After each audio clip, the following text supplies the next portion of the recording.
धन्यवाद। International forum for promotion of homeopathy के इस मीटिंग में, हिंदी मीटिंग में आप सबों का स्वागत है। आज के हमारे मेहमान हैं डॉक्टर विजेंद्र प्रताप सिंह। आप इनसे परिचित हैं, आप लोग पहले भी इनके बहुत सारे लेक्चर्स को सुन चुके हैं। आज एक नए विषय को लेकर के आए हैं, lifestyle disorders and their homeopathic treatment. इसके ये पार्ट 1 को ये बताना चाह रहे हैं। और विजेंद्र प्रताप जी एक प्रैक्टिशनर प्लस इनका एक मैन्युफैक्चरिंग कंपनी भी है दवा का, तो ये काफी प्रयासरत है इस विषय में और काफी अच्छे प्रैक्टिस है इनके विषय में। प्रैक्टिस के विषय में मैं बताऊं, ये काफी अच्छे प्रैक्टिशनर हैं और अच्छा इनका IQ है for the selection of medicine.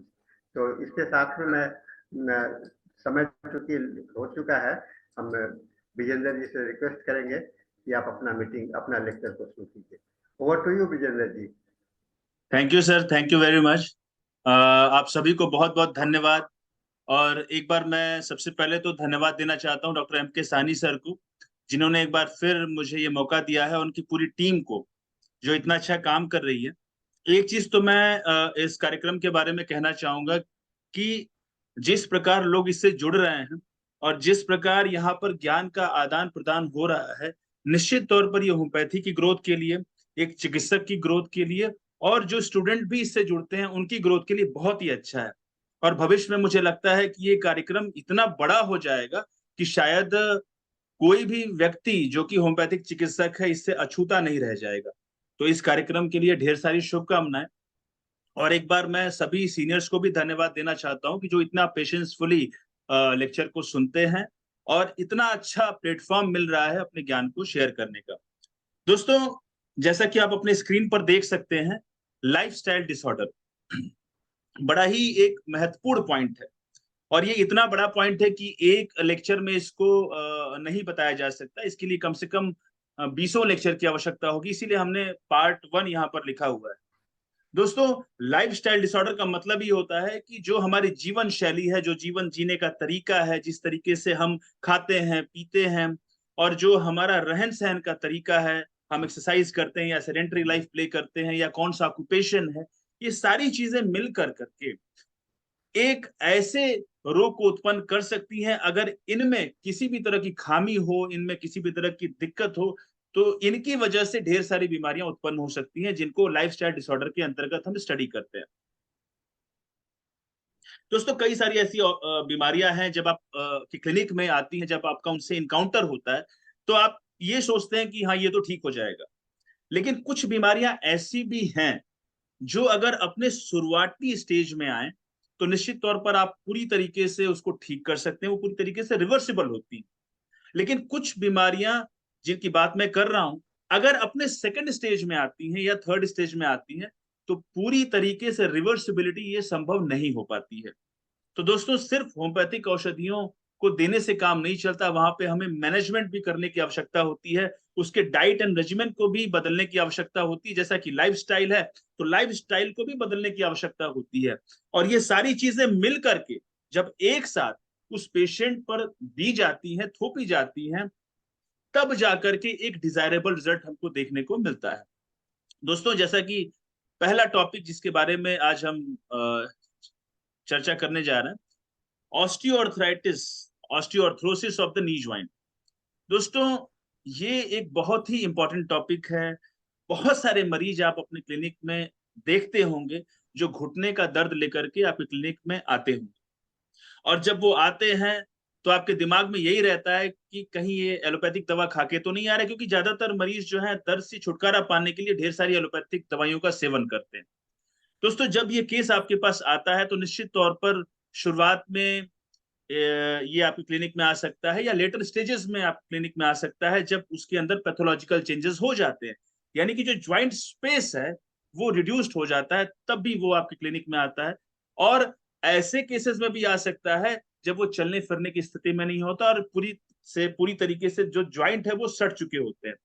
अभी मैं आपको ढेर सारे एक्सरे रिपोर्ट दिखाऊंगा जो मैंने कराए पेशेंट के, या पेशेंट मेरे पास लेकर के आया, और वहां पर आप देखेंगे कि किस तरह के परिवर्तन एक्सरे में होते हैं, ताकि आप ये समझ पाएंगे कि कौन कौन से ऐसे केसेस में हम अच्छा रिजल्ट दे पाएंगे और कौन कौन सा ऐसा केस है जहां पर किसी भी तरह का रिजल्ट देना संभव नहीं है, वो इरिवर्सिबल है, वहां पर ज्वाइंट रिप्लेसमेंट की जरूरत पड़ती ही पड़ती है।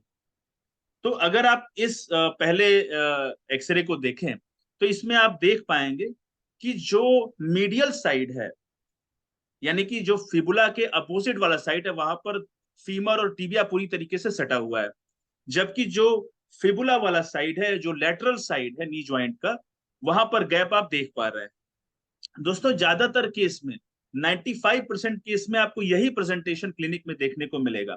ऐसा क्यों होता है वो आगे वीडियो के इस लेक्चर के आगे वाले भाग में हम देखेंगे कि ऐसा क्यों हो जाता है।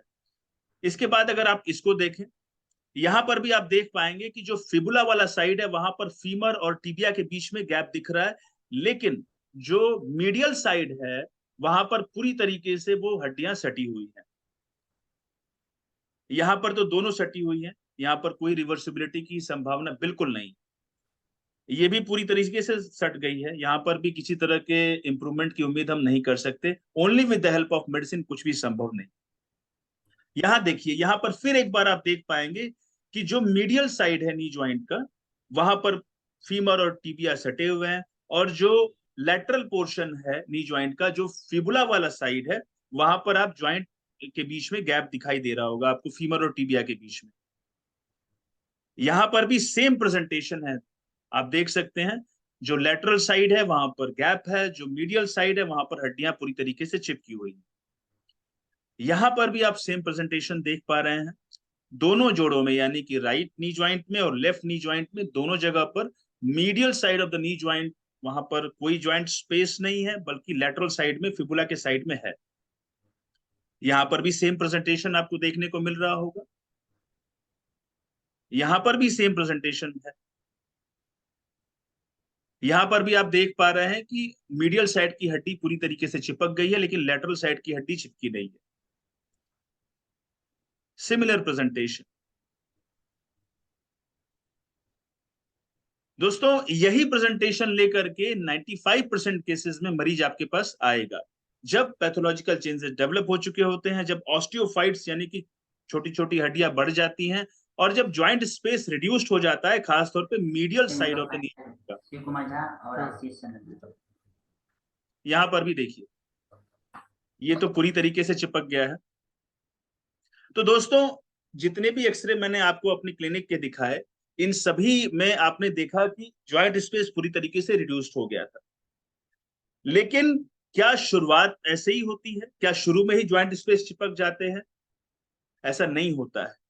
उसको हम अच्छी तरीके से आगे वीडियो में समझेंगे। सबसे पहले तो हम ये जानेंगे कि कौन कौन सी ऐसी होम्योपैथिक औषधियां हैं जो मैंने अपने क्लिनिक में प्रयोग की हैं, और अपने पिताजी से मैंने सीखी हैं बहुत सारी औषधियां, जो किन किन कंडीशंस में कौन सी औषधियां दी जा सकती हैं, और क्लिनिकली मैंने देखा है कि वो बहुत जबरदस्त काम करती हैं। अगर interpretation of the symptoms correct होता है, अगर हम उन औषधियों का प्रयोग सिम्टम्स के आधार पर करते हैं, तो बहुत अच्छे रिजल्ट आते हैं।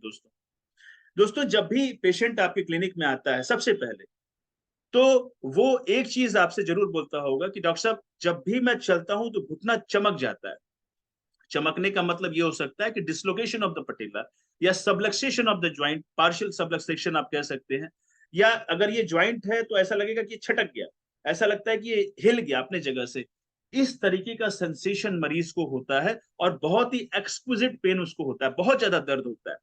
अगर एक पेशेंट आपकी क्लिनिक में आकर के ये बोले कि डॉक्टर साहब ऐसा लगता है कि चमक गया, घुटना चमक गया, चिलक गया, इस तरह का सिम्टम्स अगर बोलता है, लगता है कि प्राण निकल जाएगा अगर स्टेप इधर उधर पड़ जाए, या वो तेजी से चले या सीढ़ी पर चढ़े, इस तरह का अगर सिम्टम्स दे रहा हो, तो वैसे कंडीशंस में जो औषधि सबसे बेहतरीन काम करती है, वो है कैनबिस सटाइवा। कैनबिस सटाइवा को मैंने सैकड़ों केसेस में देकर के देखा है, और जब भी इस तरह के कोई सिम्टम लेकर के पेशेंट आता है, तो निश्चित तौर पर ये औषधि काम करती है।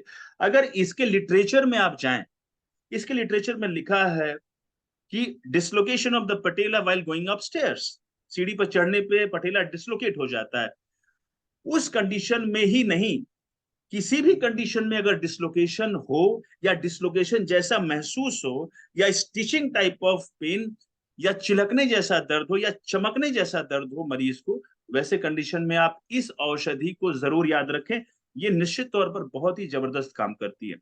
यही नहीं दोस्तों, जैसा कि मैंने आपको बताया कि शुरू में जो है ज्वाइंट स्पेस का रिडक्शन नहीं होता है, उसको होने में समय लगता है। लेकिन सबसे पहले तो लिगामेंट हो गया, वहां के जो कार्टिलेज हो गए, वहां के जो टेंडन्स हो गए, वो इन्वॉल्व होते हैं। और ज्यादातर मरीज जो शुरुआत में आपके क्लिनिक में आते होंगे वो यही बोलते होंगे कि डॉक्टर साहब उठने बैठने में दर्द होता है, और जब हम शुरू करते हैं चलना तो दर्द थोड़ा सा रहता है, फिर जैसे जैसे चलना शुरू कर देते हैं तो आराम मिल जाता है। और ऐसा निश्चित तौर पर इसलिए होता है कि वो ज्वाइंट और वहां के जो स्ट्रक्चर्स हैं वो जब गर्म हो जाते हैं, जब उसकी स्टिफनेस खत्म हो जाती है तो आराम मिलने लगता है।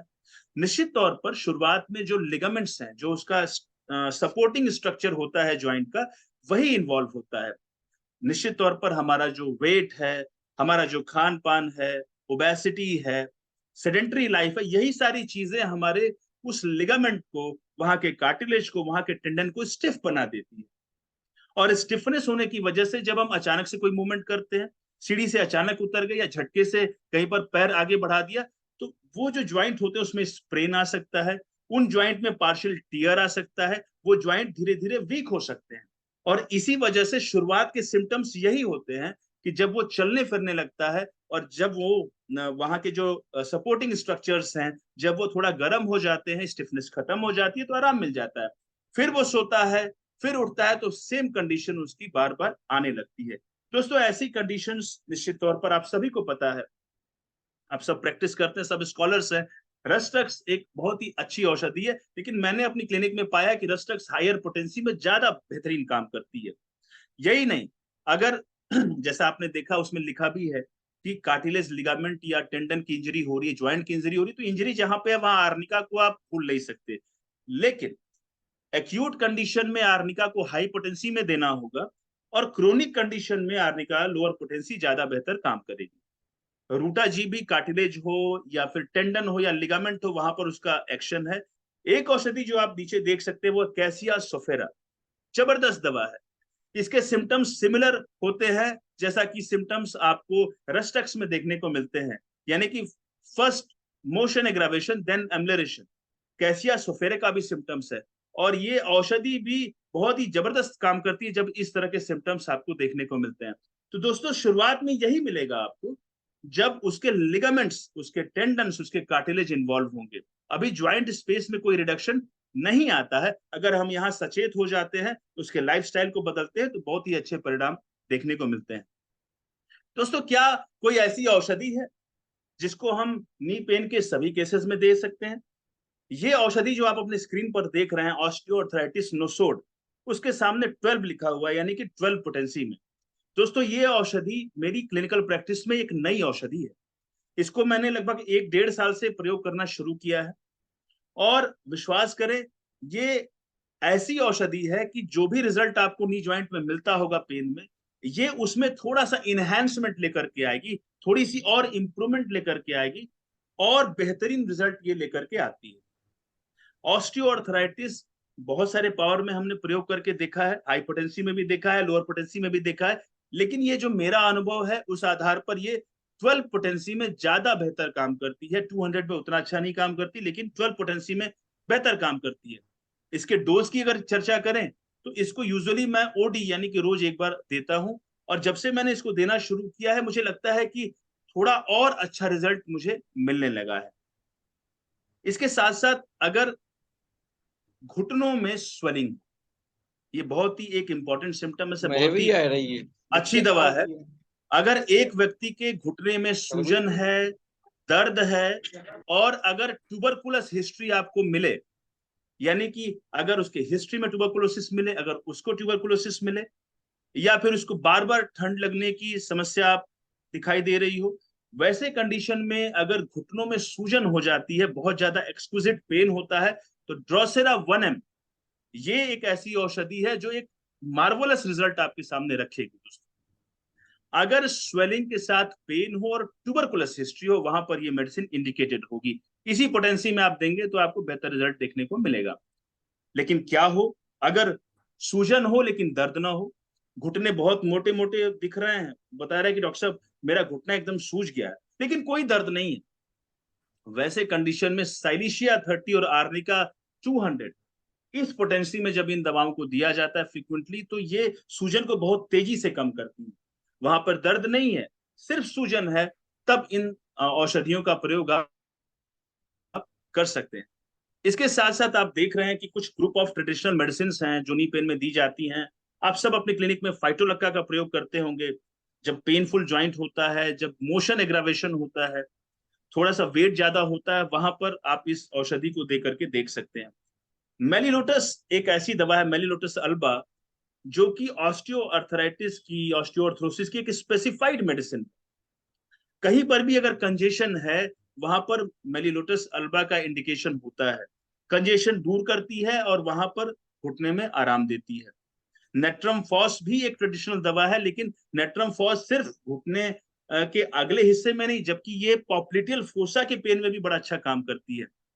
दोस्तों, कुछ मरीज आपके पास ऐसे भी आते होंगे जो बोलते होंगे कि डॉक्टर साहब जब मैं चलता हूं तो मेरे घुटने से आवाज आती है, खट खट खट की आवाज आती है। जब आप उससे फिर पूछते हैं कि क्या तुमको मोशन सिकनेस है क्या, अगर वो मोशन सिकनेस नहीं समझ आ रहा है उसको, तो अगर आप ऐसे पूछते हैं कि क्या जब आप बस गाड़ी में ट्रेवल करते हैं तो उल्टी या चक्कर या सर दर्द होने लगता है क्या, अगर वो हाँ कहता है तो, और घुटने में अगर आवाज आ रही हो, तो कॉकुलस इंडिकस और ज्यादा इंडिकेटेड हो जाती है। वहीं रेडियम ब्रोमेटम भी पॉप्लिटियल फोसा का अगर दर्द हो, घुटने के आगे वाले हिस्से से ज्यादा, अगर घुटने के पीछे वाले हिस्से में ज्यादा दर्द हो, तो वहां पर रेडियम ब्रोमेटम इंडिकेटेड होती है। दोस्तों, हम हमेशा पिक्यूलियर सिम्टम्स की चर्चा करते हैं, उसकी खोज में रहते हैं, और बाय डिफॉल्ट किसी भी जोड़ के दर्द में ठंड से बढ़ोतरी होती है। ये बाय डिफॉल्ट आप कह सकते हैं। 99% केसेस में ठंड से उसके सिम्टम्स बढ़ जाते हैं, ठंड में उसके सिम्टम्स बढ़ जाते हैं।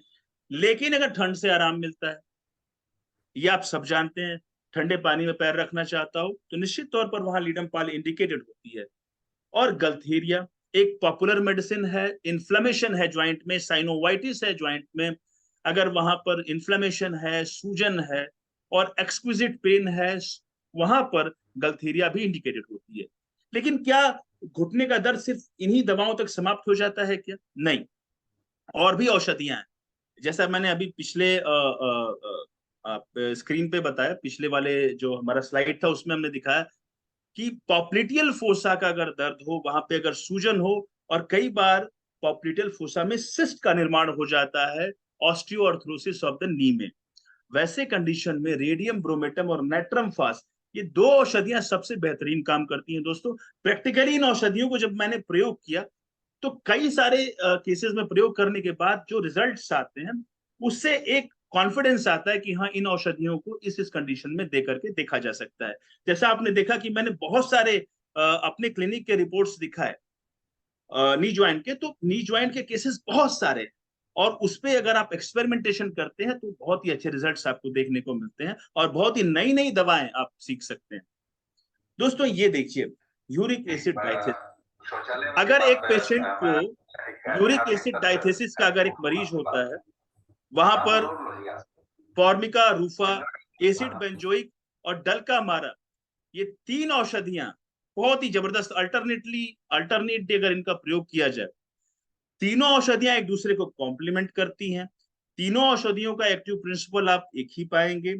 इसीलिए तीनों औषधियां, अगर किसी व्यक्ति को यूरिक एसिड बढ़ा हुआ हो और उसके घुटने में दर्द हो, तो आप इन औषधियों का प्रयोग कर सकते हैं। वही मेडोराइनम हायर पोटेंसी में इंटर करेंटली पेशेंट को दिया जा सकता है। दोस्तों, यही नहीं, ये एक बड़ा इंपॉर्टेंट सिम्टम्स है। अगर एक व्यक्ति को बुखार है, पेशेंट बोलता है कि डॉक्टर साहब जब भी दर्द होता है तो बुखार चढ़ जाता है, और उसको अगर बर्निंग है पैर, और कितना भी ज्यादा दर्द घुटने का हो, घुटने बिल्कुल लॉक हो गए हो, खुल नहीं रहे हो घुटने, बहुत ज्यादा दर्द हो, फीवर हो, जब भी दर्द होता हो फीवर हो जाता हो, बर्निंग हो रही हो, वैसे कंडीशंस में जो दो औषधियां आपको चमत्कारिक रिजल्ट देकर के दिखाएंगी, वो है पायरोजेनियम और सल्फर। दोस्तों, इन औषधियों के प्रयोग से एक ऐसा व्यक्ति जिसके घुटने बिल्कुल पूरी तरह से मुड़ चुके हो, चलने की स्थिति में नहीं हो, और अगर ये सिम्टम्स लेकर के वो आ रहा हो, तो आप इन औषधियों को बिल्कुल ना भूलें। इन औषधियों का प्रयोग आपको एक बहुत अच्छा रिजल्ट आपके सामने ला करके दे सकता है। अगर एक ओबेस पर्सन आ जाए जिसको घुटने का दर्द, तो कई सारी औषधियां हैं, पैटोलक्का भी है और अन्य औषधियां भी है, लेकिन गोएकम और लिथियम कार, ये दो औषधियां एक ओबेस पेशेंट में घुटने का दर्द हो तो वहां पर आप इसके बारे में सोच सकते हैं दोस्तों।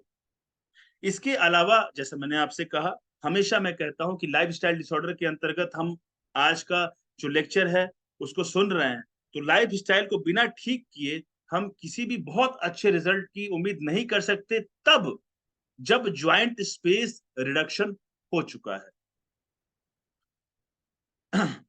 दोस्तों, इतनी सारी औषधियां जो हमने अलग अलग कंडीशंस में नी जॉइंट में देखी, लेकिन अभी मैं एक ऐसा वीडियो आपके सामने रखूंगा, जैसे मैंने आपसे कहा था कि हमें जो है मैनेजमेंट पोर्शन को भी ध्यान में रखना होगा। ऐसा क्या किया जाए, ऐसी कौन सी चीज की जाए जिससे जो हमारा ज्वाइंट स्पेस रिडक्शन है वो कम हो जाए। ज्वाइंट स्पेस रिडक्शन जो है वो जो बहुत ज्यादा सट चुका है वो धीरे धीरे खुलने लगे। दोस्तों, उसके लिए मैंने एक वीडियो तैयार किया है, उस वीडियो को देखने से वो सारी चीजें भी क्लियर हो जाएंगी। और उस वीडियो को मैंने कुछ इस तरीके से बनाया है कि आपको ऐसा लगेगा कि आप जो है इसी लेक्चर में कंटिन्यू है, यानी कि लाइव उसी वीडियो को देख रहे हैं। तो एक बार हम उस वीडियो को भी देखते हैं, उससे हमें आगे की सारी चीजें समझ में आएंगी कि मैनेजमेंट किस तरीके से करना है।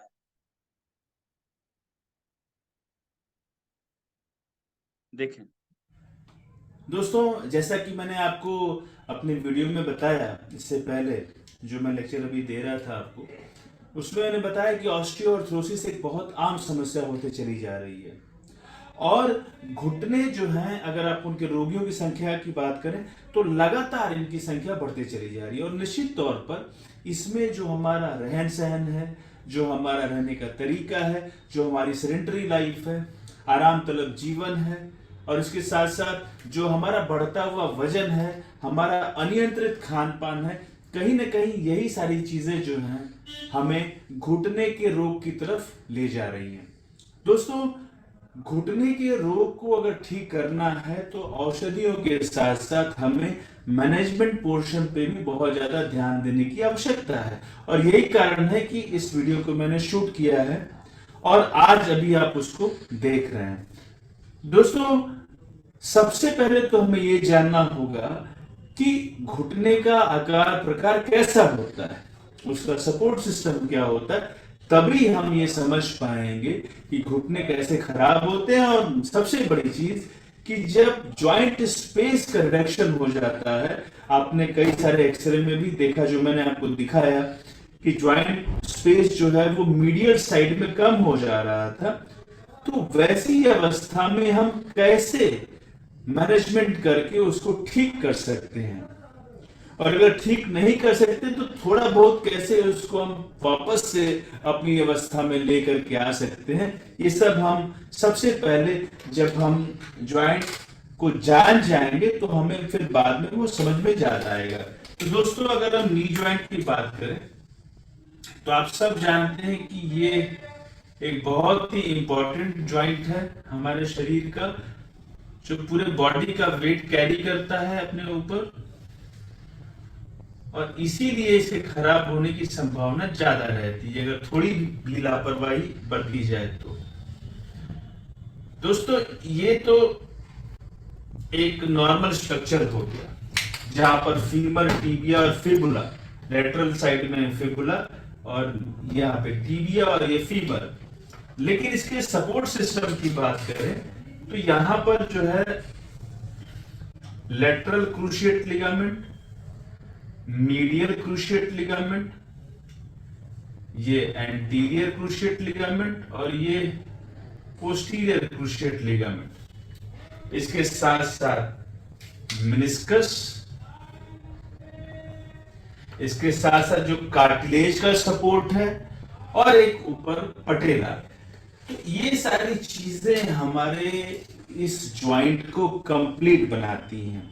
ये एक कॉम्प्लेक्स स्ट्रक्चर है और इस स्ट्रक्चर में जितनी भी चीजें हैं वो सभी हमारे जो मोबिलिटी है, हमारा जो घुटने का मोशन है, यानी कि एक्सटेंशन, फ्लेक्शन, राउंड मोशन, सीढ़ी पे चढ़ना, उतरना, बैठना, ये सारी चीजें जो हैं इन्हीं सारे स्ट्रक्चर की अच्छी तरीके से काम करने की वजह से संभव हो पाती हैं।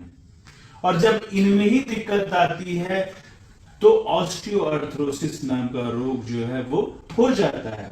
दोस्तों, शुरुआत में ज्वाइंट स्पेस का रिडक्शन नहीं होता है, लेकिन ये जो आप देख रहे हैं लिगामेंटियस इंजरी होने की संभावना शुरू में रहती है, जिसकी वजह से उस व्यक्ति को घुटने में दर्द होता है। और शुरुआत में जितने भी मरीज आते हैं 90% पेशेंट का जो दर्द होता है वो उठने बैठने पे होता है, और वो बताते हैं कि डॉक्टर साहब जब हम चलना शुरू करते हैं तो थोड़ी देर में दर्द आराम हो जाता है, क्योंकि जो स्टिफनेस है लिगामेंट में, जो इसमें अकड़पन है वो दूर हो जाता है गर्मी की वजह से, उसके गर्म होने की वजह से।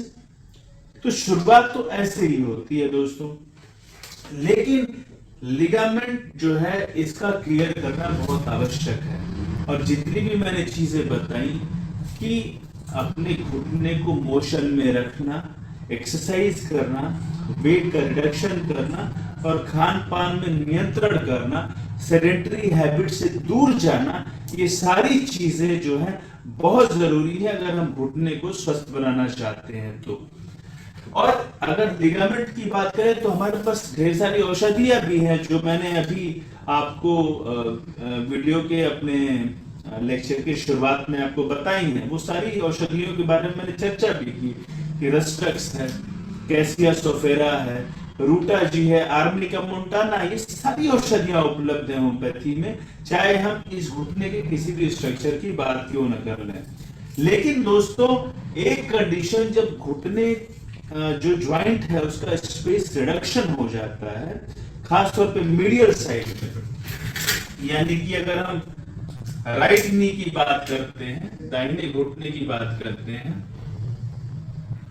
तो यहां पे आप देख सकते हैं कि दाहिने घुटने में जो अंदर का इलाका है, ये देखिए, ये रिडक्शन हो जाता है, ये कम हो जाता है, लेकिन जो बाहर का हिस्सा है वो ठीक रहता है। इसका कोई स्पेसिफिक रीजन तो नहीं ज्ञात है, लेकिन ये शायद इस वजह से हो सकता है क्योंकि लेटरल साइड में एक सपोर्ट सिस्टम है इस हड्डी का, वो है फिबुला। मीडियल साइड में कोई सपोर्ट नहीं है, तो शायद इस वजह से ये हिस्सा जो है प्रेशर के मतलब अगर ये रोग होता है तो उसकी वजह से ये हिस्सा जो स्पेस है इसका वो जल्दी कम हो जाता है। दोनों साइड का कम हो सकता है, वो भी आपने उस एक्सरे में देखा, लेकिन ज्यादातर 95% केस में ये मीडियल साइड का जो स्पेस है वो जल्दी कम होता है। दोस्तों, अगर ऐसा हो जाता है तो हम क्या करें, ऐसी कौन सी टेक्निक अपनाएं जिससे कि ये स्पेस बढ़े, क्योंकि अगर ये स्पेस नहीं बढ़ाएंगे तो ये फ्रिक्शन होता रहेगा इन दोनों हड्डियों के बीच में, और फ्रिक्शन होने की वजह से वो दर्द होता रहेगा और धीरे धीरे कंडीशन बढ़ती ही चली जाएगी। क्योंकि मैंने आपको मैनेजमेंट की बात कही थी, उसमें डाइट एंड रेजिमेंट की भी बात कही थी, बिना उसको ठीक किए हम इसको ठीक नहीं कर पाएंगे। लेकिन अब ऐसा क्या किया जाए कि ये स्पेस बढ़ जाए, तो उसके लिए ये राइट साइड का चप्पल है, और ये राइट साइड के घुटने में दिक्कत हुई है मीडियल साइड में, तो हम क्या करेंगे, देखिए ये जो चप्पल है, ये चप्पल देखिए दाहिने साइड का चप्पल है, राइट साइड का चप्पल है, इसको मैंने ऐसे उल्टा करके आपको दिखाया इधर। इसका जो ये पोर्शन है, ये बाहर वाला आधा पूरा बाहर का पोर्शन, ये देखिए, ये पूरा बाहर वाला पोर्शन, ये देखिए, ये पूरा, इस पूरे हिस्से पर हमें जो है सोल लगवाने की जरूरत पड़ेगी, पूरे हिस्से पर, आधे पूरे हिस्से पे। ये देखिए, ये देखिए, अगर हम इसको चित्र में समझाएं तो अगर ये दाहिने साइड का चप्पल है,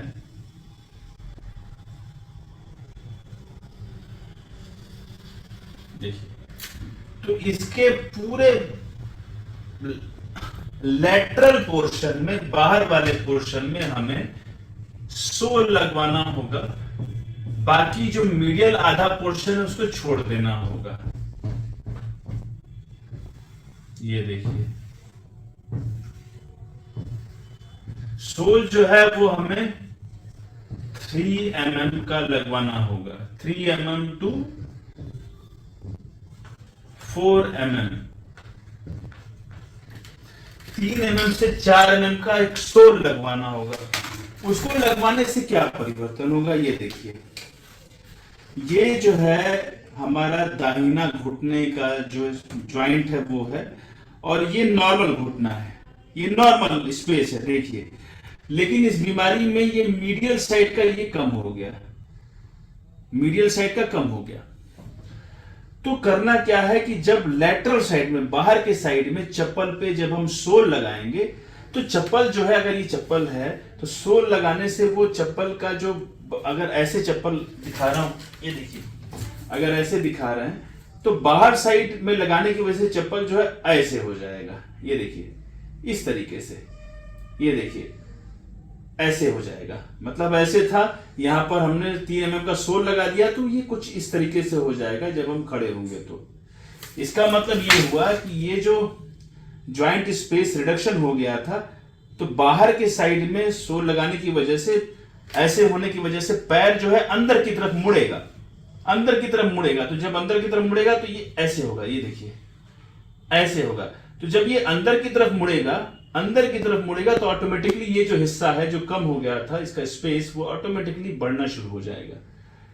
लेकिन इसके साथ साथ हमें नी ब्रेस भी लगाने की जरूरत होगी, घुटने में ब्रेस भी लगाने की जरूरत होगी, ताकि नी को एक सपोर्ट मिले। दोस्तों, अगर हम ऐसा करते हैं तो निश्चित तौर पर उस अवस्था में जहां पर सिर्फ मीडियल साइड का ज्वाइंट स्पेस रिडक्शन है, जो 95% में होता है, वो रिडक्शन धीरे धीरे कम हो जाएगा और मरीज को आराम मिलना शुरू हो जाएगा।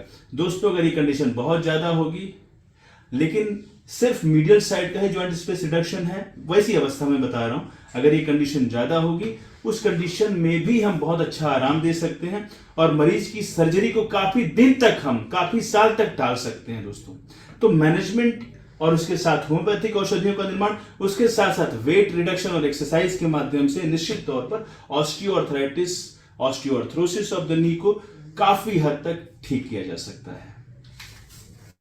तो दोस्तों, यहाँ पर आपने देखा कि किस प्रकार जो है हम वहां पे नी ब्रेस के माध्यम से और वहां पर बाकी चीजों के माध्यम से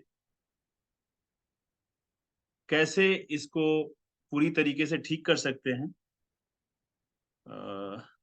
वो वीडियो सर नहीं आ रहा है, वो स्क्रीन हमारी कहाँ चली?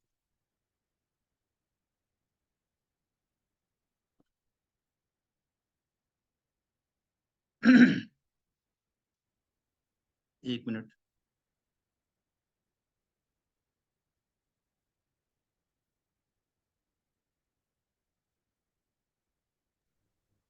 आप कर सकते हैं, आपका कोर्स अभी कंटिन्यूड है। हाँ, आ गया सर, कहाँ गया? हाँ, आ गया।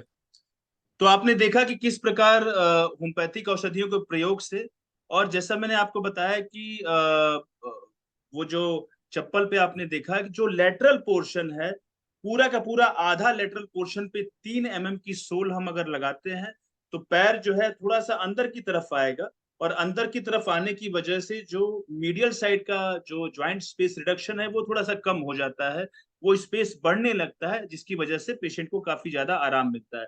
तो दोस्तों, ऐसे कंडीशन में दवाओं के साथ साथ अगर हम थोड़ा सा मैनेजमेंट पोर्शन को भी स्ट्रॉन्ग कर लें, तो वहां पर हम एक अच्छा रिजल्ट खासतौर पे नी जॉइंट के पेन में दे सकते हैं। भारतवर्ष में ही नहीं बल्कि पूरे विश्व की अगर बात करें तो करोड़ों लोग इस बीमारी से प्रभावित हैं, और होम्योपैथिक औषधियां, उसके साथ मैनेजमेंट, उसके साथ डाइट एंड रेजिमेंट, यानी कि अगर वो ओबेज है तो उसके वेट को कम करके हम बहुत ही अच्छा रिजल्ट लेकर के आ सकते हैं। दोस्तों, जो दूसरी कंडीशन है वो है ब्लीडिंग पाइल्स। ब्लीडिंग पाइल्स बहुत ही एक आम रोग है और करोड़ों लोग इस रोग से प्रभावित हैं। यानी कि अगर किसी को हेमरॉयड है, किसी को पाइल्स है या बवासीर है, वैसे कंडीशन में अगर ब्लीडिंग हो रही है, जब ब्लीडिंग होती है तो हमारे सामने बहुत सारी औषधियां आती हैं, जैसे हिमामेलिस है, सल्फर है, नेक्सोमिका है, एब्रोटेनम, फास्फोरस, मिलीफोलियम, कॉलिनसोनिया। ढेर सारी औषधियां हैं जिनको हम लक्षण अनुसार प्रयोग करते हैं और बहुत ही बेहतरीन रिजल्ट हमको देखने को मिलता है। बाहर आ गया क्या? मेरी आवाज आ रही है क्या सर? आवाज आ रही है। हाँ, लेकिन क्या हो जब ये सारी औषधियां फेल कर जाए, यानी कि हेमामेलिस या फास्फोरस या मिलीफोलियम या जो भी औषधियां आपने देखी स्क्रीन पर, अगर वो सारी औषधियां देने के बाद भी अगर रिजल्ट ना मिले, ऐसा होता होगा आपके साथ कि बहुत सारी औषधियां देने के बाद भी आपको रिजल्ट नहीं मिलता है। उस कंडीशन में जो औषधि बहुत ही जबरदस्त रिस्पॉन्स दे सकती है वो है कार्सिनोसिन 1M। दोस्तों, कार्सिनोसिन 1M में ये लिखा भी है कि when well selected medicine fails to act, वहां पर कार्सिनोसिन 1M इंडिकेटेड होती है। लेकिन मेरी क्लिनिकल प्रैक्टिस में मैंने ये पाया है कि कार्सिनोसिन 1M का प्रयोग अगर ब्लीडिंग पाइल्स के वैसे कंडीशन में जहां पर किसी अन्य दवाइयों से रिजल्ट नहीं मिल रहा है, तो इसकी शुरुआत में तो मैं 2-3 डोजेस एक दिन में देकर के अगले दिन से इसको 3-4 दिनों तक रोज एक डोज दिलवाता हूं। और विश्वास करें, ऐसे 10 मरीज जिनको ब्लीडिंग नहीं रुक रही है किसी भी दूसरी दवाओं से, उनमें 8 मरीजों को इस दवा को देने से रिजल्ट मिल जाता है। ये तो ब्लीडिंग पाइल्स की बात हो गई। दूसरी है पेनफुल पाइल्स। दोस्तों, पेनफुल पाइल्स की जब बात आती है तो बहुत सारी औषधियां फिर हमारे दिमाग में आती हैं और उन औषधियों की अगर चर्चा की जाए तो आप अपने सामने स्क्रीन पर देख सकते हैं, रेटानिया और सल्फर। खास तौर पे तब ये दवाइयां इंडिकेटेड होती हैं जब दर्द जो है घंटों रहता हो। स्टूल करने के बाद, सुबह उसने स्टूल किया, उसके बाद जो है घंटों तक 12 बजे 1 बजे यहाँ तक कि दिन भर वो दर्द अगर बना हुआ है, वैसे कंडीशन में रेटानियान सल्फर बहुत ही अच्छी औषधि है। एक और औषधि जो आप स्क्रीन पर देख पा रहे हैं वो है सीडम एक्री। दोस्तों, सीडम एक्री 1M पोटेंसी में अगर ओडी प्रयोग की जाए, ये लोअर पोटेंसी में नहीं अच्छा काम करती, हायर पोटेंसी में कमाल का काम करती है। तो दोस्तों, अगर किसी व्यक्ति को पेनफुल पाइल्स जिसमें दर्द घंटों रहता हो, वहां पर इन दवाइयों के प्रयोग से बहुत ही जबरदस्त रिस्पांस आपको देखने को मिलेगा। कुछ और औषधियां जो आप अपने स्क्रीन पर देख सकते हैं, जैसे इग्नेशिया। दोस्तों, इग्नेशिया पूरी तरीके से कंट्राडिक्शन की दवा है। किस तरह की कंडीशन अगर पाइल्स में होगी, वहां पर इग्नेशिया 1M दे सकते हैं। जो मैंने अपने क्लिनिकल प्रैक्टिस में पाया है, अगर एक पेशेंट को ऐसा लगता है कि वो कांटे पर बैठा हुआ है, ऐसा लगता है कि कांटा है, लेकिन चूंकि ये कंट्राडिक्शन की दवा है तो उस मरीज को बैठने से आराम, लेकिन चलने फिरने से उसकी दिक्कत बढ़ जाएगी। पाइल्स में यूजुअली जब मरीज बैठता है तो उसको ज्यादा दर्द होता है, चलने फिरने पर थोड़ा सा रिलैक्स रहता है। जबकि इग्नेशिया में ठीक उल्टा होगा, अगर बहुत ज्यादा दर्द है, ऐसा लगे कि कांटे वहां पर घुसाए जा रहे हो, उस कंडीशन में अगर मरीज बैठने पे रिलैक्स महसूस करता हो, चलने पे उसकी कंडीशन बढ़ जाती हो, तो इग्नेशिया हायर पोटेंसी में ज्यादा बढ़िया काम करती है। एसिड नाइट्रिक और एसिड म्यूर, ये दो औषधियां और आप यहाँ पर देख सकते हैं। दोस्तों, दोनों एसिड ग्रुप की दवाएं हैं, यानी कि दोनों में बर्निंग होगी। लेकिन अगर कंपैरेटिव स्टडी करेंगे तो एसिड नाइट्रिक में बर्निंग ज्यादा होती है। एसिड नाइट्रिक में स्प्लिंटर लाइक पेन होता है, ऐसा लगता है कि बिल्कुल कांटे वहां पर चुभोए जा रहे हैं। तो अगर किसी व्यक्ति को बर्निंग बहुत ज्यादा है और ऐसा लगता है कि कांटा वहां पर चुभाया जा रहा हो और वो थोड़ा सा एग्रेसिव पेशेंट, अगर उसके मेंटल स्टेटस की बात की जाए तो बहुत ज्यादा एग्रेसिव हो, बहुत ज्यादा गुस्से वाला व्यक्ति हो, विंडिक्टिव हो, ऐसे मरीज में मैंने देखा है कि एसिड नाइट्रिक बहुत अच्छा काम करती है। जबकि एसिड म्यूर में भी मरीज को ऐसा लगता है कि बहुत ज्यादा चुभाया जा रहा है, लेकिन सेंसिटिवनेस एसिड म्यूर में बहुत ज्यादा होती है। वो कपड़ा भी बर्दाश्त नहीं करता, वहां पे हल्का सा टच भी बर्दाश्त नहीं करता। एसिड म्यूर में बहुत ज्यादा प्रोस्ट्रेशन होती है और चूंकि वहां पर म्यूर का कंटेंट है, इसीलिए मरीज थोड़ा सा इंट्रोवर्टेड होता है एसिड ग्रुप का होने के बाद भी। यहाँ यानी कि यहाँ पर जलन है, बहुत एक्सक्विजिट पेन है, वहां पर पूरी तरीके से नीलापन हो गया हो, बहुत ज्यादा कांटे जैसा चुभने जैसा दर्द हो रहा हो, वहां पर कपड़ा बर्दाश्त नहीं हो रहा हो उसको, तो एसिड म्यूर के प्रयोग से भी आप अच्छा रिजल्ट ले सकते हैं। वहीं कॉलिनसोनिया, कॉन्स्टिपेशन भी होना चाहिए, वहां पर ब्लीडिंग भी होनी चाहिए, वैसे कंडीशन में कॉलिनसोनिया इंडिकेटेड होती है। दोस्तों इग्नेशिया में एक और चीज मैं बता दूं कि सॉफ्ट स्टूल कर रहा है और भयंकर दर्द हो रहा है। यूजुअली जब हार्ड स्टूल होता है, जब जो एनस है जब वो स्ट्रेच करता है, जब जोर लगाने की वजह से वहां पे जो स्किन स्ट्रेच करती है, अगर वहां पर फिशर्स बन गए हैं, अगर वो स्ट्रेच करते हैं तो भयंकर दर्द होता है। लेकिन इग्नेशिया में ठीक इसका उल्टा है, सॉफ्ट स्टूल है, बिना किसी मेहनत के स्टूल पास हो रहा है, लेकिन भयंकर दर्द हो रहा है, तो वहां पर भी इग्नेशिया इंडिकेटेड होती है। और एस्कुलस और निश्चित तौर पर काफी एक ट्रेडिशनल दवा है दोस्तों पेनफुल पाइल्स की। तो पेनफुल पाइल्स में जहां आपने शुरू में देखा कि रेटानियन सल्फर, ये दोनों औषधियां जब घंटों दर्द रहता हो तो फ्रीक्वेंट रिपीटिशन इन दवाओं का और सिडम एक्री ओडी ये कमाल का काम करती है, ज्यादातर केस में इससे रिजल्ट मिल जाता है। लेकिन इसके अलावा जो अन्य औषधियां हैं, उन औषधियों के भी सिम्टम्स आपने देखे। तो दोस्तों ये भी पाइल्स भी एक लाइफस्टाइल डिसऑर्डर ही है। हम उल्टा सीधा खाते हैं, हमें कॉन्स्टिपेशन होता है, हम कब्ज के शिकार हो जाते हैं, हमारी लाइफ सेडेंटरी अगर है, बैठ के काम करते हैं, बिल्कुल मूवमेंट नहीं है, इमोबिलिटी है, वैसी कंडीशन में आंतें भी सुस्त हो जाती हैं। और अनियंत्रित भोजन, आंतों का सुस्त होना, व्यक्ति का सुस्त होना, सेडेंटरी लाइफ प्ले करना, ये आमंत्रण देता है पाइल्स को, और जिसकी वजह से पेनफुल पाइल्स या ब्लीडिंग पाइल्स के रूप में हम अपने अंदर उस रोग को देख पाते हैं। उन दोनों कंडीशंस में कौन कौन सी औषधियां आप दे सकते हैं, ये आपने देखी। आज के वीडियो में आपने लाइफस्टाइल डिसऑर्डर के पहले पार्ट को देखा, और इस पार्ट के अंदर आपने ये जाना कि किस प्रकार होम्योपैथिक औषधियों के इस्तेमाल से मैनेजमेंट कर करके और डाइट एंड रेजिमेंट को बदल करके सही करके हम उस रोग को काफी हद तक ठीक कर सकते हैं। Thank you very much. हाँ, धन्यवाद विजेंद्र जी, आपने इतना अच्छा प्रेजेंटेशन, और इतना हमको लगता है कि आप डॉक्टर हैं कि टीचर हैं।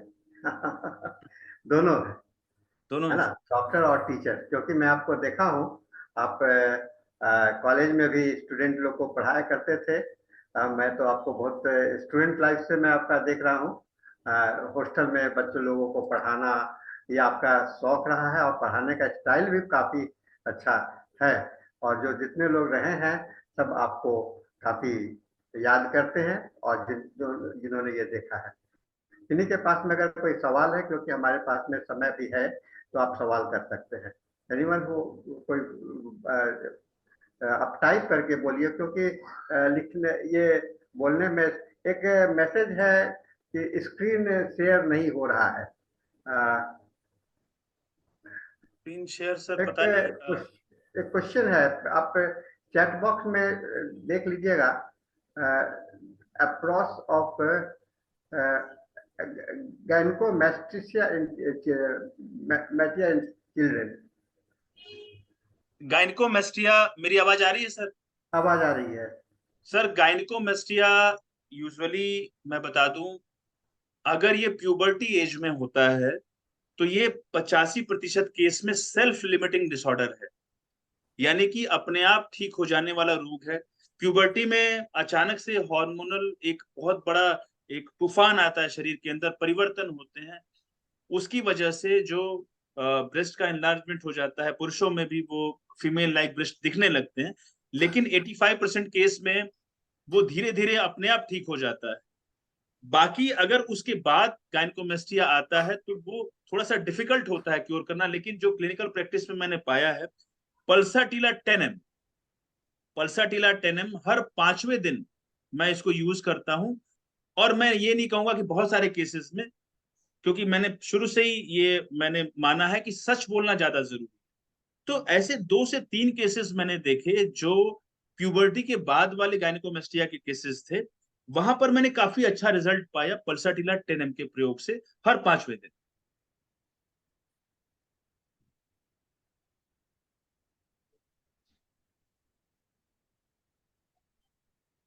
सर आवाज आ रही है?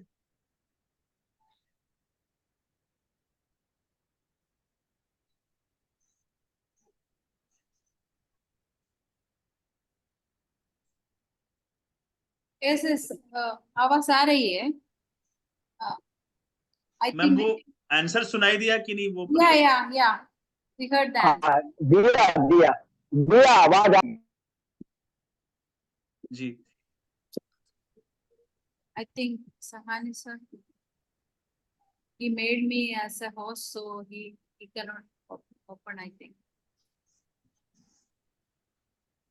हाँ, सॉरी मैं डिस्कनेक्ट. सर पल्साटिला टेनम का प्रयोग हर 5वें दिन अगर किया जाए गायनेकोमेस्टिया में तो अच्छे रिजल्ट्स आ सकते हैं.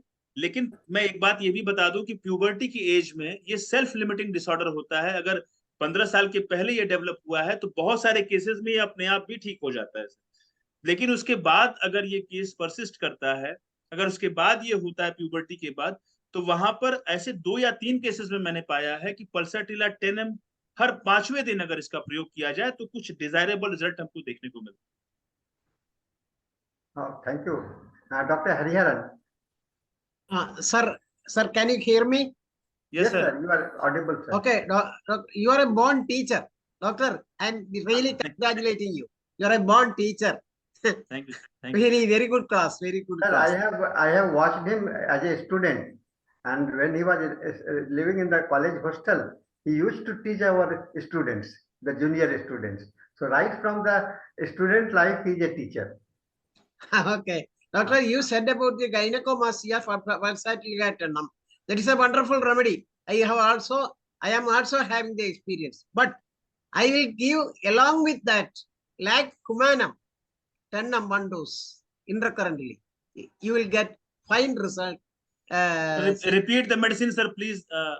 See, again. lac humanum. Lac humanum. That is taking from human milk. Okay, sir. Lac human. Acha, lac humanum. Yeah. Yes, sir. Yes, sir. This is new. This is, I have heard about this medicines, but I have not used it because lac humanum, and then another medicines I have also heard about the lac leo. That is the milk of the lion, lac leo. So, but I'm not aware how much efficient they are. But you are saying that lac humana you have used this. That is wonderful. Sir, lac human का एक symptoms मैं share करना चाहूंगा. Practical symptoms जो है वो मेरे पिताजी ने पहले प्रयोग करना शुरू किया कुछ साल पहले.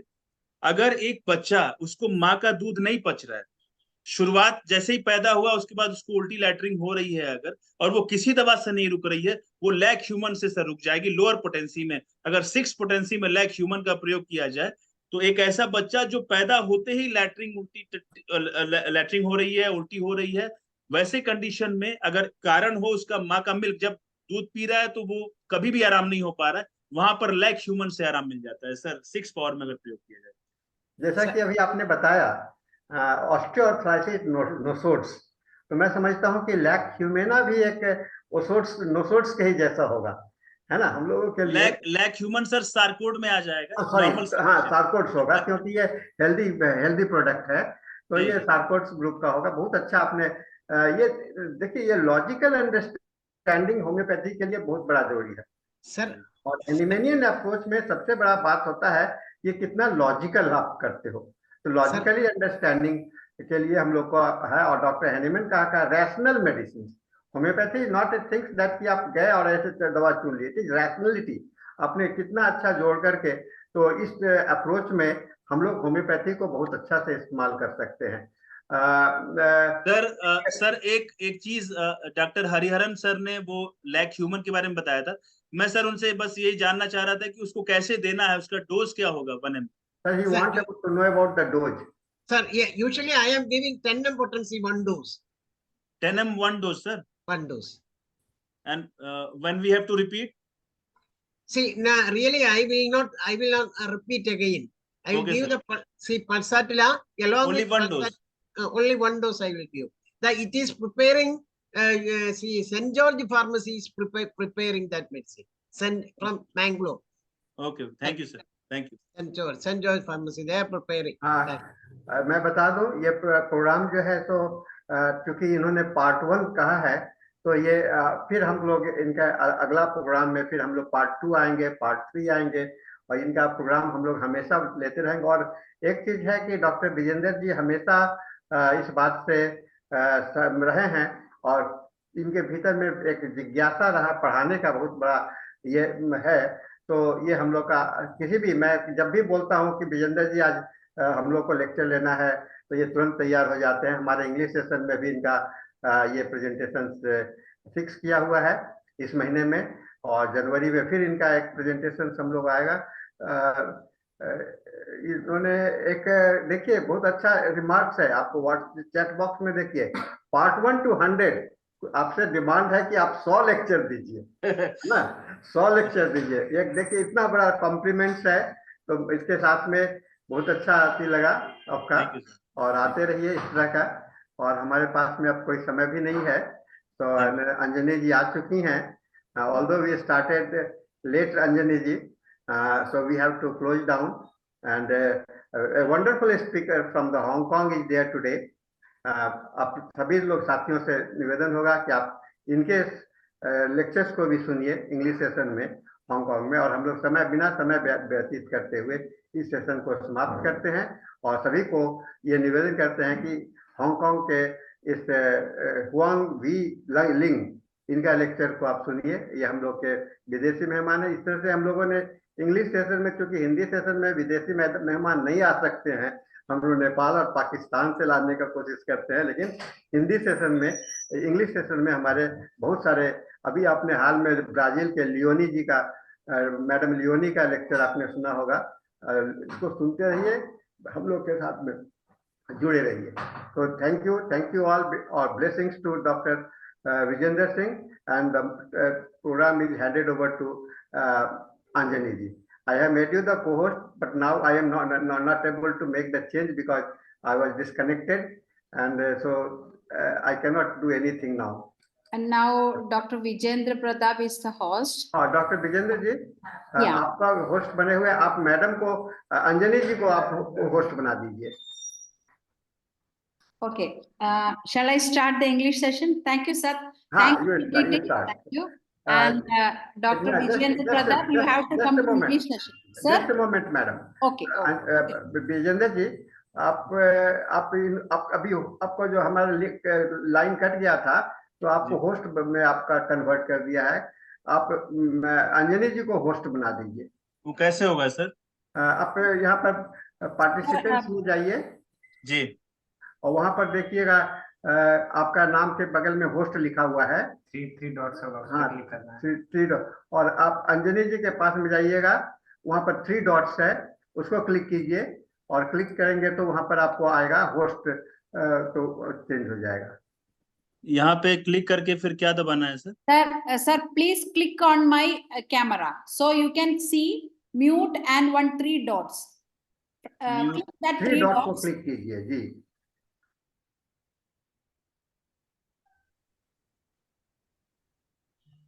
दिखाई पड़ा? एक सेकंड सर, हाँ, म्यूट को दबा दूं? नहीं, आप 3 डॉट पर दबाइए, 3 डॉट पर दबाइए, बगल में जो, हाँ 3 डॉट पर दबाइए। हाँ सर, 3 डॉट को दबा के क्या करना है? हाँ, तो 3 डॉट दबा तो उसमें कुछ आया होगा ऑप्शन, उसमें म्यूट है, stop video, chat, pin, spotlight for everyone, make host. Yes, हाँ, मेक होस्ट को क्लिक कीजिए। हो गया sir.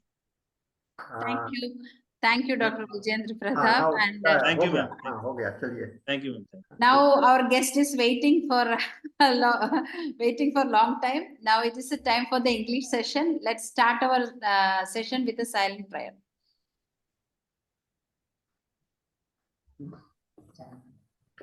Can I start? Okay, welcome everyone to our English session. Today is our 1995th day of uninterrupted webinar. We have started before 1994 days with the intention of uniting the homeopathic doctors across the globe together in one platform. We are fulfilling our dreams and continuing our journey. With every day we are growing. IFPH is growing with more family members. Thank you all the participants. Thank you everyone for joining with us and encouraging us. Thank you once again. And I'm welcoming our guest. Today's our guest is HUANG Eveling. Yeah, I don't Wailing. HUANG Wailing. Wailing. HUANG Wailing. I'm welcoming her, and she's born in Taiwan and raised and graduated in medicine in Brazil and specialist in infectious and parasitic diseases and general practitioner in enteral and parenteral nutritional therapist and acupuncture, pain management and homeopathy. Since 1997, she works with the approach of treatment in all chronic disease in holistic way.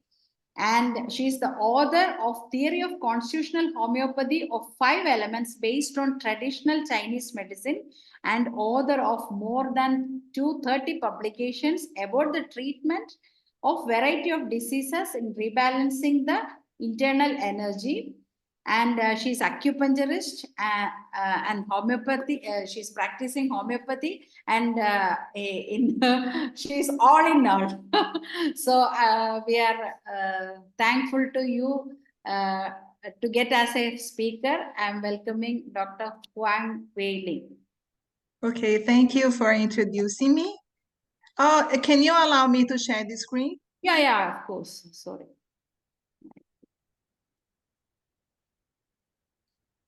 Okay. Now Okay. you are the co-host. Yeah.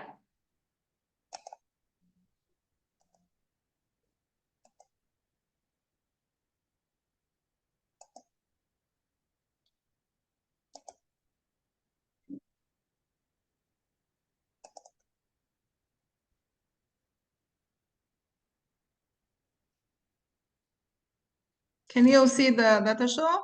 Yes. It is more important Yes. to treat the patient or treat the disease. Yeah. The patient. Okay, thank you for inviting me to this conference today. I would like to congratulate all the directors, all the speakers, all the participants, and all the countries that are contributing to the studies of homeopathy in the world. The title of the presentation today is it more important to treat the patient or treat the disease the patient has? According to Hippocrates, he said that it's important to treat the patient and not the disease. But what we are seeing nowadays is that Western medicine is usually treating the diseases and not the patient. In this figure, I would like to show that behind all disease, there are several things that we cannot see by the naked eye that are the atoms, and behind these atoms, there are energy alterations that I would like to explain. In this theory, in this book, they are saying that homeopathy works as acupuncture, and acupuncture works as bioenergy inside the body in the meridians that we cannot see by the naked eye, but it works like the thoughts according to traditional Chinese medicine that exists for more than 5,000 years. And according to Albert Einstein, everything is made by energy, and this includes the human body. And this energy part is what I want to emphasize in this presentation, because we are not studying nowadays this part of energy that composes the human body. Since the implementation of Flexner report in 1910, there were an alteration in the medical curriculum in the medical faculties in Canada and the United States. And they only considered scientific what they could prove by laboratory or radiological level. So the part of energy that do not appear in these alterations in the laboratory exams is put aside. And this part is the main part that is altered nowadays after the modernization of telecommunication. And this tree metaphor is the tree that I usually use in all my presentation, in all my articles, to show the different viewpoints between Western and traditional Chinese medicine. And also homeopathy doctors, they usually use the reasoning used by Western medicine. This tree is composed by the two parts, the part above the earth and the part under the earth. The part above the earth is composed by the trunk with several branches, and each branch means one medical specialty. And coming out of each branch, you can see many leaves. And the Western medicine is treating the leaf level of this tree in the treatment of variety of disease, such as low back pain, cancer, any kind of glaucoma, cataracts. They are treating in a localized way, and they think that the problem is on the leaf level. But in traditional Chinese medicine, they understand that the problem in all kinds of disease is not on the leaf. The problem is far from the leaf. The problem is on the root, that are the energy parts that are invisible by the naked eye. And this is what I want to emphasize in this presentation, because if we treat the root, we can treat all the parts of the tree at the same time, since the root and all the clinical manifestation of the patients in any kind of specialty would be treated at the same time. But if we treat the disease that patient is presented, depend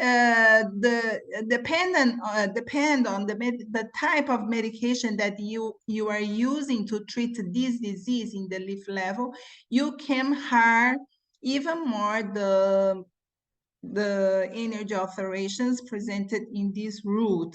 And that is why in traditional Chinese medicine, they understand that the problem is far from the problem that the patient is present. And also TCN understand the influence of the external pathogenic factors in the generation of the disease, such as cold, wind, heat, humidity, and dryness, leading to clinical manifestation of disease in these human bodies, such as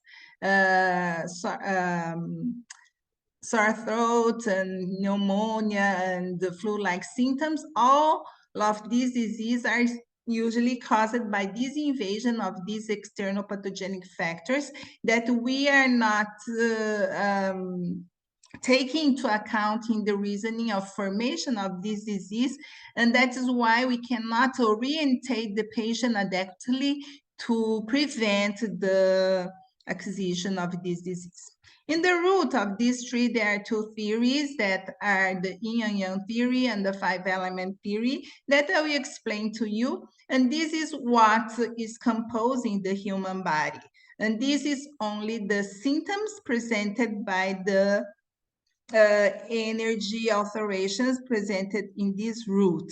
And so when we treat this root, we are treating the patient. When we treat the leaf, we are treating the symptoms. And that is why this is the different levels of the diagnosis and treatment. And when the patient has some problems such as glaucoma, Western medicine is usually treating the eye itself, giving eye drops. But in traditional Chinese medicine, they understand that the glaucoma formation is caused by these energy alterations in this root, that it's important to us to understand these different levels of diagnosis and treatment in the treatment of our patients nowadays.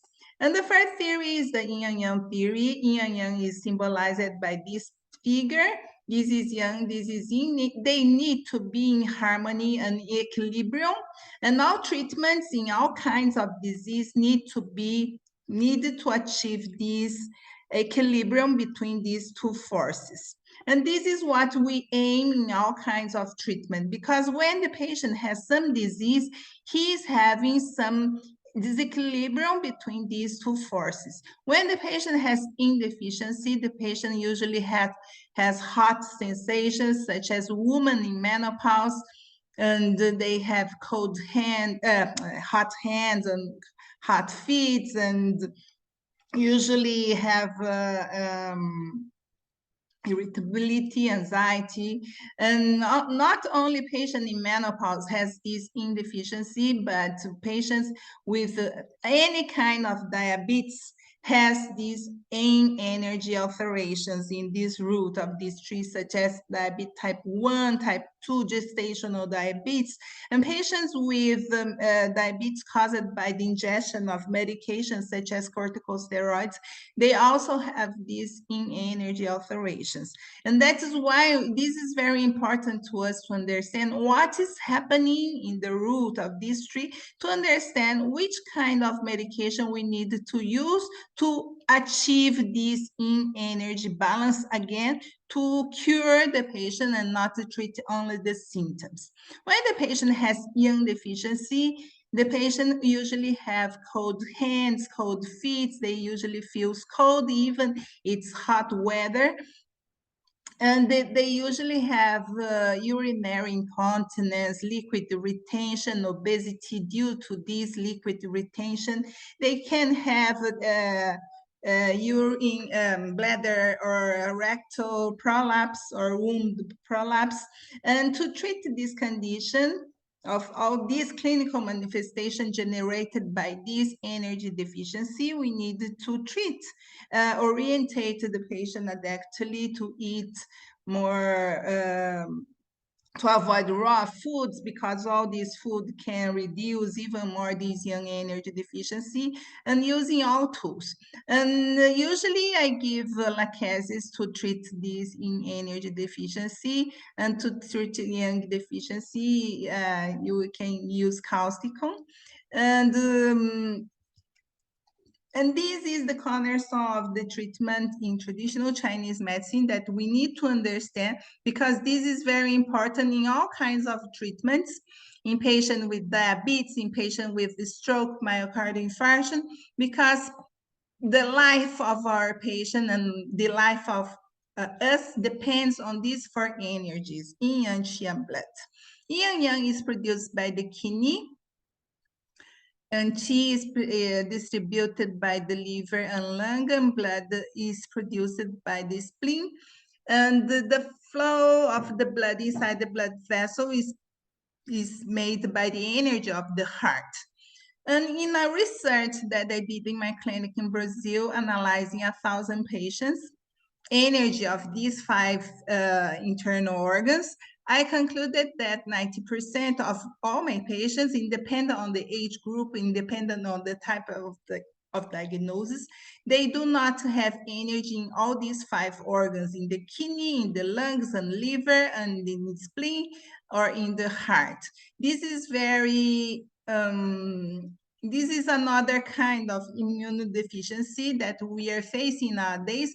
And this is not only happening in Brazil, in my clinic, but this is happening in the whole world, because this energy alteration is caused by the influence of the electromagnetic radiation after the implementation of the modernization of telecommunication with the use of cell phones, computers, tablets, leading to these alterations in the root of this tree. That is the cause of many clinical manifestations in all kinds of disease. So in this study, I wanted to show that the root of the majority of patients nowadays, including us, are weak. And this is the cause of many clinical manifestations, such as emotional or physical symptoms, such as depression, anxiety, panic syndrome, schizophrenia, insomnia, low back pain, knee pain, patients with gastroesophageal reflux, patients with any kind of disease, or patients with diabetes, cancer, strokes, myocardial infarctions. All of them have in common these energy alterations in this root, and this is caused by this influence of electromagnetic radiation that we cannot see by the naked eye.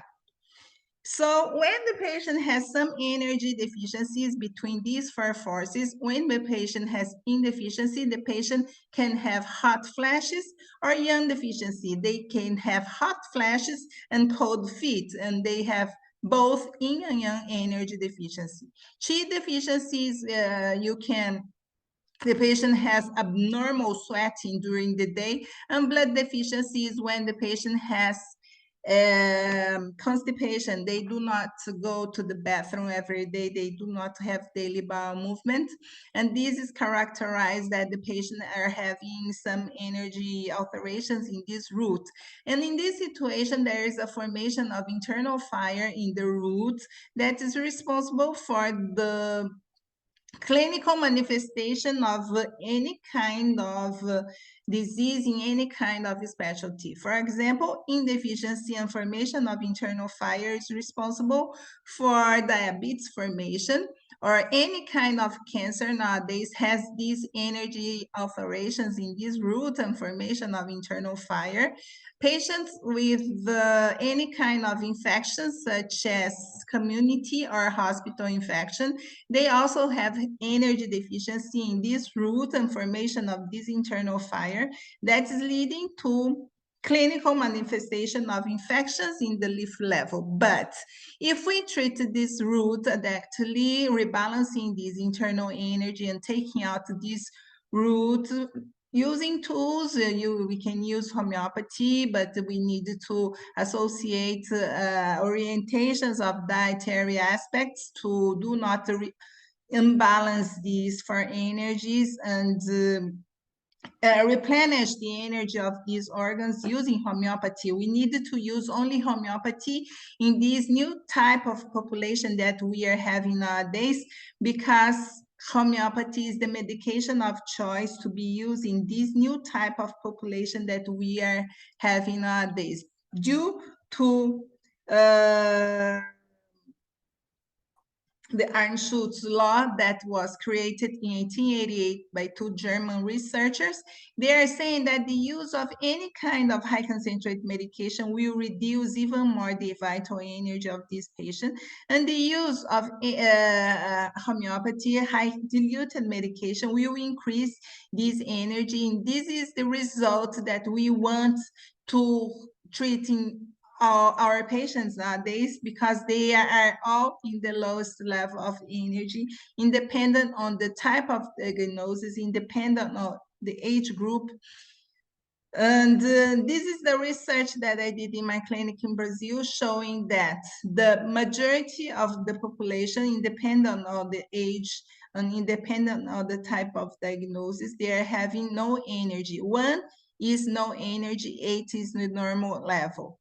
1 here is the liver, 2nd is the kidney, 3rd is the heart, 4th is the lung, and 5th is the spleen energy, and 6th is the memory and concentration. The majority of patients are not having energy in the memory, in all these organs, meaning that the majority are immunocompromised and not immune competent. And this is the cause of formation of any kind of disease nowadays, including the propensity to have COVID-19 infection is caused by this energy deficiency situation, because the protection of our bodies made by the energy of the kidney against the invasion of the external pathogenic factor. And you can see that the majority, 97.5% of my patients in Brazil do not have energy in the kidney responsible for the protection of this invasion.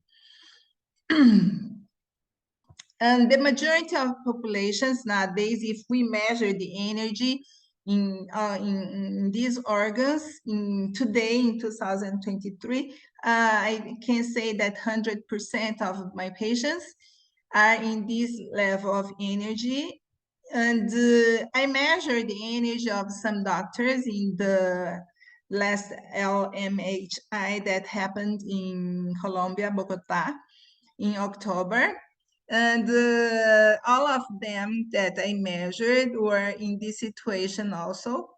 And that is why we, including as medical doctor, we are in this situation nowadays, and we are having more propensity to have any kind of disease such as diabetes, hypertension, myocardial infarction, or including cancer, that because of this energy deficiency situation in this root. And in a theory created by myself in 2015, I created this new theory in using homeopathy to treat this energy deficiency situation. To treat energy deficiency of the liver, we can use phosphorus. To treat the heart, we can use sulfur. To treat the spleen, we use calcária carbonica. To treat lung, we use silicia. And to treat the kidney, we use natrium muriaticum.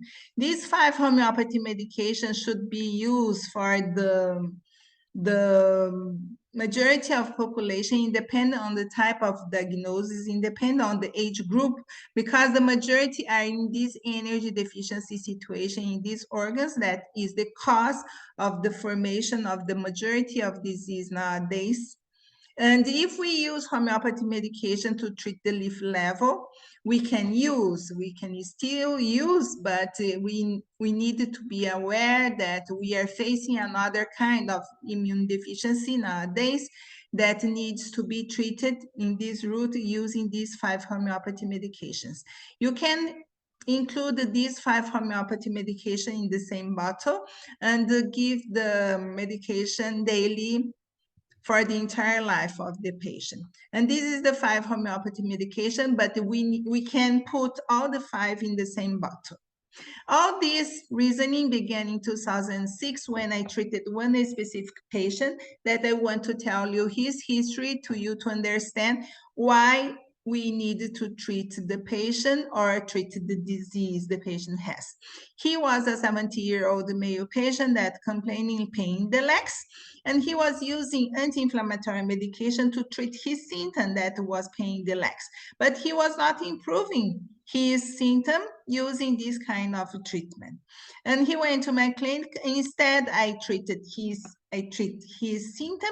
I treat his energy deficiencies in the root of this tree. He was having kidney and energy deficiency, and I treated him using some acupuncture sessions. And after 10 acupuncture sessions, he returned and said that he improved very much with the treatment of his leg pain. But he also improved from another condition that I was not aware, that he was having glaucoma, was treating glaucoma for the last 40 years with no improvement of his intraocular pressure, only using eye drops. As I said, glaucoma in traditional Chinese medicine is caused by energy alterations in the 5 internal massive organs, and rebalancing this internal energy of these organs, it was possible to reduce for the first time of his life the intraocular pressure from 40 to 17 mmHg. And in this article, I'm showing that glaucoma has energy alterations in this root of this tree, because glaucoma usually is treated in the leaf level of this tree, but in the root level is the cause. That's why when we treat the root, we are treating the patient. When they treat the leaf, we are treating the symptoms. And that is why we need to, in patients with glaucoma, we also need to treat the root, that are the energy alterations presented in this patient, to regulate the intraocular pressure. Here is another article where I'm showing that patients with atypical pap cell exam, they usually are treated in the leaf level of the tree. They usually use to do the cauterization or surgery in these patients. But what I want to say is that patients with this problem are having energy alterations in this root, and treating these energy alterations in this root, it was possible to cure the patient's conditions without need to use cauterization or to use surgery. In this third article, I'm showing that patients with dementia, they are having, usually Western medicine treatment is treating the leaf level, because dementia patients, they usually have depression, anxiety, panic syndrome, they can have insomnia, they can have urinary incontinence, urinary tract infection. And they usually gave medication, one medication for one symptom. All this medication that we are giving in the leaf level could be harming the energy even more, sorry, that are very low, as I'm showing here, that the majority of patients with dementia, they are having energy deficiency in these 5 internal massive organs. And if we treat the leaf level, we will harm even more the energy presented in this route when we use high concentrated medication. But if we use high diluted medication, it will be best to treat the symptoms, but still the root is still not treated. And that's why we need to integrate the treatment of leaf level using high diluted medication, including treating the leaf and the root of this tree. In this article, which could be the risk factor for developing cancer after receiving COVID-19 vaccine? In this article, I'm showing 5 case reports that all of them presented some kind of cancer after receiving this kind of vaccine. And all of them have energy deficiency in these 5 internal massive organs.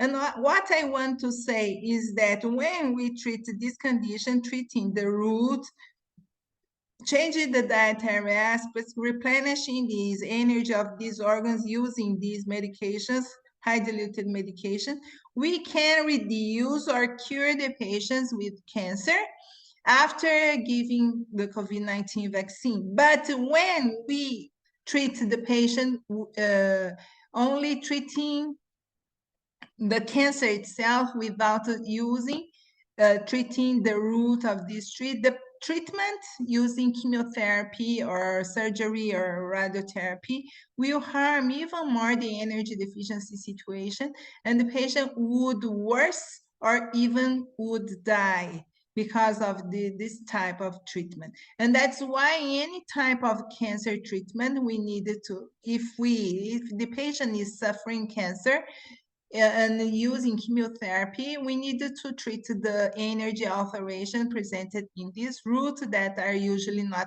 treated. Yeah, we needed to replenish these organs using high diluted medication. In this article, I'm showing that patients with Parkinson's disease also have energy deficiency in these 5 internal massive organs. And when we treat this condition, only rebalancing and replenishing the energy of this root, we can improve the symptoms of the patients with Parkinson's or cure them without using medications to treat each symptoms of shaking hands or slowly movement, etc. And patients that are usually using medication, high concentrated medication to treat symptoms of Parkinson, I had one patient that he was using 5 medication, high concentrated medication, and I orientated him to reduce the medication because I know that he was having energy deficiency in these organs, but he did not reduce the medication. And 2 weeks ago, he died of myocardial infarction because it was reducing the energy of this root, leading to blood stagnation in the heart, leading to myocardial infarction symptoms. And in patients with any kind of cancer, in this article, I'm showing one case of patients that were 42 years old, the male patient that was suffering from cancer in the lung and was having metastasis in any part of the body, such as in abdomen, in the central nervous system, in the skin, in the many kinds of organs. And when he used chemotherapy to treat this metastasis and lung condition, these metastases could reduce only slowly. But when we associated the treatment using treating the root replenishing the energy of these organs, the immune system of the patient would increase, and all metastases was reduced and disappeared after this treatment. And the patient in this condition, after in the COVID-19 pandemic, he did not go to treat these energy alterations in this route and only did the chemotherapy. And for this reason, this patient died in the COVID-19 pandemic because the treatment he was suffering using chemotherapy and radiotherapy reduced the energy of this route and leads to death of this patient because it's very important to associate the treatment increasing the energy of this route of this treatment. Patients with prostate cancer, I would like to show that when the patient with prostate cancer treats this energy deficiency condition, when they are suffering, they are having treatment using chemotherapy or radiotherapy, the evolution of this of the treatment of this disease is very good because the patient will not have depression, will not have all complications of chemotherapy, or even die due to this kind of treatment. But when the patient uses only the common treatment using chemotherapy, surgery, or radiotherapy without using this energy-based treatment in this route, the patient could have more metastases, increase the PSA, and that's why in all patients with cancer, we need to integrate the treatment of the root and the leaf level. And in this article, I'm showing also patients with prostate cancer after surgery. They can have urinary incontinence and sexual dysfunction. And even using medication to treat this condition in the leaf level, using high concentrated medication, the patient will not improve because the cause is on the root of this tree. Sexual dysfunction is controlled by the energy of the kidney and also the urinary incontinence. And that is why to treat this energy deficiency in the kidney, we need to treat the whole system because one organ depends on the other. Nowadays, it's very common patients with diabetes, increasing the number of patients with diabetes, but diabetes has all patients with diabetes type 1, type 2, or gestational diabetes, they also have in common this energy deficiency situation that is the cause of formation of all these type of diabetes. And patients with diabetes type 1 that are usually using insulin to treat their condition, when we associated the treatment in the root, the patient will reduce the use of insulin and reduce the hyperglycemia condition because the hyperglycemia is caused by this energy deficiency situation. And treating this condition, we could cure patients with diabetes that nowadays are considered only chronic disease, not a curable disease, because they are not treating the cause of formation of diabetes. And also patients with hypertension patients also have this energy deficiency situation in this route. And when we treat this condition of replenishing the energy of these organs, the hypertension will reduce, and we can reduce the medication that the patient are still using to treat the symptom in the leaf level. Patients with congestive heart failure that are in normal treatment using digoxin or other kinds of treatment, they also have energy deficiency in these organs. And when we treat this condition in the root, the patient would improve the heart failure condition, will improve all the symptoms because all this failure is caused by these energy deficiencies in the root. In this article, I'm showing that it's possible to treat community and nosocomial infection with the same method and without using any kind of antibiotics. Because what is causing these symptoms of infection in the leaf level of this tree, such as community or hospital infection, is the energy deficiency situation in this root, leading to formation of internal fire in this root, leading to clinical manifestation in the leaf level. And when we use only antibiotics to treat this condition without treating these energy alterations in this root, we will harm even more the energy of these patients, and the patient will not improve and will have relapse of this infection treatment. And also patients with the recurrent urinary tract infection, they have the cause of this recurrent could be this energy deficiency situation in this root, leading to formation of internal fire. And this internal fire in the bladder leads to the symptoms of urinary tract infection. And the treatment, we needed to treat this, the cause of this clinical manifestation, treating the root, that to improve the symptom in the leaf level.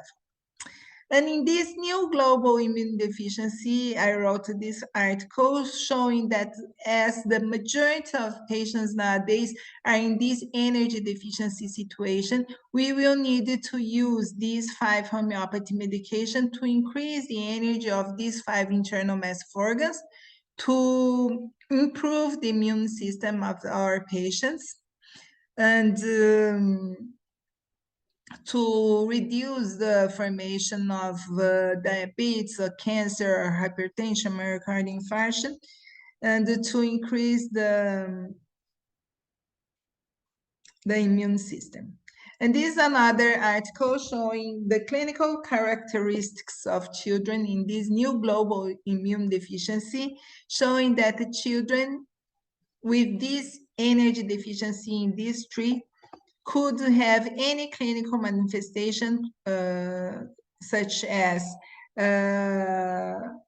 low weight and low height, and they can have anxiety, insomnia, and this autism is caused by this energy deficiency situation, and all kinds of TDA, of attention deficits, is caused by this energy deficiency situation. And that's why if we use this high concentrated medication to treat this symptom, we can reduce even more the energy of these children in the root and leading to worsening of these clinical manifestations.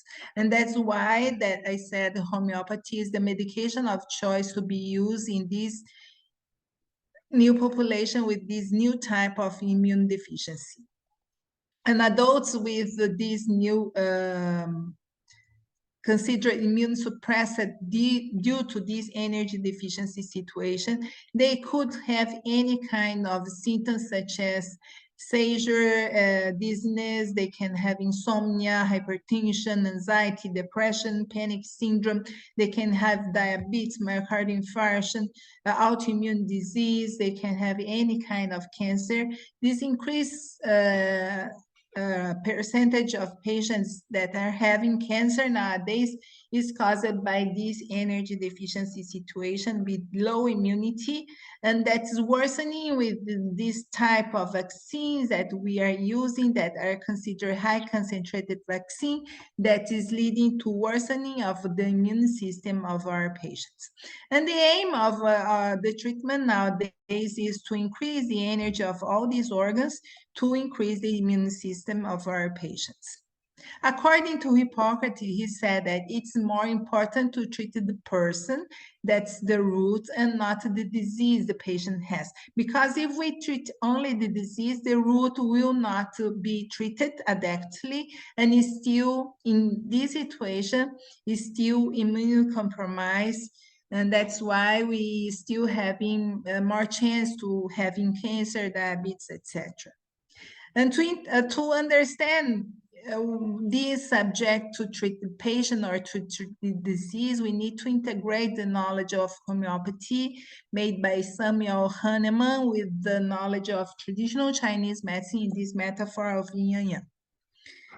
I would like to finalize. I would like to thank all of you to hear my presentation. And if you want to ask some question, I will be very glad to answer you. Thank you very much. Thank you, Dr. Ling. And the participants, please raise your hand for asking question and clearing doubts to Dr. Ling. Please.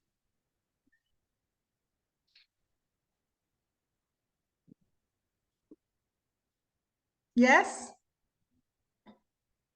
Someone have to ask question, I think. He went to ask, but he didn't raise the hand. Yeah, because it is like that. Whenever we starts, no one will raise the hand. Whenever you are going to, when we are going to the other session, everyone will come. First, someone have to do. Dr. Danesh, you can stop sharing, doctor. You can Okay. stop sharing, then we'll. Okay. Aurelio, doctor. You can unmute yourself and talk. D. Aurelio.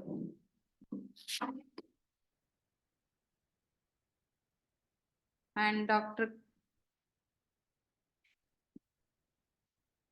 please unmute yourselves. Oh, okay. Dr. Kalyan Swarup, you can unmute yourself, sir. Okay. Audible? Yes, sir. Yes. Okay. Your lecture is very fine. Can I ask Thank a question from you? Yes. Can you say how many homeopathic college in your city? No, we don't have a homeopathy college in my city. We have one, it's 100 kilometers far from my city. So, no any college in your city or Hong Kong? Homeopathy college? No, I'm from Brazil. I'm not from Hong Kong. From where you study your homeopathy? Yeah, this kind of reasoning, it's a new theory that I created when I began my homeopathy course in 2015. What type of degree delivered by the government? What type Sorry? of degree?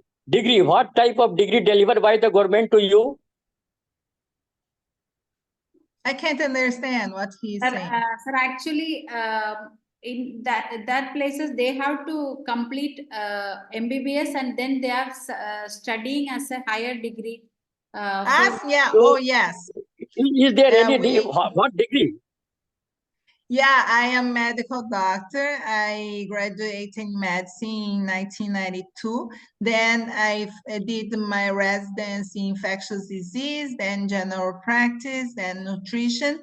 Then I did my graduation in acupuncture, pain management, and the last specialty is homeopathy. Yeah.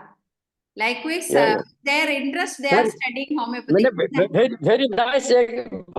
Very nice lecture delivered by you on the homeopathic. Treat the patient, not the disease. Very nice lecture. Yeah? I like this. Oh, thank you very much. And Dr. Ling, Yeah, this is very interesting because nowadays we are treating on only the leaf level, but the real cause is on the root that we need to treat. Yes. Okay, Yes, thank you for your comments. And Dr. Pramila Mishra is asking which chakra need to heal uterus complaints. As I tell you, the symptoms, all symptoms that the patient is presenting is not on the organ that he is having. For example, in the uterus, it's the clinical manifestation of some energy alterations in the root that are the energy deficiency in these 5 internal massive organs. For this reason, we need to treat this energy deficiency in these 5 organs to heal the uterus, because the symptom is only the tip of the iceberg. The real problem is this energy deficiency in these 5 internal massive organs that we need to treat in all kinds of disease. But we need to take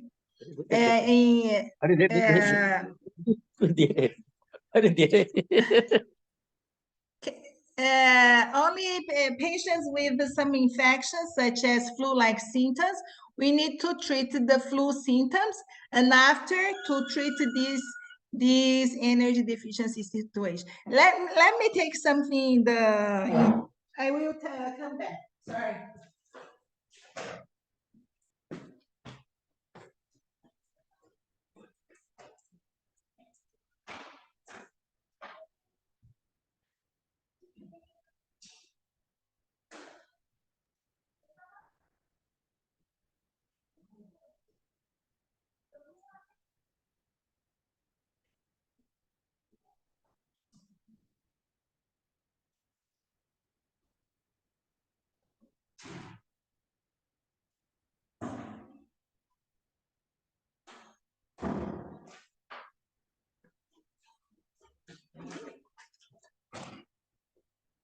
Sorry. Sorry. we can continue to our discussion. Yes, sure. Yeah, but to heal this uterus, in any kind of disease of the patient, the disease is in the leaf of the tree, but the real cause is on the root. In any kind of disease, we need to treat the root, independent on the type of the diagnosis. Okay, and Dr. Pramila Mishra is asking the question, and she replied now, actually, your answer is very much similar to yogic anatomy. Okay. Yeah. And one more thing I wanted to ask you. Now she asked, which chakra should be energized for the uterus. Likewise, here someone is saying like that. This chakra is for this organ, this chakra is for this organ. The reproduction system is controlled by the energy of the kidney. That's the second chakra. But as I show you, the kidney is receiving energy from the lung that is with no energy also. And the lung is receiving energy from the spleen that's with no energy. And this spleen is receiving energy from the heart that's also with no energy. And the heart is receiving energy from the liver that's also without energy. That's why to treat the kidney, we need to treat the whole system that is affected by this electromagnetic radiation nowadays. And this treatment should be used daily for the whole life of the patient, because we are exposed chronically to this radiation every day, and we need to use the medication every day to improve our energy. It's like a gasoline for our car. If we do not put gasoline to our car will not move. And that's why our body will not work adequately if we do not have energy to protect and to make all the functions, normal functions of our system. Okay? Okay, and your answer is actually what you told is correct, because we cannot focus on one organ if one chakra is active. That is true. They are all interconnected. We cannot treat only one, because all of them are integrated. And I have seen some chakra practitioners They are doing like that. If you have these complaints, you have to activate this system. You have to you have to energize. Yeah, but they do not know that all of the other chakra are affected also. If you have We need to entered, treat all. yeah, so Yeah. that chakra, likewise, they are focusing particular organ to specific chakras. Yeah. See, what you said is That is why we need to treat the patient holistically, not exactly, the disease. yeah, exactly. That is actually I even I got an answer to say to others. Thank you so much. And Okay, thank you. Dr. Danesh, please. Yes. Good evening, all, and good evening, Dr. Hang Ling. Okay. Very good presentation from you. And so the subject of discussion as is a very pure homeopathic subject, and really that's a good thing that you presented such a beautiful session in this session in this Thank webinar. you very much. And we all know that when a person gets disease, he is a diseased person, and when he is free of the disease, he is a normal person. But that means that there is normal and abnormal. But frankly, when a patient comes to you, people used to say that, doctor, I have sinusitis, I have I have laryngitis, I have peptic ulcer, like that. But frankly, it is not. It is there are certain factors which really affect the patient and to bring such diseases in him. So homeopathy, and that will definitely yield you in getting the right disease.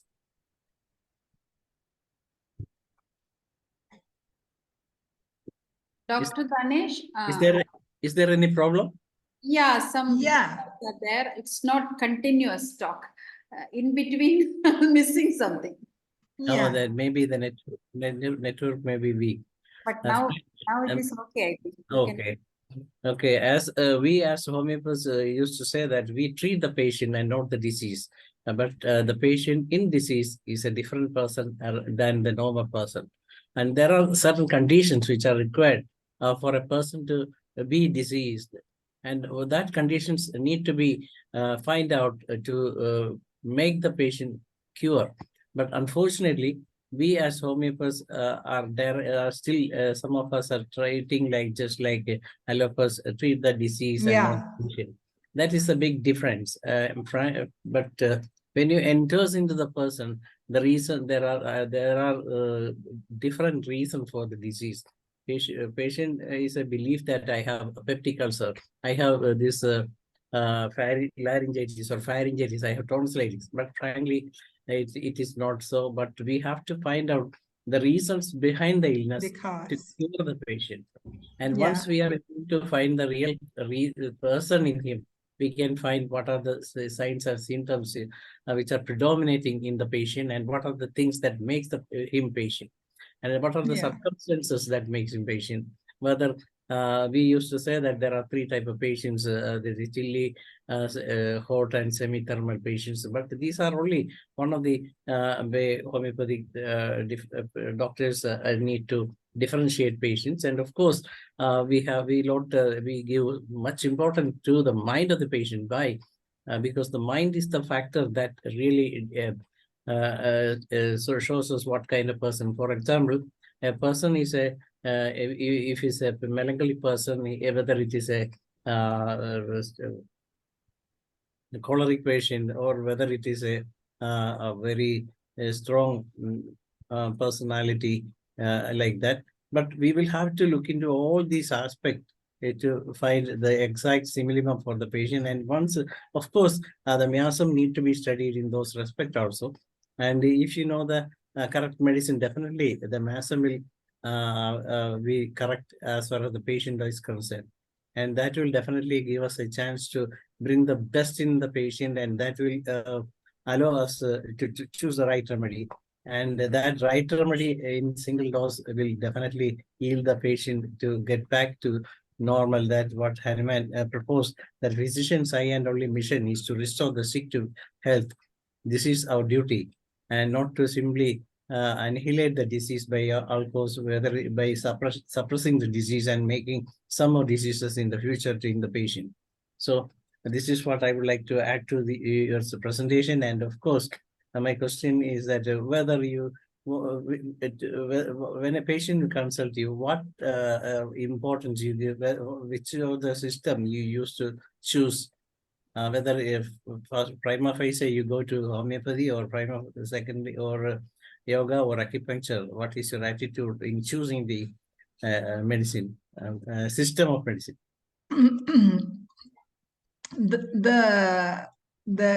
I show in my presentation the four energy that's very important to us to treat the yin and yang blood. And we needed to ask the patient 5 questions to see how is the energy situation of this patient. If the patient has yin deficiency, the patient will have hot flashes, heat sensation. But when the patient has yang deficiency, the patient would have cold hand and cold feet, and he would cover his feet during the night when he is sleeping. And when the patient has Qi deficiency, he have abnormal sweating during the day, but abnormal sweating during the night means yin deficiency. And that is why the fourth question is if the patient go to the bathroom every day to the daily bowel movement. If they do not have daily bowel movement, this means blood deficiency. And that's why we need to treat these 4 energies. And when the patient has one of these energy deficiency, there's a formation of internal fire. Internal fire is when the patient have itchiness in the skin or have redness in the skin, or in the daytime what deficiency you said? I didn't get heat retention is the formation of internal fire, and they could have bleeding gums or bad breath or itchiness in the skin or microhematuria. They could have abdominal pain. All these symptoms is caused by this formation of internal fire. And that is why we needed to ask these 5 questions to see how is the energy of situation of our patients to regulate this internal energy. But usually this energy deficiency situation is caused by these energy alterations in the 5 internal massive organs. That is why we needed to use these 5 homeopathy medication to treat these the cause of this energy deficiency could be this energy deficiency in these 5 internal massive organs. And that is why we needed to use these 5 medication, and sometimes I usually include mercury solubilis 200 CH to take out the heat, or to use aconitum to take out the heat in the gallbladder, or to use this medication when the patient has symptoms of infection. Usually I use this medication together to rebalance and to cure the patient. Thank you so much. Actually, I think everyone need more clarity. They didn't ask the question, but everyone have some doubts in their mind. I think we will continue the class again and again. We need the continuation of these classes. Thank you so much for joining with us. We need your classes. Okay, we can do another time again to explain better this energy alteration situation that we need to have in mind. Yeah, thank you. Okay, thank you. Yes, now it is the time for the Malayalam session in our local language. Thank you everyone for joining with us. Good night and see you tomorrow same time. Thank you. Bye-bye. And now I am inviting Dr. Hubert for moderating Malayalam session. Dr. Hubert, please. Thank you, Dr. Maliyakal. എല്ലാവർക്കും നമസ്കാരം. ഇന്ന് നമ്മുടെ സൂമിൻ്റെ IFPHൻ്റെ സൂമിൻ്റെ 1195 ദിവസമാണ്.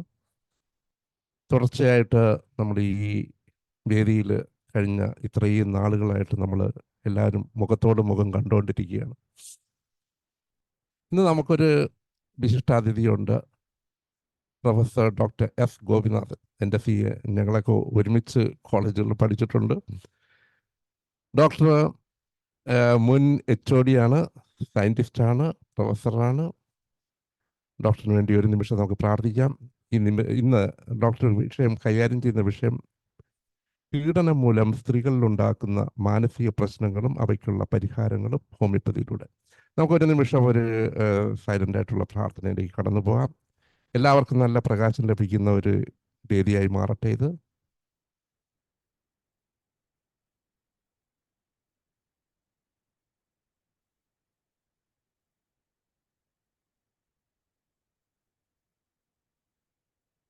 Thank you all. നമുക്കറിയാം ഇതൊരു വലിയ വിഷയമാണ്. ഡോക്ടറെ കുറിച്ച് പറയുകയാണെങ്കിൽ മുൻ HODയും സയൻറ്റിസ്റ്റ്, പ്രൊഫസറും, department of psychiatry, national homoeopathic research institute of mental health, Kottayam. 36 വർഷത്തിലധികം ചികിത്സാനുഭവങ്ങൾ, 12 വർഷത്തെ ടീച്ചിങ് പരിചയം, 15 ശാസ്ത്ര പ്രബന്ധങ്ങൾക്ക് നേതൃത്വം നൽകി. സ്ത്രീ ഒരു സ്ത്രീ എന്ന് പറഞ്ഞു തീർന്നാൽ ആർക്കും ഇന്ന് വരയ്ക്കും കണ്ടുപിടിക്കാൻ കഴിയാത്ത ഒരു അജ്ഞതയാണ്. ഒരു കാലത്ത് ഏറ്റവും കൂടുതൽ നമ്മൾ എല്ലാ ഗ്രന്ഥങ്ങളും വായിച്ചു തീർന്നാലും സ്ത്രീയാണ്. ഇപ്പം മഹാഭാരതം എടുത്തു തീർന്നാൽ മഹാഭാരതത്തിൽ യുദ്ധങ്ങളുടെയും എല്ലാത്തിൻ്റെയും കാരണം ആയിട്ട് വന്നത് സ്ത്രീ മൂലം ആണെന്നാണ് പറയപ്പെടുന്നത്. ഭരണം നഷ്ടപ്പെട്ടതും അങ്ങനെ ഒരുപാട് കാരണങ്ങൾ. എന്നാൽ പ്രകൃതി മൊത്തം അടുത്ത ജന്മം കൊടുക്കുന്നതും ഈ ലോകത്ത് നിലനിർത്തുന്നതും സ്ത്രീകളാണ്. സ്ത്രീകളുടെ ഒരു ഭാഗത്ത് മഹത്വം നിലനിൽക്കുന്ന സമയത്ത്, ഏറ്റവും സുന്ദരമായിട്ടുള്ള സ്ത്രീയുടെ മഹത്വം നിലനിൽക്കുന്ന സമയത്ത്, മറ്റൊരു ഭാഗത്ത് സ്ത്രീയെക്കുറിച്ചുള്ള അജ്ഞത. ഈ 2 വിഷയങ്ങളും ലോകം അന്ന് മുതൽ, പ്രപഞ്ചം ഉണ്ടായ കാലം മുതൽ ചർച്ച ചെയ്തുകൊണ്ടിരിക്കുന്ന വിഷയമാണ്. പുരുഷനിൽ നിന്നാണ് സ്ത്രീ ഉണ്ടായതെന്നാണ് വേദപുസ്തകത്തിൽ പറയപ്പെടുന്നത്. 2 ഒന്നായിരുന്ന നിന്ന് 2ആയി മാറിയിരിക്കുന്ന ഒരവസ്ഥയിൽ വീണ്ടും അത് ഒന്നായി ചേരാനായിട്ടുള്ള അദമ്യമായിട്ടുള്ള ആഗ്രഹം 2നുമുണ്ട്, 2 ഭാഗത്തിനുമുണ്ട്. അതുകൊണ്ട് തന്നെ സ്ത്രീയിൽ പുരുഷനുമുണ്ട്, പുരുഷനിൽ സ്ത്രീയുമുണ്ട്. നമ്മൾ ഇന്ന് ഡോക്ടർ ഈ വിഷയത്തെക്കുറിച്ചും ഇതുമൂലം, പീഡനം മൂലം സ്ത്രീകളിലുണ്ടാകുന്ന മാനസിക പ്രശ്നങ്ങൾ കുറിച്ചാണ് ഡോക്ടർ ഇന്ന് ചർച്ച ചെയ്യുന്നത്. അതിൻ്റെ മാനസികമായിട്ടുള്ള ധാരാളം വലിയ സ്ട്രോങ് വിഷയമായതുകൊണ്ട് അവസാനം കുറച്ച് ടൈം ആവശ്യമുണ്ട്. എല്ലാവർക്കും ചോദ്യങ്ങൾ ചോദിക്കാനുണ്ട്. ഡോക്ടർ അത് കണക്കാക്കി അടുത്ത 45 മിനിറ്റ് ആയിരുന്നു ഡോക്ടർ ക്ലാസ് ആയിരിക്കും. Thank you doctor. You are welcome for our platform. തുടങ്ങാം സർ.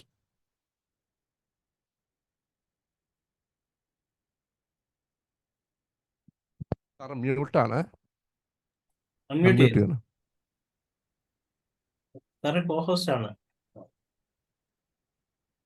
സാറിനെ ഞാൻ അൺമ്യൂട്ട് ചെയ്യാം. ഓക്കെ.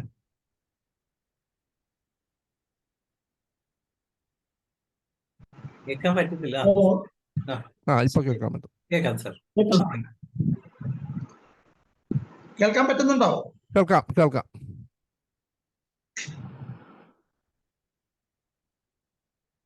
എല്ലാവർക്കും എന്റെ നമസ്കാരം. മലയാളം സെഷൻ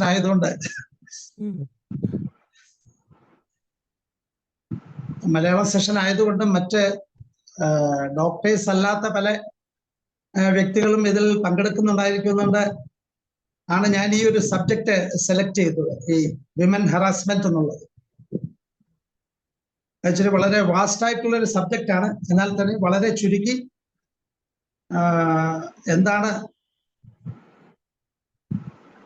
ഈ വിമൻ ഹറാസ്മെന്റ് കൊണ്ട് നമ്മൾ ഉദ്ദേശിക്കുന്നത്, അതിന് നമ്മൾക്ക് ഹോമിയോപ്പതിക്ക് എന്ത് ചെയ്യാൻ കഴിയും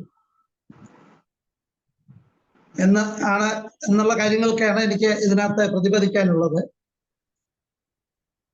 ഈ ഇന്നത്തെ കാലത്ത് ഈ ഹറാസ്മെന്റ് അല്ലെങ്കിൽ പീഡനം എന്ന് പറയുന്ന ഒരു ടേം സർവ്വസാധാരണമാണ്.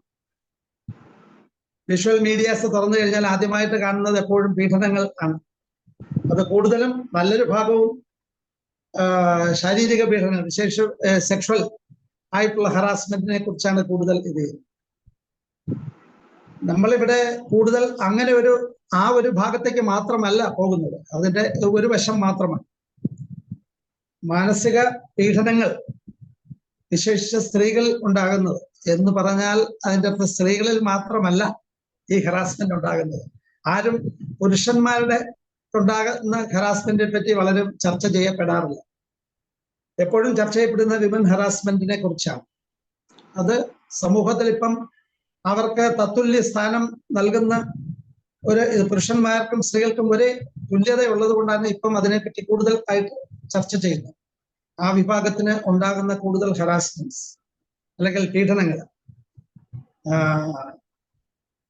ഇപ്പൊ പീഡനം എന്ന് പറയുമ്പോൾ അത് പല ഭാഗത്തു നിന്നും ഉണ്ടാകും. എന്നാൽ സ്ത്രീകൾക്ക് കൂടുതൽ ഉണ്ടാകുന്ന ഒരു ഏരിയ എന്ന് പറഞ്ഞാൽ അവരുടെ ജോലി സ്ഥലങ്ങളിൽ നിന്നാണ് ഒന്ന്. പിന്നെ വേറൊന്ന് ഗൃഹത്തിൽ നിന്ന് ഉണ്ടാകുന്ന മാനസിക ശാരീരിക പീഡനങ്ങൾ. അത് സ്വന്തം ഗൃഹത്തിൽ നിന്നായാലും ശരി, വിവാഹം ചെയ്ത് കൊണ്ടുപോകുന്ന സ്ഥലങ്ങളിൽ നിന്നായാലും ശരി, മറ്റ് ആൾക്കാരിൽ നിന്നായാലും ശരി, ഫാമിലിയിൽ നിന്നുള്ള ആൾക്കാരിൽ നിന്നായാലും ശരി ഉള്ള ഹറാസ്മെന്റുകൾ ഉണ്ടാകുന്നുണ്ട്. കുട്ടികൾക്ക്, സ്കൂൾ കുട്ടികൾക്ക് അല്ലെങ്കിൽ കോളേജ് കുട്ടികൾക്ക് കോളേജിൽ നിന്നും അല്ലെങ്കിൽ പഠിക്കുന്ന സ്ഥലങ്ങളിൽ നിന്നും ഉണ്ടാകുന്ന പീഡനാനുഭവങ്ങൾ. അങ്ങനെ പലതരത്തിലുള്ള പീഡനങ്ങൾ. അത് ഈ പറഞ്ഞ പോലെ ഈ സെക്ഷലോ അല്ലെ മറ്റുള്ള ശാരീരികമായ പീഡനങ്ങൾ മാത്രമല്ല, കൂടുതൽ അവർ അനുഭവിക്കുന്ന മാനസിക പീഡനാനുഭവങ്ങളാണത് കൂടുതൽ നമ്മൾ ഇതിനകത്ത് ചർച്ച ചെയ്യപ്പെടുന്നത്. അത് പീഡനം കൊണ്ട് അവർക്ക് എന്തുണ്ടാകുന്നു, അപ്പൊ അവരിൽ ഉണ്ടാകുന്ന വ്യതിയാനങ്ങൾ, മാനസികമായിട്ടുള്ള വ്യതിയാനങ്ങൾ, അവരുടെ ആറ്റിറ്റ്യൂഡ്സിൽ ഉണ്ടാകുന്ന ചേഞ്ചസ്, അവരുടെ സ്വഭാവത്തിൽ ഉണ്ടാകുന്ന ചേഞ്ചസ്, അതുകൊണ്ട് അവരുടെ ജീവിത രീതിയിൽ ഉണ്ടാകുന്ന വ്യത്യാസങ്ങൾ, മാനസികവും ശാരീരികവുമായിട്ടുള്ള ബുദ്ധിമുട്ടുകൾ, ഇങ്ങനെയുള്ള കുറെ കാര്യങ്ങളാണ് ഇതിൽ പറയുന്നത്. അതിന് ഹോമിയോപ്പതിയിലൂടെ ഏത് രീതിയിൽ നമ്മൾക്ക് അത്തരം കാര്യങ്ങൾ നമുക്ക് ചികിത്സ കൊടുക്കാം എന്നതിനെ പറ്റിയും നമുക്ക് ഇതിൽ ചർച്ച ചെയ്യാം. അപ്പം ഞാൻ പറഞ്ഞു, ഇത് കൂടുതലും ഈ ഒരു മാനസിക പീഡനം, പല തരത്തിൽ നിന്നുണ്ടാകുന്ന മാനസിക പീഡനങ്ങളെ കുറിച്ചാണ് നമ്മൾ പറയുന്നത്. അപ്പൊ ഏതുതരം മാനസിക പീഡനങ്ങളായാലും, അത് വീട്ടിൽ നിന്നായാലും ശരി, വർക്ക് പ്ലേസസിൽ നിന്നായാലും ശരി, അല്ലെങ്കിൽ വിദ്യാഭ്യാസ സ്ഥാപനങ്ങളിൽ നിന്നായാലും ശരി, സ്വന്തം വീട്ടിൽ തന്നെ ഫാമിലി മെമ്പേഴ്സിൽ നിന്നായാലും ശരി, അങ്ങനെ ഏത് തരത്തിലുള്ള പീഡനങ്ങൾ ഉണ്ടായാലും ഈ വ്യക്തിയിൽ ഒരു വല്ലാത്ത തരത്തിലുള്ള മാനസിക ആഘാതങ്ങൾ ഉണ്ടാക്കുന്നു. അതോടൊപ്പം മാനസിക സമ്മർദ്ദങ്ങളും ഉണ്ടാക്കും. അപ്പൊ ഈ മാനസിക സമ്മർദ്ദം നമ്മൾ ഉദ്ദേശിക്കുന്ന ഈ സ്ട്രെസ്. നമ്മളെപ്പോഴും ഈ സ്ട്രെസ്സും സ്ട്രെയിനും, അവർക്ക് ഭയങ്കര സ്ട്രെസ്സാണ്, എപ്പോഴും ഭയങ്കര സ്ട്രെയിൻ ആണ് എന്ന് പറയുന്നു. രണ്ടും ഒരുപോലെ നമ്മൾ അങ്ങോട്ടും ഇങ്ങോട്ടും മാറി മാറി ഉപയോഗിക്കുന്ന പദങ്ങളാണ്. പക്ഷെ സ്ട്രെസ് എന്ന് പറഞ്ഞാൽ അതിന്റെ കാരണങ്ങളും, സ്ട്രെയിൻ എന്ന് പറഞ്ഞാൽ അതിൽ നിന്നുണ്ടാകുന്ന ഫലങ്ങളുമാണ് ആക്ച്വലി അതിന്റെ മീനിങ് നോക്കിയാൽ. സ്ട്രെസ് എന്ന് പറഞ്ഞാൽ എപ്പോഴും ഒരു കോസാണ്. സ്ട്രെയിൻ എന്ന് പറയുമ്പോൾ ദാറ്റ് ഈസ് ദ റിസൾട്ട്. അപ്പൊ ഇതിൽ നിന്ന് ഉണ്ടാകുന്ന ഈ സമ്മർദ്ദങ്ങൾ നമുക്ക് പല രീതിയിൽ നമ്മൾക്ക് തിരിക്കാം. സാധാരണ രീതിയിൽ നോർമലി തന്നെ നമ്മൾ സ്ട്രെസ് എന്ന് പറയുന്നിടത്താൽ കാരണങ്ങൾ പല തരത്തിലാണ്. ഒന്ന്, നമ്മുടെ ഈ പറയുന്ന ലോസ് കൊണ്ടുണ്ടാകുന്ന മാനസിക സമ്മർദ്ദം. പിന്നെ വേറൊന്നെന്ന് പറയുന്നത് നമ്മുടെ ജീവിത രീതിയിൽ അല്ലെങ്കിൽ ജീവിതത്തിൽ ഉണ്ടാകുന്ന ചേഞ്ചസ് കൊണ്ടുണ്ടാകുന്ന സമ്മർദ്ദങ്ങൾ. പിന്നൊന്ന് ഇന്റർപേഴ്സണൽ, വ്യക്തികൾ തമ്മിലുള്ള പ്രശ്നങ്ങൾ ഉണ്ടാകുന്ന സമ്മർദ്ദങ്ങൾ. പിന്നെ ഒരാളിന്റെ മനസ്സിന്റെ ഉള്ളിൽ തന്നെയുള്ള സമ്മർദ്ദങ്ങൾ. അങ്ങനെ പലതരത്തിലാണ് നമ്മൾ സമ്മർദ്ദങ്ങളുണ്ട്. അപ്പോൾ ഈ ഒരു ഹറാസ്മെന്റിൽ, ഈ ഒരു മെന്റൽ ഹറാസ്മെന്റ് അല്ലെങ്കിൽ വിമൻ ഈ ഹറാസ്മെന്റിൽ ഈ ഏരിയയിലൊക്കെ തന്നെയുള്ള ഈ പറഞ്ഞ 4 ഭാഗത്തുള്ള സമ്മർദ്ദങ്ങൾ, 4 തരത്തിലുള്ള സമ്മർദ്ദങ്ങൾ പലതരത്തിൽ അവരിൽ അനുഭവപ്പെടുന്നു. ഇപ്പൊ ഉദാഹരണമായിട്ട് നമ്മൾ പറയുന്ന ലോസ് എന്ന് പറയുന്നത്, ഇപ്പം ഒരാളിൽ ഏതെങ്കിലും തരത്തിലുള്ള ഒരു ഹെറാസ്മെന്റ് വന്നു കഴിഞ്ഞാൽ ഏറ്റവും പ്രധാനമായിട്ടുള്ളതെന്ന് പറഞ്ഞാൽ അവരുടെ പ്രസ്റ്റീജ്, ലോസ് ഓഫ് പ്രസ്റ്റീജ്, അവരുടെ ആത്മാഭിമാനത്തിനുണ്ടാകുന്ന ക്ഷതമാണ് ഏറ്റവും വലിയ അവർക്കുണ്ടാകുന്ന ഒരു ആഘാതം. മാനസിക ആത്മാഭിമാനം നഷ്ടപ്പെടുക. പിന്നെ വേറൊന്ന് ലോസ് എന്ന് പറയുമ്പോൾ ലോസ് ഓഫ് ജോബ്, വർക്ക് പ്ലേസിൽ ഉണ്ടാകുന്ന ചിലപ്പം പലതരത്തിലുള്ള കാരണങ്ങളിൽ അവരുടെ ജോലി തന്നെ അവർ നഷ്ടപ്പെടുത്തുകയോ അല്ലെങ്കിൽ നഷ്ടപ്പെടുകയോ ചെയ്യാം. പിന്നെ ജോലിയോ അല്ലെങ്കിൽ അത്തരം കാര്യങ്ങൾ വരുമ്പോഴത്തേക്ക് അവരുടെ ഫിനാൻസ് പ്രോബ്ലം, സാമ്പത്തികമായിട്ടുള്ള നഷ്ടങ്ങളും ബുദ്ധിമുട്ടുകളും ഉണ്ടാകും. ഒന്ന്. പിന്നെ അവരുടെ പൊസിഷൻസ്, അവർ ഏത് രീതിയിൽ ഏതൊക്കെ തരത്തിലുള്ള പൊസിഷനിലാണ് അവിടെ ഇരിക്കുന്നത്, എന്താണ് അവർക്കുള്ള ആധികാരികമായ കാര്യങ്ങൾ, അത്തരം കാര്യങ്ങളൊക്കെ തന്നെ അവർക്ക് നഷ്ടപ്പെടുകയോ അല്ലെങ്കിൽ അതിൽ നിന്ന് പിന്തള്ളപ്പെടുകയോ ചെയ്യാം. അപ്പൊ ഈ ലോസ് എന്ന് പറയുന്നത് അവർക്കുണ്ടാകുന്ന നഷ്ടം വളരെ അധികമാണ്. അത് ഏത് തരത്തിലുള്ളത് നമുക്ക് ഏത് വരെ പോകും എന്ന് നമുക്ക് പറയാനായിട്ട് പറ്റില്ല. പിന്നെ രണ്ടാമത്തെ പറഞ്ഞ അവർക്കുണ്ടാകുന്ന ചേഞ്ചസ് അവരിലുണ്ടാകുന്ന, കാരണം ചിലപ്പോൾ അവർക്ക് ഈ പറയുന്ന പോലെ ഒരു ജോലി സ്ഥലത്താണെന്നുണ്ടെങ്കിൽ അവർക്ക് ചിലപ്പോൾ ആ ജോലി അവിടുന്ന് ഇട്ടിട്ട് മറ്റൊരു സ്ഥലത്തേക്ക് പോകേണ്ടി വരും. അപ്പൊ നേരത്തെ ഉണ്ടായിരുന്ന വർക്ക് പ്ലേസ്, അവരുടെ ആ മറ്റു സൗകര്യങ്ങളെല്ലാം കളഞ്ഞിട്ട് മറ്റൊരു ജോലി തേടിപ്പോവുകയോ അല്ലെങ്കിൽ അതിൽ കുറഞ്ഞൊരു ജോലി തേടിപ്പോവുകയോ അല്ലെങ്കിൽ ജോലി ഇല്ലാതാകുകയോ ജോലി കളഞ്ഞിട്ട് പോവുകയോ ചെയ്യുന്ന ഒരവസ്ഥ. സ്കൂൾ പഠിക്കുന്ന കുട്ടികളാണെന്നുണ്ടെങ്കിൽ അവർ വേറെ സ്കൂളിൽ തേടി പോവുക, ചിലപ്പം പഠിത്തം നിർത്തുക, ഇങ്ങനെയുള്ള പലതരത്തിലുള്ള ഇത് ഉണ്ടാകും. അവർക്ക് ചിലപ്പോൾ അവരെ ഏതെങ്കിലും തരത്തിൽ നിന്ന് ട്രാൻസ്ഫർ ചെയ്യപ്പെടുക, അവരുടെ മേലധികാരികൾ തന്നെ ഇതുണ്ടാകുന്ന ഏതെങ്കിലും തരത്തിൽ ഈ ഹറാസ്മെന്റിന്റെ ഭാഗമായി തന്നെ വേറെ തലത്തേക്ക് മാറ്റപ്പെടും.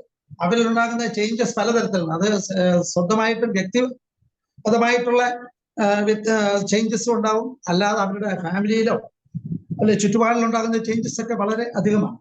ഒന്ന്. പിന്നെ അതുപോലെ തന്നെ അവരെ ചിലപ്പോൾ അവരെ ഡീപ്രൊമോട്ട് ചെയ്യുന്നുണ്ട്. ജോലി സ്ഥലമാണെന്നുണ്ട്, കുട്ടികളാണെന്നുണ്ടെങ്കിൽ കുട്ടികളോ അല്ലെങ്കിൽ സസ്പെൻഡ് ചെയ്യപ്പെടാം ജോലികളിൽ നിന്ന്, അല്ലെങ്കിൽ വിദ്യാഭ്യാസ സ്ഥാപനങ്ങളിൽ നിന്ന്, അല്ലെങ്കിൽ ഡിസ്മിസ് ചെയ്യപ്പെടാം. അപ്പൊ ഇതൊക്കെ അവരുടെ ജീവിതത്തിൽ ഉണ്ടാകുന്ന ഒരു ചേഞ്ച് പ്രോബ്ലംസ് ആണ് ഇത്തരം ഹറാസ്മെന്റിലുള്ള. പിന്നെ ഇന്റർപേഴ്സണൽ പ്രോബ്ലംസ് നമ്മൾ പറയണ്ട, അത് സ്കൂളിലായാലും ശരി, അത് ഫാമിലിയിലായാലും ശരി, അല്ലെങ്കിൽ ജോലി സ്ഥലങ്ങളിലായാലും ശരി, ഒക്കെ തന്നെ ഈ ഇന്റർപേഴ്സണൽ പ്രോബ്ലംസ് ഭയങ്കരമാണ്. വിശേഷിച്ച് വർക്ക് പ്ലേസ് എന്ന് പറഞ്ഞാൽ വളരെ അധികമാണ് ഒരു എംപ്ലോയർ പ്രോബ്ലംസ്. പിന്നെ എംപ്ലോയീസ് തമ്മിൽ, രണ്ട് ജോലിക്കാർ തമ്മിൽ, അല്ലെങ്കിൽ പിന്നെ എംപ്ലോയറും, അതായത് ആരാണ് മേലധികാരിയും ഈ ജോലിക്കാരും തമ്മിലുള്ള പ്രോബ്ലംസ്. ഫാമിലിയിലാണെങ്കിൽ ഫാമിലിയിലെ ഫാദർ ആൻഡ് മദർ, അത് തന്നെ ഫാദറും മദറും ഉള്ള ഒരു കോൺഫ്ലിക്റ്റോ അല്ലെങ്കിൽ പ്രോബ്ലംസ് ചിലപ്പോൾ അത് കുട്ടികളിലും കൂടെ ആഘാതം ഉണ്ടായിട്ടുണ്ട്. അവരിൽ മാത്രമല്ല, കുട്ടികളിലോ അല്ലെ കൂടെ ആരുള്ളവരിൽ ഉണ്ടാക്കാം, മാതാപിതാക്കളോ. കുട്ടികൾ തമ്മിലുള്ള പ്രോബ്ലംസ് മാതാപിതാക്കൾ മെന്റൽ പ്രോബ്ലംസ് അല്ലെങ്കിൽ എവലേഷൻസ് ഉണ്ടാക്കാം, അല്ലെങ്കിൽ കുട്ടികളും മാതാപിതാക്കളും തമ്മിലുള്ള ഇത് തമ്മിൽ ഉണ്ടാകാം. അങ്ങനെ പല തരത്തിലുള്ള ഇന്റർപേഴ്സണൽ പ്രോബ്ലംസ് കൊണ്ട് ഇഷ്യൂസ് കൊണ്ട് മാനസിക സമ്മർദ്ദങ്ങൾ അവർക്ക് ഉണ്ടാകുകയും അതനുസരിച്ച് അതിൽ നിന്നുണ്ടാകുന്ന ആഘാതങ്ങൾ വളരെ വലുതായിരിക്കും. പിന്നെ ഇൻട്രാപേഴ്സണൽ പ്രോബ്ലംസ് ഒരാളുടെ വ്യക്തിയിൽ തന്നെ, ഇപ്പം എന്തെങ്കിലും തരത്തിലുള്ള ഹലോ കേൾക്കാം സാറേ, കേൾക്കാം സാർ. വ്യക്തികൾ ഒരു വ്യക്തിയിൽ തന്നെ, ഇപ്പം ഒരു സ്ഥലത്ത് നിന്ന് ഏതെങ്കിലും ഒരു സ്കൂളിൽ നിന്നാകട്ടെ, അല്ലെങ്കിൽ ഫാമിലിയിൽ തന്നെ ആകട്ടെ, അല്ലെങ്കിൽ ഒരു ജോലി സ്ഥലത്ത് നിന്നാകട്ടെ, ഏതെങ്കിലും തരത്തിലുള്ള ഒരു ഹറാസ്മെന്റ് ഉണ്ടെങ്കിൽ ആ വ്യക്തിയിൽ തന്നെ വേറൊരു ഇതുണ്ടാവും. ഞാനിത് ചെയ്യണോ ചെയ്യണ്ട, ഇവിടെ ഇട്ടിട്ട് ജോലി കളഞ്ഞിട്ട് പോകണോ വേണ്ടേ, ഞാൻ ഇവര് പറയുന്നത് അനുസരിക്കണ്ട, അല്ലെങ്കിൽ ഞാൻ ഈ കോഴ്സ് കണ്ടിന്യൂ ചെയ്യണോ വേണ്ട, അല്ലെങ്കിൽ ഞാൻ ഈ ഫാമിലിയിൽ ഇപ്പം ഹസ്ബൻഡും വൈഫും തമ്മിലുള്ള പ്രമാണം, ഞാൻ ഈ ഫാമിലിയിൽ തന്നെ പോകണം, അല്ലെങ്കിൽ ഞാൻ ഇതെല്ലാം സഹിക്കാതെ ഞാൻ ഇട്ടിട്ട് പോകണം. ഇങ്ങനെയുള്ള to be or not to be എന്നുള്ള ഇത് വളരെ വലുതാണ്. അങ്ങനെയുള്ള ഇതുകൊണ്ട് അവരുടെ മനസ്സിൽ അതുകൊണ്ട് തന്നെ അതിൽ നിന്ന് തന്നെ അവർക്കൊരു മാനസിക സമ്മർദ്ദം ഉണ്ടാകാം. ഈ പുറമേ നിന്നുള്ള ഈ ഹറാസ്മെന്റിന്റെ ആഘാതം കൂടാതെ ഉള്ളിൽ തന്നെ അവർക്ക് ഞാനിത് എന്ത് ചെയ്യണം, ഞാൻ കളഞ്ഞിട്ട് പോയാൽ എന്താ, ജോലിയാണ് കളഞ്ഞിട്ട് പോയാൽ ഞാൻ എന്റെ ഫാമിലി എങ്ങനെ സപ്പോർട്ട് ചെയ്യും, എന്റെ ജോലി നഷ്ടപ്പെടും. അല്ലെ ഫാമിലിയിൽ ഇപ്പം വീട്ടിൽ നിന്ന് ഹസ്ബൻഡിന്റെ വീട്ടിലേക്ക് പോവുകയാണെങ്കിൽ എന്റെ ജീവിതം പിന്നെ എന്താവും, ഞാൻ എന്റെ വീട്ടിലേക്ക് പോകുന്നു, ഡൈവോഴ്സ് ആയി പോകുന്നു, അല്ലെങ്കിൽ ഭർത്താവിനെ ഇട്ട് പോകുന്നു, അല്ലെങ്കിൽ ഭാര്യയെ കളഞ്ഞിട്ട് പോകുന്നു, അല്ലെങ്കിൽ കുട്ടികളെ കളഞ്ഞിട്ട് പോകുന്നു. ഇങ്ങനെയൊക്കെയുള്ള ഇതൊക്കെ അതുമൊക്കെ തന്നെ വളരെയധികം മാനസികമായിട്ടുള്ള ആഘാതങ്ങൾ ഇവരിൽ ഉണ്ടാക്കുന്നതാണ്. അപ്പൊ ഈ സ്ട്രെസ് എന്ന് ഞാൻ പറയുന്ന നേരത്തെ പറഞ്ഞ ഏരിയാസ് ഒക്കെ ഈ മാനസിക മെന്റൽ അബറേഷൻസ് ഇവരിൽ ഉണ്ടാകുന്ന ആഘാതം വളരെ കൂടുതലായിരിക്കും. പിന്നെ ഏത് രീതിയിൽ ഈ ഒരു ആഘാതത്തെ അവര് അഭിമുഖീകരിക്കുന്നു എന്നുള്ളത് ഡിപ്പെൻസ് ഓൺ, അല്ലെ അത് അവരുടെ പേഴ്സണാലിറ്റിയോ അല്ലെങ്കിൽ കോൺസ്റ്റിറ്റ്യൂഷനെ അനുസരിച്ചായിരിക്കും ഇരിക്കുന്നത്. പിന്നെ ഒരുപാട് നമ്മൾ ഇതുകൊണ്ടുണ്ടാകുന്ന മാനസികാഘാതങ്ങൾ കൊണ്ട് നമ്മൾ ഇത് ചെയ്യുന്ന ഒത്തിരി കാര്യങ്ങൾ ഈ വ്യക്തി മാനസിക സംഘർഷം അനുഭവിക്കുന്ന കുട്ടികൾ ഒരുപാട് കാര്യങ്ങൾ ചെയ്യാറുണ്ട്. പലപ്പോഴായിട്ട് ഒന്ന്, ഇപ്പൊ ജോലി ഇട്ടിട്ട് പോകുന്നൊക്കെ പറയുന്നത് ചിലപ്പം ആബ്സെന്റ്, കണ്ടിന്യൂസ് ആയിട്ട് ആബ്സെന്റ് ആകുക. അത് സ്കൂളിലോ കോളേജിലോ അല്ലെങ്കിൽ വർക്ക് പ്ലേസിലോ എങ്ങനെ വേണമല്ലോ ആബ്സെന്റ് ആകുക. പിന്നെ അതുപോലെ തന്നെ അവർക്ക് അതുകൊണ്ട് ഹറാസ്മെന്റ് ഉണ്ടാകുന്ന ഇൽനെസ് കൊണ്ട് തന്നെ ആബ്സെന്റ് ആകുക, ക്ലാസ്സിൽ പോകാതിരിക്കുക, അല്ലെങ്കിൽ ജോലി സ്ഥലത്ത് പോകാതിരിക്കുക, അല്ലെങ്കിൽ മറ്റു കാര്യങ്ങൾ പങ്കെടുക്കാതിരിക്കുക, പൊതുക്കാര്യങ്ങൾ പങ്കെടുക്കാതിരിക്കുക, ഫാമിലിയിൽ തന്നെയുള്ള മറ്റു ഫങ്ഷൻസിൽ പങ്കെടുക്കാതിരിക്കുക, അങ്ങനെയുള്ള പല പല കാര്യങ്ങളും അതിൽ നിന്നുണ്ടാകും. പിന്നെന്ന് പറഞ്ഞാൽ വത്സലത്തിൽ പോകാത്തെന്ന് അവർക്ക് ഒരു പേടി, അവരെ അനാവശ്യമായി വിചാരണ ചെയ്യപ്പെടുക മറ്റുള്ളവരുടെ മുമ്പിൽ, ആൾക്കാരുടെ മുമ്പിൽ. ഈ ഹറാസ്മെന്റിന്റെ ഭാഗമായിട്ട് ആരാണോ ഹറാസ് ചെയ്യുന്നത്, അല്ല എവിടെ നിന്നാണ് നമുക്ക് വരുന്നത്, ആ ഒരു നമ്മള് ആ ഒരു വ്യക്തിയിൽ നിന്ന് കണ്ടിന്യൂസ് ആയിട്ട് നമ്മൾക്ക് ഇതുണ്ടാകും. മറ്റുള്ളവരുടെ മുമ്പിൽ വെച്ച് അവരെ ഇൻസൾട്ട് ചെയ്യപ്പെടുക, അല്ലെങ്കിൽ ചോദ്യം ചെയ്യപ്പെടുക, ഇങ്ങനെയുള്ള ഒരുപാട് കാര്യങ്ങൾ അവരെ ഇത് ചെയ്യാറുണ്ട്. അതുപോലെ തന്നെ അവരുടെ പേരിൽ ഈ ഹറാസ്മെന്റ് അത് എവിടെ നിന്നായാലും ശരി സ്വഭാവ ദൂഷ്യങ്ങൾ ആരോപിക്കപ്പെടുക. പിന്നെ അതുപോലെ തന്നെ ജോലിക്ക് പോകുന്ന സ്ഥലത്തെ ആൾക്കാരുമായിട്ടുള്ള ബന്ധം ഇവരെ കുറച്ചു കൊണ്ടുവരിക. അതായത് ആരാണോ ഈ പിന്നെ പീഡനത്തിന് ഇരയാകുന്നവർ, അത് കൊളീഗ്സും ആയാലും ശരി, ചിലപ്പോൾ ഫാമിലി മെമ്പേഴ്സും ആയാലും ശരി, അല്ലെങ്കിൽ ഫ്രണ്ട്സ് ആയാലും സർക്കിളിൽ നിന്നായാലും ശരി, അതിൽ നിന്നൊക്കെ അവര് ഒറ്റപ്പെട്ടു പോവുക. പിന്നെ ഒരു കല്യാണ ഹസ്ബൻഡ് ആൻഡ് ഇതാണെന്നുണ്ടെങ്കിൽ കുറെ ഇത് കഴിയുമ്പോൾ ഞാൻ നേരത്തെ പറഞ്ഞ പോലെ ഒരു വിവാഹ മോചനത്തിലേക്ക് പോവുക. പിന്നെ അതുപോലെ തന്നെ വേറൊന്ന്, ജോലി സ്ഥലത്ത് ഒറ്റപ്പെട്ടു പോവുക. ആൾക്കാര് ആരോടും ഇവര് ആവശ്യമില്ലാത്ത രീതിയിൽ അല്ലെങ്കിൽ ഇവരറിയാത്ത കാര്യത്തിനോ ആയിരിക്കും ചിലപ്പോൾ ഇവരുടെ പേരിൽ ഓരോ തരത്തിലുള്ള ആരോപണങ്ങൾ ഉണ്ടാകുന്നത്. ആരോപണങ്ങളിൽ നിന്ന് രക്ഷപ്പെടാൻ വേണ്ടി ഇവർ ഒറ്റപ്പെടുന്നു. മറ്റുള്ളവരെ ഇവരെ തള്ളിപ്പറയുക അല്ലെങ്കിൽ അവരോട് കൂടുതൽ അടുക്കാതിരിക്കുകയോ ചെയ്യും. കാരണം ഒരു ചെറിയ എക്സാമ്പിൾ പറഞ്ഞാല്, ഇപ്പൊ ഒരു മേലധികാരി ഉണ്ട്, മേലധികാരിയുടെ പല പല ചെയ്തികളാൽ ഒരു മാനസിക ബുദ്ധിമുട്ടിൽ ഇരിക്കുന്ന ഒരാൾ, അല്ലെങ്കിൽ ഒരു ഹറാസ്മെന്റിന് വിധേയമായ ഒരാളിനെ പലപ്പോഴും കൂടെയുള്ളവർ പലരും, നല്ലൊരു ഭാഗം ആൾക്കാരും അവരോട് അടുക്കാറില്ല. കാരണം ഈ മേലധികാരിയെ അവരോട് മറ്റവരോടുള്ള ദേഷ്യം ഇവരിലും കാണും, അല്ലെങ്കിൽ മേലധികാരി ഇവരോട് അനിഷ്ടം കാണിക്കും എന്നൊക്കെയുള്ള ഇത് ചെയ്താൽ കാരണങ്ങളാല് മറ്റുള്ളവരെ ഇവരെ ഒറ്റപ്പെടുത്തുന്നതായിട്ടുള്ള കാണാറുണ്ട്. അങ്ങനെയുള്ള പല ഏരിയ. പിന്നെ ഞാൻ നേരത്തെ പറഞ്ഞ പോലെ ഒരു ജോലി ഇട്ടിട്ട് മറ്റൊരു ജോലി സ്ഥലത്തേക്ക് പോവുക, ചെറിയ ജോലിയിലേക്ക്, വലിയ ജോലിയിൽ നിന്നിട്ട് ചെറിയ ഇത് എങ്ങനെയെങ്കിലും ഒഴിവാകാൻ വേണ്ടി ചെറിയ ജോലി തേടി പോവുക, അല്ലെങ്കിൽ സ്കൂളിലാണ് കോളേജ് വിട്ട് വേറൊരു സ്ഥലത്തേക്ക് പോവുക. പിന്നെ ജോലിക്ക് പോകാതിരുന്നാൽ ഇവർക്ക് വേതനം ഇല്ലാതാകുക, പിന്നെ അവരുടെ കരിയർ ഡെവലപ്മെന്റ് ഒന്നും നടക്കാതിരിക്കുക. ഇതൊക്കെ ഈ ഹറാസ്മെന്റിന്റെ ഭാഗമായിട്ടുണ്ടാകുന്ന കാരണങ്ങൾ. പലതരത്തിലും അവരുടെ സപ്പോർട്ട് നഷ്ടപ്പെടും. അത് വിദ്യാഭ്യാസ സ്ഥാപനങ്ങളിലായാലും ഫാമിലിയിലായാലും ജോലി സ്ഥലത്ത് നിന്നായാലും ശരി, അവരുടെ കൊളീഗ്സിൽ നിന്ന് സപ്പോർട്ട് കിട്ടത്തില്ല, ഫാമിലി മെമ്പേഴ്സിന് സപ്പോർട്ട് ഇല്ലാതാകും, ഫ്രണ്ട്സിൽ നിന്ന് സപ്പോർട്ട് ഇല്ലാതാകും, മറ്റ് അഭ്യുദയകാംക്ഷിയിൽ നിന്നൊക്കെ ഉള്ള സപ്പോർട്ടുകൾ ഇല്ലാതായിട്ട് അവർ ഒറ്റപ്പെടുകയാണ് ചെയ്യുന്നത്. ഇങ്ങനെ പല പല ഈ പറഞ്ഞ സ്ട്രെസ് കൊണ്ട് അവരിൽ ഉണ്ടാകുന്ന ഈ എന്തൊക്കെ ബുദ്ധിമുട്ടുകളാണ് ഉണ്ടാകുന്നത് മാനസികമായിട്ട് അവർ അനുഭവിക്കുന്ന കാര്യങ്ങളാണ് ഞാൻ ഇപ്പൊ ഈ പറഞ്ഞത്. പല സ്ഥലത്തുനിന്ന് ഈ ഒറ്റപ്പെടലും, ജോലിക്ക് പോവുകയും, ഫിനാൻഷ്യൽ ലോസും ഒക്കെ പറഞ്ഞ ഇത്തരം ഒരു ഇതാണ് ഞാൻ ഇപ്പം ഇവിടെ പറഞ്ഞ കാര്യം. പക്ഷെ ഇതുകൊണ്ടൊക്കെ തന്നെ എന്ന് പറഞ്ഞാൽ അവർക്ക് ഈ സ്ട്രെസ് ഭയങ്കര കൂടുതലായിരിക്കും. ഈ സ്ട്രെസ് കൂടുതലായിരിക്കുമ്പോഴ് അത് സ്ട്രെസ് പലതരത്തിലുള്ള, അത് ഇമോഷണൽ സ്ട്രെസ് എന്ന് പറഞ്ഞാൽ ഇറ്റ് വിൽ അഫക്ട്, അതായത് നമ്മുടെ ശരീരത്തെയും മനസ്സിനെയും ശരീരത്തെയും ഒരുപോലെ ബാധിക്കുന്നത്. അപ്പൊ ചിലപ്പം ഇതുകൊണ്ട് ഉണ്ടാകുന്ന ഈ മാനസിക സമ്മർദ്ദം കൊണ്ട്, ഹറാസ്മെന്റ് ഉള്ള മാനസിക സമ്മർദ്ദത്താൽ, സ്ട്രെസ് കൊണ്ട് അവർക്ക് ചിലപ്പം ശാരീരികമായിട്ടുള്ള കാര്യങ്ങളായിരിക്കും ചിലരിൽ കൂടുതൽ ഉണ്ടാകുന്നത്. ദാറ്റ് ഡിപ്പെൻഡ്സ് അപ്പോൺ ചില ഫാക്ടേഴ്സ് കൊണ്ട് അതങ്ങനെ വ്യത്യാസം വരുന്നത്. പിന്നെ ചിലരില് മാനസികമായിട്ടുള്ളതായിരിക്കും. ഈ ശാരീരികമായിട്ടുള്ളത് തന്നെ ചിലർക്ക് നമ്മുടെ ഗാസ്ട്രോ ഇൻഡസ്റ്റൈനിലായിരിക്കും, ചിലർക്ക് ഈ കാർഡിയോ വാസ്കുലർ സിസ്റ്റത്തിലായിരിക്കും. ഫോർ എക്സാമ്പിൾ നമ്മളിപ്പം പറഞ്ഞിപ്പോ നമ്മുടെ ഇമോഷൻസ് എന്ന് പറയുന്നത് സീറ്റ് ഓഫ് ഇമോഷൻസ് എന്ന് പറയുന്നത് നമ്മുടെ ലിംബിക് സിസ്റ്റം. ഈ ലിംബിക് സിസ്റ്റമാണ് സീറ്റ് ഓഫ് ഇമോഷൻ. ആ ഇമോഷൻസ് നമ്മളെ ഏത് രീതിയിലാണ് ശരീരത്തെ പല ഇമോഷണൽ സ്ട്രെസ് ബാധിക്കുന്നതെന്ന് പറഞ്ഞാൽ അത് രണ്ട് റൂട്ടിൽ കൂടാണ്. ഒന്ന് സിമ്പത്തറ്റിക് ആൻഡ് ഒന്ന് പാരാസിമ്പത്തറ്റിക് എന്നുള്ള റൂട്ടിലാണ്. അത് ഈ സിമ്പത്തറ്റിക്കലി ഓറിയന്റഡ് ആയിട്ടുള്ള ഇമോഷണൽ സ്ട്രെസ് എല്ലാം അഫക്റ്റ് ചെയ്യുന്നത് കാർഡിയോ വാസ്കുലർ സിസ്റ്റത്തെയും, പാരാസിമ്പത്തറ്റിക്കലി ഓറിയന്റഡ് സ്ട്രെസ് മൊത്തം നമ്മൾ ഗാസ്ട്രോ ഇൻഡസ്റ്റൈനൽ സിസ്റ്റത്തെ ആയിരിക്കും ബാധിക്കുന്നത്. അപ്പൊ അതുകൊണ്ടാണ് അതിന്റെ ഫിസിക്കൽ എഫക്റ്റ് ഈ ഏത് റൂട്ടിൽ കൂടെയാണ്, ഏത് സിസ്റ്റത്തിനെയാണ് ബാധിക്കുന്നതെന്ന് വരുന്നത്. ഇതുപോലെ സിമ്പത്തറ്റിക്കലി ഓറിയന്റഡ് ആണോ പാരാസിമ്പത്തറ്റിക്കലി ഓറിയന്റഡ് ആണോ ആ ഇമോഷണൽ സ്ട്രെസ് എന്നുള്ള അനുസരിച്ച് ഇരിക്കും.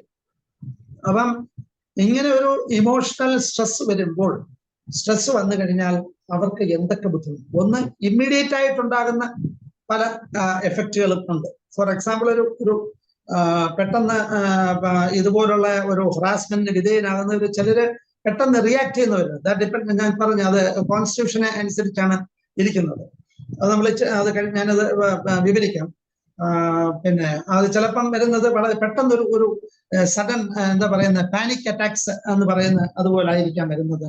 അല്ലെങ്കിൽ ഒരു ഇമ്മീഡിയറ്റ് ഒരു അക്യൂട്ട് ഡിപ്രഷൻ ആയിട്ട് വരാം, അക്യൂട്ട് ഡിപ്രഷൻ ആയിട്ടുണ്ടാകാം. പിന്നെ അത് കഴിഞ്ഞാൽ പിന്നെ എന്ന് പറഞ്ഞാൽ ഒരു പോസ്റ്റ് ട്രോമാറ്റിക് സ്ട്രെസ് ഡിസോർഡർ എന്ന് പറയുന്ന ആ രീതിയിലാകാം. പിന്നെ ചെറിയ ചെറിയ രീതിയിലുള്ള പല പല പല ഇതുണ്ട്. ഇപ്പം നൈറ്റ് മെയർസ്, സ്ലീപ്ലെസ്നെസ്, പിന്നെ ഭയങ്കരമായിട്ട് ഗിൽറ്റി ഫീലിംഗ്, കുറ്റബോധം എന്ന് അവരെ കുറ്റം ചെയ്തത് കൊണ്ട് തന്നെ ആയിരിക്കില്ല, ചിലപ്പം ചെറിയ രീതിയിൽ എന്തെങ്കിലുമുള്ള കാര്യങ്ങളായിരിക്കും അവരെ മനസ്സിനെ വല്ല ഞാൻ അങ്ങനെ ചെയ്യേണ്ടായിരുന്നു, ചിലപ്പോൾ അവർ ചെയ്തത് കുറ്റമായിരിക്കില്ല, ചെയ്യണ്ടായിരുന്നു എന്നുള്ള രീതിയിൽ ആ കുറ്റബോധവും ഭയങ്കരമായിട്ടുള്ള, പിന്നെ ആൾക്കാരുടെ മുമ്പിൽ അപമാനിക്കപ്പെട്ടു, അത് ഈവൻ ചെറിയ കുട്ടികളായാൽ പോലും അതുണ്ടാവും. ആൾക്കാരുടെ മുമ്പിൽ അപമാനിക്കപ്പെട്ടത് ഒരു ഭയങ്കരമായിട്ടുള്ള ഷെയിംഫുൾനെസ് ഫീൽ ചെയ്യുക. പിന്നെ അതുപോലെ തന്നെ അതുകൊണ്ട് തന്നെ കുട്ടികളാണെങ്കിൽ തന്നെ കോൺസെൻട്രേറ്റ് ചെയ്യാൻ പറ്റില്ല, അത് വലിയവരായാലും ജോലിയിൽ കോൺസെൻട്രേറ്റ് ചെയ്യാൻ പറ്റില്ല, അവരുടെ ഒരു വർക്കുകളിലും സ്ത്രീകൾ ഇപ്പൊ വീട്ടിലെ ഒരു എന്താ പറയുന്ന ഒരു ഹൗസ് വൈഫ് ആണെങ്കിൽ ചെയ്യുന്ന ജോലികൾ ചെയ്യാൻ പറ്റില്ല, അവരുടെ ടൈം സെൻസ് ഒന്നും തന്നെ ഉണ്ടാവില്ല, പല കാര്യങ്ങൾ ഓർത്തിരിക്കും, ഒരു കാര്യങ്ങൾ സമയത്ത് ചെയ്തു തീർക്കില്ല. കുട്ടികളാണെങ്കിൽ ഹോംവർക്ക് ചെയ്യില്ല, അല്ലെ പഠന കാര്യങ്ങളിൽ അവർ പുറകോട്ട് പോവുക, മറ്റേ ജോലി ചെയ്യുന്നവരുടെ വർക്കുകളൊക്കെ പെൻഡിങ് ഇടുക, ഇങ്ങനെയുള്ള ഒരുപാട് കാര്യങ്ങൾ വരിക. പിന്നെ ശാരീരികമായിട്ടുള്ള മാനസികമായിട്ട് തന്നെ പിന്നെ വേറെ ആൾക്ക് ഡിപ്രഷൻ, കൂടാതെ തന്നെ അവര് എന്താ പറയുന്നത് സൂയിസൈഡൽ തോട്ട്സിലേക്ക് പോവുക, ഭയങ്കരമായി അവരുടെ മോട്ടിവേഷൻസ് ഒന്നും ഇല്ലാതാകുക, പിന്നെ എന്താ പറയുന്നത് അവർക്ക് ഒന്നും ഓർക്കാൻ ഈസിലി ഫർഗറ്റിങ്, ഇതൊക്കെ ഈ ഒരു ഇത് സ്ട്രെസ്സും ഇത്ര അതിനുള്ള ഈ ഒരു മെന്റൽ അബരേഷൻസ് അവർക്ക് ഉള്ളത് കൊണ്ടാണ് അങ്ങനെ പറയുന്നത്. എപ്പോഴും അതിനെപ്പറ്റി എപ്പോഴും അവരിങ്ങനെ അവര് മറ്റുള്ളവരാൽ പിന്നെ ചതിക്കപ്പെട്ടു എന്നുള്ള തോന്നൽ മനസ്സിൽ എപ്പോഴും ഉണ്ടാകും. പിന്നെ ആരാണോ ചിലപ്പോൾ ഇവര് ഭയങ്കരമായിട്ട്, ഞാൻ നേരത്തെ പറഞ്ഞു അവർക്ക് ഈ പാനിക് അറ്റാക്സ്, ചിലപ്പോൾ അതൊന്നും ആയിരിക്കില്ല, ആരാണ് ഇവരെ ഈ ഒരു ഹറാസ്മെന്റിന് ആരാണ് അവരെ വിധേയമാക്കിയത്, അല്ലെ അവരോട് ഭയങ്കരമായിട്ടുള്ള എന്താ പറയുക റിവെഞ്ച്ഫുൾ ആറ്റിറ്റ്യൂഡ് വരികയും ചിലപ്പോൾ അക്രമാസക്തമാകുകയും വരെ ചെയ്യാം. അങ്ങനെ ചെയ്തിട്ടുള്ള കേസുകൾ ഉണ്ട്. അറ്റാക്ക് ചെയ്യാം, അതുപോലുള്ള കാര്യങ്ങൾ ഉണ്ടാകാറുണ്ട്. പിന്നെ അവർക്ക് ഒന്നിനും താല്പര്യമില്ലായ്മ, അത് ജീവിതത്തോട് തന്നെ താല്പര്യമില്ലാതാകുക. അപ്പം എങ്ങനെങ്കിലും ഒന്ന് മരിച്ചാൽ മതി എന്ന് വിചാരിക്കുക, ചിലപ്പം ആ സൂയിസൈഡൽ തോട്ട്സ് തന്നെ വരിക, വന്നിട്ട് സൂയിസൈഡൽ അറ്റംപ്റ്റുകൾ ചെയ്യുക. പിന്നെ ശാരീരികമായിട്ട് നോക്കിയാൽ നമ്മൾ പറഞ്ഞു ഹെഡേക്ക് എന്ന് പറയുന്നത്, ഹെഡേക്ക് എന്ന് വളരെ കോമൺ ആയിട്ടുള്ള ഈ സ്ട്രെസ്സിന്റെ ഇതിൽ വരുന്നത്, മെന്റൽ ഹറാസ്മെന്റിൽ വരുന്ന ചെറിയ ഹറാസ്മെന്റ് ആയിരിക്കും വർക്കിൽ തന്നെ. ഇപ്പം മേലധികാരി പറയുന്ന ചിലപ്പം കാര്യമായിട്ടായിരിക്കും പറയുന്നത്, ചിലപ്പം കുറ്റങ്ങൾ പറയുമായിരിക്കും, ജോലി ശരിയാണ്, പക്ഷെ അത് തന്നെ ഈ ആളിന്റെ കോൺസ്റ്റിറ്റ്യൂഷനെ അനുസരിച്ച് അവരിലുണ്ട ആഘാതങ്ങൾ വലുതായിരിക്കും. അപ്പൊ സ്ഥിരം ആൾക്കാർ വന്ന് പറയാറുണ്ട്, എന്റെ തലവേദന എനിക്ക് മാറുന്നില്ല, ദിവസങ്ങളായിട്ട് എനിക്ക് മൈഗ്രെയിൻ ആണ്, ദിവസങ്ങളായിട്ട് എന്റെ തലവേദനയുണ്ട്, ചിലപ്പം ഒരു ആഴ്ച 2 ആഴ്ച വരെ തലവേദന നീണ്ടു നിൽക്കും, വലിയ തലവേദനയല്ല, എനിക്ക് അങ്ങനെ മൈഗ്രെയിൻ, പക്ഷെ അതൊരു മൈഗ്രെയിനേ അല്ല. എല്ലാവരും മൈഗ്രെയിൻ എന്ന് പറഞ്ഞാണ് സാധാരണ. മൈഗ്രെയിൻ ഒക്കെ എന്ന് പറഞ്ഞാൽ maximum it will continue for 24 hours. 24 hours കൊണ്ട് ഏതെങ്കിലും രീതിയിൽ ബൈ മെഡിക്കേഷൻ ഓർ അത് ഏതെങ്കിലും രീതിയിൽ ടെർമിനേറ്റ് ചെയ്ത് പോകും. എപ്പോഴും ഈ ഒരു സ്ട്രെസ് കൊണ്ടുണ്ടാകുന്ന ഇത്തരം ഹറാസ്മെന്റോ അല്ലോ മെന്റൽ സ്ട്രെസ് കൊണ്ടുണ്ടാകുന്ന ഹെഡേക്ക് എന്ന് പറയുന്നത് എപ്പോഴും വളരെ എന്താ പറയുന്നത് വളരെ സിവിയർ ആയിട്ടുള്ള ഒരു ഹെഡേക്ക് ആയിരിക്കില്ല, ബട്ട് ഇറ്റ് വിൽ കണ്ടിന്യൂ. സാധാരണ ഇവർ പറയുന്നത് നമ്മുടെ ഈ വിജയ മെഡിക്കലൊക്കെ പറയുന്നത് sensation as A band around the head, ഒരു തലവേദന ഇതായിട്ട്. അതാണ് അത് ടിപ്പിക്കലി ബുക്സിൽ പറയുന്ന സ്ട്രെസ് ഹെഡേക്കിനെ പറ്റി പറയുന്നതാണ്. അപ്പം അത് ഈ ദിവസങ്ങളോളം നീണ്ടു നിൽക്കുന്ന എന്നാൽ വളരെ കഠിനമല്ലാത്ത ഒരു തലവേദന നീണ്ടു നിൽക്കുന്നത് സാധാരണ ഒരു എന്താ പറയുന്നത് ടെൻഷൻ ഹെഡേക്ക് എന്നോ അല്ലെ സ്ട്രെസ് ഹെഡേക്ക് എന്ന് പറയുന്നത്. അപ്പം ഈ ഹെഡേക്ക് എന്ന് പറയുന്നത് വളരെ പ്രധാനപ്പെട്ട ഒരു ഇതാണ് അവരിൽ ഉണ്ടാകുന്ന ഇതില്. പിന്നെ വേറൊന്നെന്ന് പറയുന്നത് ശാരീരികമായിട്ട് വരുന്നത് ഞാൻ നേരത്തെ പറഞ്ഞു, ഈ കാർഡിയോവാസ്കുലർ സിസ്റ്റത്തിനെ വല്ലാണ്ട് ബാധിക്കുന്നത് ഈ ഇൻക്രീസ്ഡ് ബ്ലഡ് പ്രഷർ, പിന്നെ ഹൃദ്രോഗം, അതുപോലെ തന്നെ അല്ലാത്ത ചിലരില് ജസ്റ്റ് ആങ്സൈറ്റി ഒക്കെ കൂടിക്കഴിഞ്ഞാൽ അത് പാൽപിറ്റേഷൻ, നെഞ്ചിടിപ്പ് വരിക. പിന്നെ ഈ സിങ്കോപ്പിയൽ അറ്റാക്ക് ഈസ് വെരി കോമൺ. അത് ഇങ്ങനെ വരുമ്പോൾ സ്ട്രെസ് വരുമ്പോഴത്തേക്ക് ആദ്യം ഇത് കൂടുമ്പോൾ നെഞ്ചിടിപ്പും കാര്യങ്ങളൊക്കെ കൂടി കഴിഞ്ഞ് പിന്നെ ദാറ്റ് വിൽ എന്താ പറയുന്നത് കൂടുമ്പോഴത്തേക്ക് അവർക്ക് പാൽപിറ്റേഷൻ വരാം. പിന്നെ അതുപോലെ തന്നെ ഇത് ഹാർട്ട് ചിലപ്പോൾ ഇറഗുലർ ഹാർട്ട് ആകാം. നമുക്ക് മേലിലേക്കുള്ള ബ്രെയിനിലേക്കുള്ള ബ്ലഡ് സപ്ലൈ കുറഞ്ഞു കഴിഞ്ഞിട്ട് സിങ്കോപ്പിയൽ അത് നമുക്ക് തളർച്ച, ബോധക്ഷയം ഒക്കെ ഉണ്ടാകാം. ഇതൊക്കെ സാധാരണമായിട്ട് ഈ കാർഡിയോവാസ്കുലർ സിസ്റ്റത്തിൽ അഫക്ട് ചെയ്തുണ്ടാകുന്നത്. അപ്പൊ പ്രധാനമായിട്ട് ബ്ലഡ് പ്രഷർ കൂടുക, ഹൃദ്രോഗം വരിക, രക്തസമ്മർദ്ദം കൂടുക, ഹൃദ്രോഗം ഉണ്ടാകുക, ഈ പറയുന്ന പോലെ സിങ്കോപ്പിയൽ അറ്റാക്ക്, ഇതൊക്കെ സാധാരണമായിട്ട് ഈ സ്ട്രെസ് കൊണ്ടുണ്ടാകുന്ന മെന്റൽ ഹറാസ്മെന്റൽ സ്ട്രെസ് കൊണ്ടുണ്ടാകുന്ന പ്രോബ്ലംസ് ആണ് ഒന്ന്. പിന്നെ കാർഡിയോവാസ്കുലർ സിസ്റ്റത്തിൽ നമ്മൾ കൂടുതൽ പറയുന്നത് വിശപ്പില്ലായ്മ എന്ന് പറയുന്ന ഒരു സിംറ്റം എന്ന് പറയുന്നത് കോമൺ ആയിട്ട് നമ്മൾ ഈ ഇതിൽ മെന്റൽ ഹറാസ്മെന്റ് ഉണ്ടാകുന്ന ഒരു ഫിസിക്കൽ പ്രോബ്ലമാണ്. വിശപ്പില്ല, കഴിക്കാൻ തോന്നുന്നില്ല ഒന്നില്ല. എന്നാൽ അതിന്റെ ഓപ്പോസിറ്റ് സൈഡും ഉണ്ട്. ഭയങ്കരമായിട്ട് എപ്പോഴും സ്ട്രെസ് വന്നു കഴിഞ്ഞാൽ ഇത്തരം കാര്യങ്ങൾ ചിന്തിച്ച് എപ്പോഴും ഇടയ്ക്കിടയ്ക്ക് ഭക്ഷണങ്ങൾ കഴിച്ചുകൊണ്ടിരിക്കുന്നത്. അപ്പം നമ്മൾ ഈ പറയുന്ന ഈ എന്താ പറയുന്നത് ബുളിമിയ നെർവോസ എന്നൊക്കെ പറയുന്ന പോലുള്ള ഭയങ്കരമായിട്ടുള്ള വണ്ണം വയ്ക്കുകയും കണ്ടമാനം ഭക്ഷണം കഴിക്കുകയും അതൊക്കെ ഒരു ലോങ് കണ്ടിന്യൂഡ് സ്ട്രെസ്സിന്റെ ഒരു മാനിഫെസ്റ്റേഷൻസ് ആണ് അതൊക്കെ. അനോറെക്സിയ നെർവോസ അതുപോലെ തന്നെ നേരെ തിരിച്ച് ഭക്ഷണം കഴിക്കാതെയും മെല്ലെ ഇത് ചെയ്തിട്ട് വല്ലാണ്ട് മെലിഞ്ഞു പോവുക, ഇതൊക്കെ ലോങ് കണ്ടിന്യൂഡ് സ്ട്രെസ്സിന്റെ മെന്റൽ സ്ട്രെസ്സിന്റെ ഓരോരോ മാനിഫെസ്റ്റേഷൻസ് ആണ്. അപ്പം അങ്ങനെയുള്ള ഒരുപാട്, പിന്നെ സെക്ഷൽ പ്രോബ്ലംസ് ഒരുപാട്, അതിന് വിരക്തി, അതിനോട് ലോസ് ഓഫ് ലിബിഡോ എന്ന് നമ്മൾ സാധാരണ പിന്നെ ലൈംഗിക വിരക്തി ഭയങ്കരമായിട്ട് ഉണ്ടാക്കുന്ന ഒരു ഇതാണ് ഈ മെന്റൽ ഹറാസ്മെന്റ് ഉണ്ടാകുന്ന സ്ട്രെസ്. അപ്പം ഇതുപോലെ ഒത്തിരി ശാരീരികവും മാനസികമായിട്ടുള്ള ഒത്തിരി കാര്യങ്ങൾ ഈ നമ്മള് ഇതുപോലെ മെന്റൽ ഹറാസ്മെന്റ് കൊണ്ട് ഉണ്ടാകുന്നുണ്ട്. പക്ഷെ പലപ്പോഴും നമ്മൾ ആരും ഇത് റിവീൽ ചെയ്യാറില്ല. പല സ്ഥലങ്ങളിലും ഉണ്ടാകുന്ന ഇതുപോലെ ഹറാസ്മെന്റുകൾ റിവീൽ ചെയ്യാതെ അവർ എപ്പോഴും മനസ്സിൽ വെച്ച് എറിഞ്ഞിട്ട് അവർക്ക് ഇത്തരത്തിലുള്ള മാനസിക പ്രശ്നങ്ങളും ശാരീരിക പ്രശ്നങ്ങളും ഉണ്ടായിക്കൊണ്ടിരിക്കും. ഈ എന്താ പറയുന്ന നമ്മുടെ സൈക്കോസൊമാറ്റിക് ഡിസോർഡേഴ്സ് എന്ന് പറയുന്ന ഇപ്പോൾ ഒരു ഗ്രൂപ്പ് നല്ലൊരു ഭാഗം രോഗങ്ങളെ സൈക്കോസൊമാറ്റിക് ഡിസോർഡേഴ്സിന്റെ ഗ്രൂപ്പിൽ പെടുത്തുന്നു.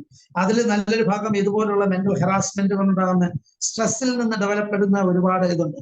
പക്ഷേ ഇപ്പം ആസിഡിറ്റി എന്നെല്ലാവരും പറഞ്ഞിട്ടുണ്ട്, ഗ്യാസിന്റെ പ്രോബ്ലം ആസിഡിറ്റി എന്ന് പറഞ്ഞിരുന്നത് acid peptic disorders is very common.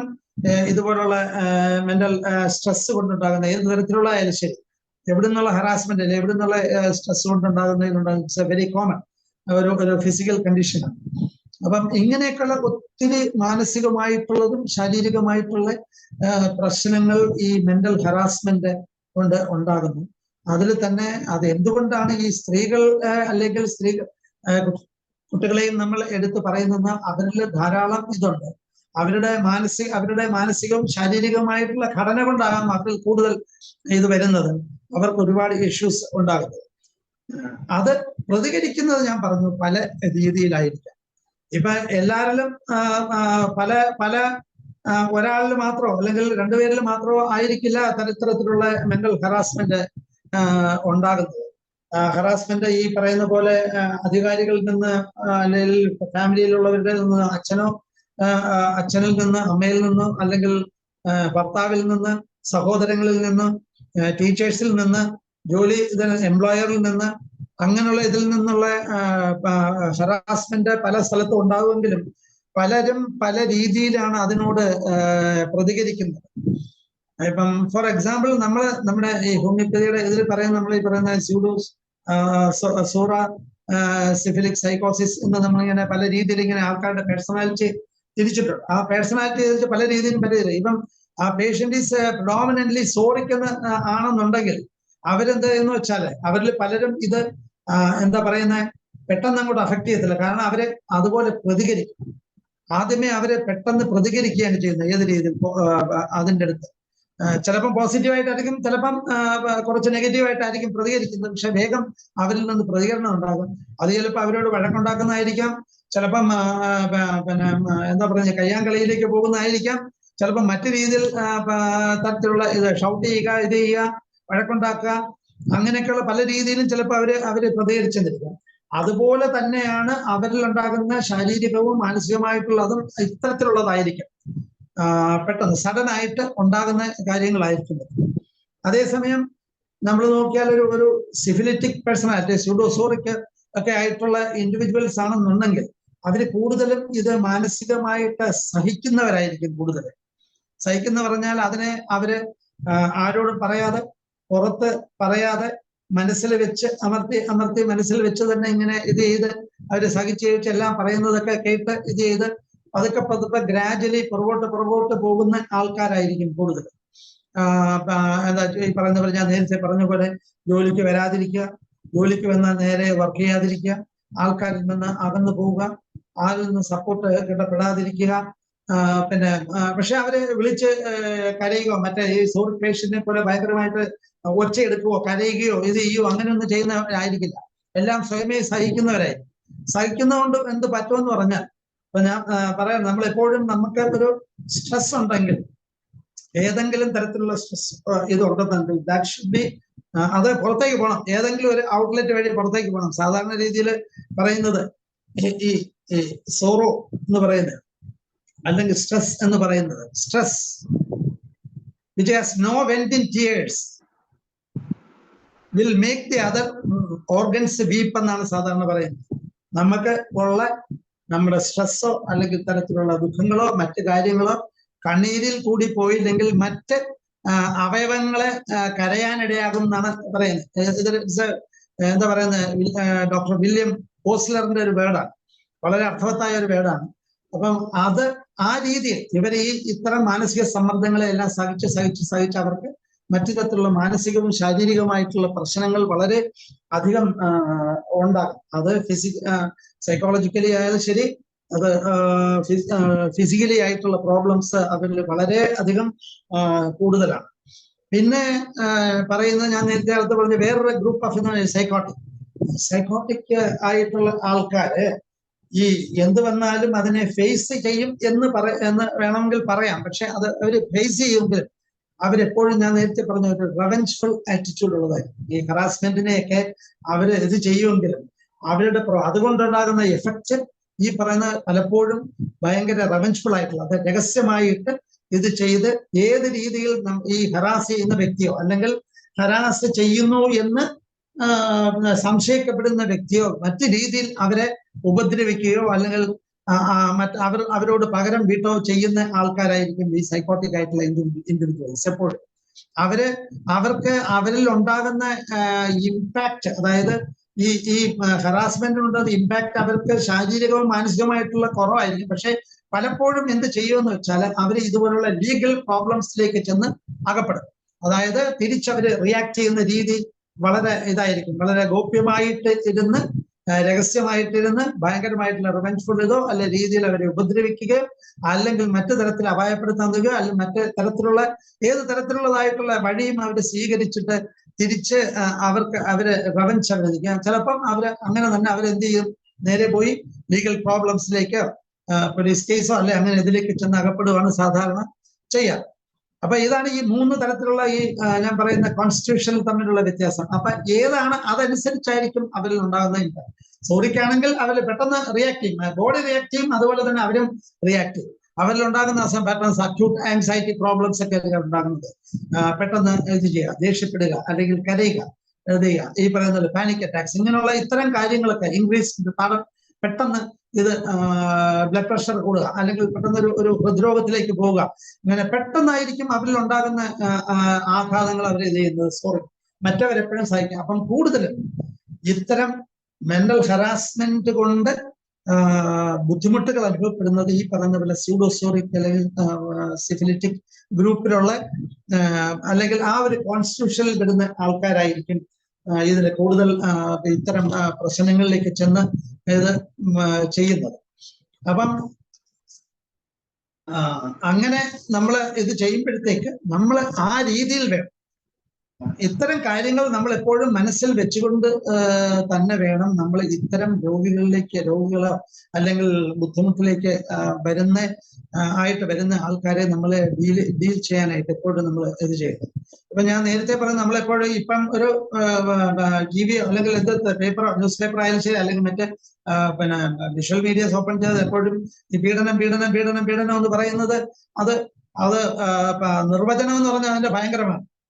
അപ്പൊ കൂടുതലും ഇവര് പീഡനം ടിവിയിൽ കാണുന്നത് തന്നെ എപ്പോഴും സെക്ഷൽ ഹറാസ്മെന്റിനെ മാത്രമാണ് അവർ കൂടുതൽ എപ്പോഴും ഹൈലൈറ്റ് ചെയ്തത്. ഇത്തരം കാര്യങ്ങളെ ഒന്നും അവർ കൂടുതലായിട്ട് ഹൈലൈറ്റ് ചെയ്ത് കാണിക്കാറേ ഇല്ല.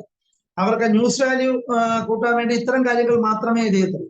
പക്ഷെ അങ്ങനെ ഒരു സെക്ഷൽ ആയിട്ടുള്ള പ്രോബ്ലംസ് ഉണ്ടായി, അല്ലെങ്കിൽ ഒരു ഹറാസ്മെന്റ് ഉണ്ടായി കഴിഞ്ഞാൽ അത് കൂടുതലും നമ്മൾ ഈ പറയുന്ന പോലെ പോലീസ് കേസായി അല്ല ഇതായി അങ്ങനെ ചെയ്യുന്നത്. വളരെ ചുരുക്കം വിശേഷിച്ച് കുട്ടികളിലോ ഒക്കെ മാത്രമേ അത് പുറത്തു വരാറുള്ളൂ.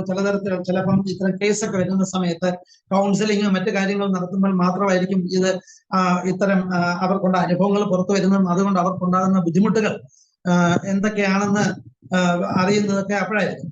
പലപ്പോഴും ഈ സെക്ഷൽ ആയിട്ടുള്ള പീഡന ശ്രമങ്ങൾ മറച്ചു വെക്കപ്പെടുകയും അല്ലെങ്കിൽ അത് ലീഗൽ സൈഡിൽ നിന്ന് മറിച്ച് അത് ശരിയായിട്ടുള്ള കാര്യം നമ്മൾ അത് ആ സൈഡിൽ അങ്ങ് പോകും. പക്ഷേ കൂടുതലും നമ്മുടെ ഒരു ഡോക്ടർ എന്നുള്ള രീതിയിൽ നമ്മുടെ അടുത്തേക്ക് വരുന്നത് ഇതുപോലുള്ള ലോങ് കണ്ടിന്യൂഡ് സ്ട്രെസ്സോ ഉണ്ടായിട്ട്, കാരണം അക്യൂട്ടായിട്ടുള്ള പ്രോബ്ലംസ് ആയാൽ പോലും അവർ പലപ്പോഴും പോകുന്നത് മറ്റേ വിശേഷിച്ച് ഒരു മോഡേൺ മെഡിസിനിലേക്കോ അല്ലെങ്കിൽ ഒരു സൈക്കാട്രിസ്റ്റ് അടുത്തേക്കായിരിക്കും പെട്ടെന്ന് പോകുന്നത്. അതൊക്കെ കഴിഞ്ഞ് റിപ്പീറ്റഡ് ആയിട്ട് ഈ ഇത് ഒരു സമയത്ത് ഒരു പ്രാവശ്യം ഉണ്ടാകുന്ന ഒരു സമ്മർദ്ദം മാത്രം ആയിരിക്കില്ല. ചിലപ്പം പല സ്ഥലത്തും ഉണ്ടാകുന്ന കണ്ടിന്യൂസ് ആയിട്ടുള്ളതായിരിക്കും.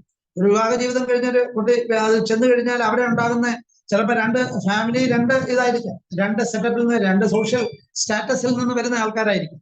അത് അഡ്ജസ്റ്റ്മെന്റ് ഇല്ലാതെ വരിക, അവരുമായിട്ട് പ്രശ്നങ്ങളാകുക, അല്ലെ ഭർത്താവിന്റെ വീട്ടുകാർ അങ്ങോട്ട് പ്രശ്നമാകുക, അങ്ങനെ ഇരുന്ന് അത് ചിലപ്പോൾ അവരെന്ത് ചെയ്യും, ഇതിൽ പാവപ്പെട്ട കുട്ടി അല്ലെങ്കിൽ അല്ലാത്ത ഇതാണെന്നുണ്ടെങ്കിൽ ഇനിയിപ്പോ ഞാൻ ഇത് കളഞ്ഞിട്ട് പോയാൽ എന്റെ വീട്ടുകാരെന്ത് പറയും, അല്ലെ നാട്ടുകാരെന്ത് പറയും, അല്ലെങ്കിൽ എന്റെ ഭാവി ഇതൊക്കെ സഹിച്ച് ഇങ്ങനെ പോകുന്ന കുറെ പേരുണ്ടാവും. അതുപോലെ ജോലി സ്ഥലത്തായാലും ശരി, ജോലികളെ ഞാൻ സഹിച്ചു നിൽക്കാം, ഈ ജോലി ഇല്ലെങ്കിൽ എനിക്ക് വേറെ ഇല്ല എന്നുണ്ട്. പിന്നെ പഠിക്കുന്നത് എനിക്ക് എപ്പോഴായാലും പഠിക്കാതിരുന്നാൽ പറ്റില്ല, അങ്ങനെ ഓരോന്നും ഞാൻ ചെറിയ എക്സാമ്പിൾസ് പറയുന്നു. അതുകൊണ്ട് അങ്ങനെ സഹിച്ച് പോയിട്ട് അതിൽ നിന്നുണ്ടാകുന്ന പ്രോബ്ലംസ് കൊണ്ട് വരുന്ന ആൾക്കാരായിരിക്കും നമ്മുടെ അടുത്തേക്ക് കൂടുതലും വരുന്നത്. അത് നമ്മൾ നല്ല രീതിയിൽ മാനേജ് ചെയ്യണം. ഇതിനകത്ത് കൗൺസിലിങ്ങും മറ്റു കാര്യങ്ങളും ഒക്കെ തന്നെ ഉണ്ടെങ്കിൽ പോലും നമുക്കൊരു മെഡിക്കൽ മാനേജ്മെന്റ് നമ്മുടെ ഹോമിയോപ്പതിക് സിസ്റ്റത്തിൽ നന്നായിട്ട് ചെയ്യാൻ പറയും. കാരണം ഓരോ തരത്തിലുള്ള ഹറാസ്മെന്റുകൾക്ക് നമുക്ക് ഓരോ സെപ്പറേറ്റ് മെഡിസിൻസ് നമുക്ക് എടുക്കാൻ പറ്റുമായിരിക്കും. പിന്നെ ഒരു സ്പെസിഫിക് ആയിട്ടുള്ള റെമഡീസ് നമുക്ക് കുറെയൊക്കെ വേണമെങ്കിൽ പറയാം, എങ്കിൽ പോലും അതിൽ നിന്ന് വ്യത്യസ്തമായിട്ട് നമുക്ക് ഇത് പലപ്പോഴും ഇതിന് വരുന്ന ഒരു അക്യൂട്ട് പ്രോബ്ലംസ് എന്തൊക്കെ കൊണ്ട് മാനേജ് ചെയ്ത് കഴിഞ്ഞാൽ ഒരു കോൺസ്റ്റിറ്റ്യൂഷണൽ റെമഡീസിലേക്ക് പോകുന്നതായിരിക്കും എപ്പോഴും നല്ലത്. ഞാൻ പറഞ്ഞ ആ കോൺസ്റ്റിറ്റ്യൂഷൻ ആ തരത്തിൽ. അപ്പം ഇത് ഏത് രീതിയിൽ നമ്മൾ മാനേജ് ചെയ്യണം എന്ന് ചോദിച്ചാൽ, ഇതിങ്ങനെ ഒരു കേസ് വന്നു കഴിഞ്ഞാൽ നമ്മുടെ മുമ്പിലുള്ള 3 പ്രധാനപ്പെട്ട ചോദ്യങ്ങൾ, എന്താണ് ആക്ച്വൽ ആയിട്ടുള്ള ഇവർക്ക് ഉണ്ടാകുന്ന ഹറാസ്മെന്റ് എന്താണ്, അല്ലെങ്കിൽ എന്താണ് അവരുടെ ശരിക്കുള്ള പ്രോബ്ലം എന്താണ്, പിന്നെ വേറൊന്ന് അടുത്തെന്നുള്ളത് ഇവർ ആരാണ്, ഹു ഈസ് ഷീ, ഈ സ്ത്രീ ആരാണെന്ന് ചോദിച്ചാൽ നമ്മൾ ആരാണെന്ന് ചോദിച്ചാൽ നമ്മൾ അർത്ഥം നമ്മുടെ മുമ്പിലുള്ളത് നമ്മുടെ ഇതാണ്. How to find out what is its personality, what is എന്താണ് അവരുടെ കോൺസ്റ്റിറ്റ്യൂഷൻ എന്താണ് എന്നുള്ളത് കണ്ടുപിടിക്കുക. അതാണ് നമ്മുടെ മുമ്പിലുള്ള ഏറ്റവും വലിയ ജോലി. മറ്റേത് ഈ ഹറാസ്മെന്റ് കാര്യങ്ങളൊക്കെ അവർ പറയുമായിരിക്കും, ചിലപ്പം കുറെ കൂട്ടി പറയും, ചിലപ്പോൾ കുറഞ്ഞു. എനിവേ നമുക്ക് മനസ്സിലാക്കാൻ പറ്റും അവർക്ക് നിരന്തരമായ മാനസിക സമ്മർദ്ദം അനുഭവിച്ചുകൊണ്ടിരിക്കുന്നത് ആണ്. ഏത് ഭാഗത്ത് നിന്നായാലും ശരി അപ്പൊ മനസ്സിലാക്കാൻ പറ്റും. അത് ഏത് രീതിയിൽ അവരെ അഫക്റ്റ് ചെയ്യുന്നു എന്ന് അറിയുന്നത്, ഏത് രീതിയിൽ അവരെ അഫക്റ്റ് ചെയ്യുന്നു എന്നറിയുന്നത് ഈ തരത്തിലുള്ള ഞാൻ പറഞ്ഞ പോലുള്ള അവരുടെ വ്യക്തിയെ സംബന്ധിച്ചുള്ള കാര്യങ്ങൾ, അതായത് കോൺസ്റ്റിറ്റ്യൂഷണൽ ഫാക്ടേഴ്സ് നമ്മൾ കണ്ടു. ഏത് രീതിയിൽ അത് പ്രതികരിച്ചു, ഏത് രീതിയിൽ പ്രതികരിക്കുന്നു, അത് കണ്ടുപിടിച്ചിട്ടാകണം നമ്മൾ ബാക്കി ഇതിലേക്ക് പോകുന്നത്. പിന്നെ വാട്ട് ഈസ് ഹിസ്, അതിന്റെ റിസൾട്ട് എന്താ, ഈ പ്രശ്നങ്ങൾ, ഈ പറയുന്ന ഘടകങ്ങൾ ഈ വ്യക്തിയിൽ എന്ത് പ്രശ്നങ്ങൾ ഉണ്ടാക്കും. May be A psychological problem or A physical problem, അത് നമ്മൾ കണ്ടുപിടിക്കേണ്ടിയിരിക്കുന്നു. അപ്പൊ ഇത്തരം ഈ 3 ചോദ്യങ്ങൾ നമ്മൾ ആൻസർ ചെയ്താലേ നമ്മൾക്ക് എപ്പോഴും നമുക്കൊരു നല്ല റെമഡിയിലേക്ക് നമുക്ക് ചെല്ലാനായിട്ട് പറ്റുള്ളൂ. അപ്പം ആദ്യമായിട്ട് ഞാൻ പറഞ്ഞു നേരത്തെ അതിന്റെ കാരണങ്ങൾ എന്താണ് എന്ന് മനസ്സിലാക്കുക. വാട്ട് ടൈപ്പ് ഓഫ് സ്ട്രെസ് അവർ ഏത് തരത്തിലുള്ള മാനസിക സമ്മർദ്ദമാണ് അനുഭവിക്കുന്നത്, എവിടെ നിന്നാണ്, എന്ത് തരത്തിൽ, ഇത് ലോങ് കണ്ടിന്യൂഡ് ആണോ, ഇത് അല്ലാതെ തന്നെ ഇത് മാറ്റാൻ പറ്റുമോ, ഇത് അങ്ങനെ പലപ്പോഴും നമ്മൾ കണ്ടുവരുന്നെന്ന് വെച്ചാൽ ഇങ്ങനെ ഈ മാനസിക സമ്മർദ്ദത്തിൽ മാറ്റപ്പെട്ടാൽ, ഫോർ എക്സാമ്പിൾ അവരൊരു ജോലി സ്ഥലത്ത്, വളരെ ഉദ്യോഗസ്ഥയാണ്, ജോലി സ്ഥലത്ത് നിന്ന് അവരെ മാറിപ്പോയി എന്ന് വെച്ചോ, ഇവിടെ നിന്ന് ഏതെങ്കിലും തരത്തിൽ ഇത് അവരുടെ ഈ ഇത് സഹിക്കാൻ വയ്യാത്തതുകൊണ്ട്, അല്ലെങ്കിൽ ഈ ഒരു പീഡനം സഹിക്കാൻ വയ്യാത്തതുകൊണ്ട് അവര് വേറൊരു സ്ഥലത്തേക്ക് മാറിപ്പോയാൽ പോലും അവരിൽ ഉണ്ടായിട്ടുള്ള ആഘാതങ്ങൾ അവർ പലപ്പോഴും അത് കണ്ടിന്യൂ ചെയ്യുന്നത് കാണും. അപ്പൊ അതുകൊണ്ട് നമ്മൾ അതെല്ലാം ചോദിച്ചറിഞ്ഞ് ഇപ്പോഴും ഉണ്ട്, നേരത്തെ ഉണ്ടായത് ആണോ, അത് മാറിയോ, ആ ഒരു പർട്ടിക്കുലർ ഒരു മെയിൻറ്റെയിനിങ് ഫാക്ടർ അല്ലെങ്കിൽ ഒരു എക്സൈറ്റിംഗ് ഫാക്ടർ അവിടെ ഉള്ളത് മാറിയോ, actually still it is continuing എന്നുള്ള കാര്യങ്ങൾ നമ്മൾ അറിയണം. പിന്നെ ഇവിടെ ഈ പറഞ്ഞ കോൺസ്റ്റിറ്റ്യൂഷണൽ ഫാക്ടേഴ്സ്, അത് നമ്മളെ കേസ് എടുക്കുന്നതിന്റെ ഇതനുസരിച്ചിരിക്കും. അവരുടെ പ്രീ മോർബിൽ പേഴ്സണാലിറ്റി മൊത്തം നമ്മൾ അരിച്ചു പറക്കി എടുക്കണം. അത് എന്താ പറയുന്നത്, എല്ലാ തരത്തിലുള്ള അതിനകത്ത് ഒരുപാട് കാര്യങ്ങൾ നമ്മൾക്കുണ്ട്. ഈവൻ റിലീജിയൻ ആയാലും ശരി, ഈ ഞാൻ പറഞ്ഞ ഈ ഹറാസ്മെന്റ് ഉണ്ടാകുന്ന ഒരു ഭാഗമാണ് നമ്മുടെ ഈ റിലീജിയൻ എന്ന് പറഞ്ഞത്. കാസ്റ്റ് ആൻഡ് റിലീജിയൻ, അവരുടെ മേലധികാരികളിൽ നിന്നും ഉണ്ടാകുന്ന ഈ ഹറാസ്മെന്റ് എന്ന് പറഞ്ഞാൽ ഭയങ്കരമാണ്. അത് പല തരത്തിലും ഉണ്ടാകുന്നുണ്ട്. പിന്നെ അതുപോലെ തന്നെ ഈ പറയുന്നവരെ കാസ്റ്റിസം നമ്മുടെ ഇവിടുത്തെ പൊളിറ്റിക്സിൽ ഭയങ്കരമായിട്ട് ഉള്ളതുകൊണ്ട് ആ ഒരു ഫാക്ടർ കൊണ്ട് അത്തരത്തിലും ഇത് പലരും അതുപോലുള്ള പീഡനങ്ങൾ അനുഭവിക്കുന്നുണ്ട്. ഇപ്പൊ നമ്മളിപ്പം പിന്നെ കർണാടകത്തിൽ ഇപ്പം മുണ്ടിടുന്ന പാടില്ല, അത് വെക്കാൻ പാടില്ല എന്ന് കുറെ പേര് വന്ന് വെക്കാമെന്ന് പറയുന്നു, കുറെ പേര് പറയുന്നു പരീക്ഷയ്ക്ക് മാത്രം വെക്കാൻ പാടില്ല എന്ന്. അങ്ങനെയുള്ള പല അതൊക്കെ ആ കുട്ടികളിൽ ഒരുപാട് പ്രശ്നങ്ങൾ ഉണ്ടാക്കുന്നുണ്ട്. അത് തന്നെ ഈ എന്താ പറയുന്നത്, ഈ പറയുന്ന പോലെ റിലീജിയന്റെ ഇതില് മേലധികാരികളെന്ന് അവകാശപ്പെടുന്ന ആൾക്കാർ തന്നെ അവരിൽ ഒരുപാട് ബുദ്ധിമുട്ടുകൾ ഉണ്ടാക്കുന്നുണ്ട്. അപ്പൊ റിലീജിയൻ ഏതാണ്, ഇപ്പൊ ഉദാഹരണമായിട്ട് അവരെ മാനസിക സമ്മർദ്ദം, ഒരാള് ഇപ്പം ഇടതുവശത്തേക്ക് മുണ്ടെടുക്കുന്ന ഒരാളാണെന്നുണ്ടെങ്കിൽ നാളെ അതിന്റെ വലതുവശത്തേക്ക് മുണ്ടെടുത്തു കഴിഞ്ഞാൽ എന്താ പ്രശ്നം? അത് ഒന്നും പറ്റത്തില്ല. പക്ഷെ അവരുടെ ഇതനുസരിച്ച് അവരെ പലതരത്തിലും അവരെ ഇത് ചെയ്യും. അതുപോലെ ഞാൻ ഒരു കമ്മ്യൂണിറ്റി മാത്രമല്ല പറയുന്നത്, വേറെ പല ഇതിലുണ്ട്. അത് ഏത് കമ്മ്യൂണിറ്റിയിലായാലും ശരി, അത് ഹിന്ദു ആയാലും ശരി, ക്രിസ്ത്യൻ ആയാലും ശരി, മുസ്ലിംസ്, ഏത് കമ്മ്യൂണിറ്റിയിലായാലും ശരി, ഏത് റിലീജിയനിലായാലും ശരി, അവിടെ നിന്നുള്ള ഹറാസ്മെന്റുകളുണ്ട്. അപ്പം ഇതെല്ലാം നമ്മൾ മനസ്സിലാക്കണം. റിലീജിയസ് ആകാം, ചിലപ്പോൾ മാരിറ്റൽ ലൈഫിലാകാം, ചിലപ്പോൾ ഒക്യുപേഷനിലാകാം, ചിലപ്പോൾ എഡ്യൂക്കേഷൻ്റെയിലാകാം, ചിലപ്പോൾ സെക്ഷൽ പ്രോബ്ലംസ് ആകാം. അങ്ങനെ നമ്മൾ ഓരോരോ ഭാഗത്തു നിന്നുള്ള ഇതെല്ലാം നോക്കി ചകഞ്ഞെടുത്ത് ഏത് രീതിയിലാണ് ഈ വ്യക്തി അതിനോട് റെസ്പോണ്ട് ചെയ്യുന്നത്, അതെന്താണ് അവരുടെ ഡിസൈഡ്സ്, അവേർഷൻസ്, അവരുടെ എന്താ പറയുക, അവരുടെ മാനസിക നില, അതിന് മുമ്പും ഈ ആഘാതത്തിന് മുമ്പും ആഘാതത്തിന് ശേഷവും ഒക്കെ ഏതൊക്കെ തരത്തിലാണ് ഇത് അവരിൽ ഉണ്ടാകുന്നത്, അതെല്ലാം നമ്മൾ ഇത് ചെയ്യേണ്ടിയിരിക്കുന്നു. നമ്മളെപ്പോഴും ആ ഫാക്ടേഴ്സ് എല്ലാം വളരെ ഇതായിട്ട് നമ്മൾ എടുക്കേണ്ടിയിരിക്കുന്നു. ചിലപ്പോൾ ഈ വർക്ക് ചെയ്യുന്നത് ചിലപ്പം ഇതൊന്നും ഇല്ലാതെ തന്നെയുള്ള, ഇപ്പം പഠിക്കുന്ന പേരൻസിൽ നിന്നുണ്ടാകുന്ന ആഘാതങ്ങൾ ഇപ്പം കുട്ടികളിൽ ഉണ്ടാകുന്നുണ്ട്. ഉദാഹരണമായിട്ട് ഇപ്പോഴത്തെ എന്ന് പറഞ്ഞാൽ എല്ലാവരും ഡോക്ടർമാരാക്കണം അല്ലെങ്കിൽ എഞ്ചിനീയർമാരാക്കണം എന്നുള്ളതാണ് അന്നും ഇന്നും. പണ്ടൊക്കെ എന്ന് പറഞ്ഞാൽ ഭയങ്കരമായിട്ട് നമുക്കൊരു നല്ലോണം പഠിച്ചാൽ മതി, നമുക്ക് അഡ്മിഷൻ കിട്ടും, നല്ല മാർക്സ് വാങ്ങിച്ചാൽ മതിയായിരുന്നു. ഇപ്പൊ അങ്ങനെയല്ല, നല്ല മാർക്ക് നമ്മുടെ +2 അല്ലെങ്കിൽ ഇതിന് വാങ്ങിച്ചാൽ പോരാ, വേറൊരു കടമ എൻട്രൻസ് എഴുതി കടമ്പ കിട്ടിയാലേ പറ്റത്തുള്ളൂ. അപ്പം ഇവരിൽ നിന്നുള്ള സമ്മർദ്ദങ്ങൾ കുട്ടികളിൽ വളരെ കൂടുതലാണ്, പേരൻസിൽ നിന്ന്. അതും ഒരു തരത്തിലുള്ള മെന്റൽ ഹെറാസ്മെന്റ് തന്നെയാണ് കുട്ടികളിൽ ഉണ്ടാകുന്നത്, സ്കൂളിൽ നിന്നോ കോളേജിൽ നിന്നോ മാത്രമല്ല. കാരണം എന്ന് പറഞ്ഞാല് അവരുടെ ഈ പറയുന്ന പോലെ എലിജിബിലിറ്റി, ഡിമാൻഡ്, നീഡ് എന്ന് പറയുന്നത് ഇത് വളരെ ഇത് തമ്മിൽ എപ്പോഴും ഒരു എന്താ പറയുന്ന ഒരു സന്തുലിതാവസ്ഥ ഉണ്ടായിരിക്കേണ്ടിയിരിക്കുന്നു. ഇപ്പം അവർ എലിജിബിലിറ്റി, ഫോർ എക്സാമ്പിൾ ഒരു സിമ്പിൾ എക്സാമ്പിൾ പറഞ്ഞാല് ഒരു പിന്നെ എന്താ പറയുന്നത് എക്സാം എഴുതാൻ ഒരു എൻട്രൻസ് എക്സാമിന് എഴുതാൻ 50% മാർക്ക് മതിയാകും എൻട്രൻസ് എഴുതാൻ. അയാൾക്ക് ഈ പറയുന്ന കുട്ടിക്ക് നല്ലൊരു പിന്നെ ഇതുണ്ട്, എന്താ പറയുക, കാലിബർ ഉണ്ട്, +2 ഒരു മോർ ദാൻ ഒരു 80% മാർക്ക് വാങ്ങാനുള്ള കഴിവും കാര്യങ്ങളും ഉള്ള കുട്ടിയാണ്. സ്റ്റിൽ ദി പേരൻസ് ഡിമാൻഡ് ചെയ്യുന്നു. എന്താ ഡിമാൻഡ് ചെയ്യുന്നത്? നീ 10% മാർക്ക്, 90 മോർ ദാൻ 90%, 99% ഇത്രയും മാർക്ക് നീ വാങ്ങിച്ചിരിക്കണം എന്ന് നിർബന്ധം പിടിക്കുന്ന പേരൻസ് ധാരാളമുണ്ട്, വളരെയധികമുണ്ട്. അപ്പൊ ഈ പറയുന്ന പോലെ 50% മാർക്ക് മതി എൻട്രൻസ് എഴുതാൻ, 80% കൂടുതൽ വാങ്ങിക്കാൻ ഈ കുട്ടിക്ക് കഴിവുണ്ട്. പക്ഷെ ഈ ഡിമാൻഡ് എന്ന് പറയുന്നത് വളരെ വലുതാണ്.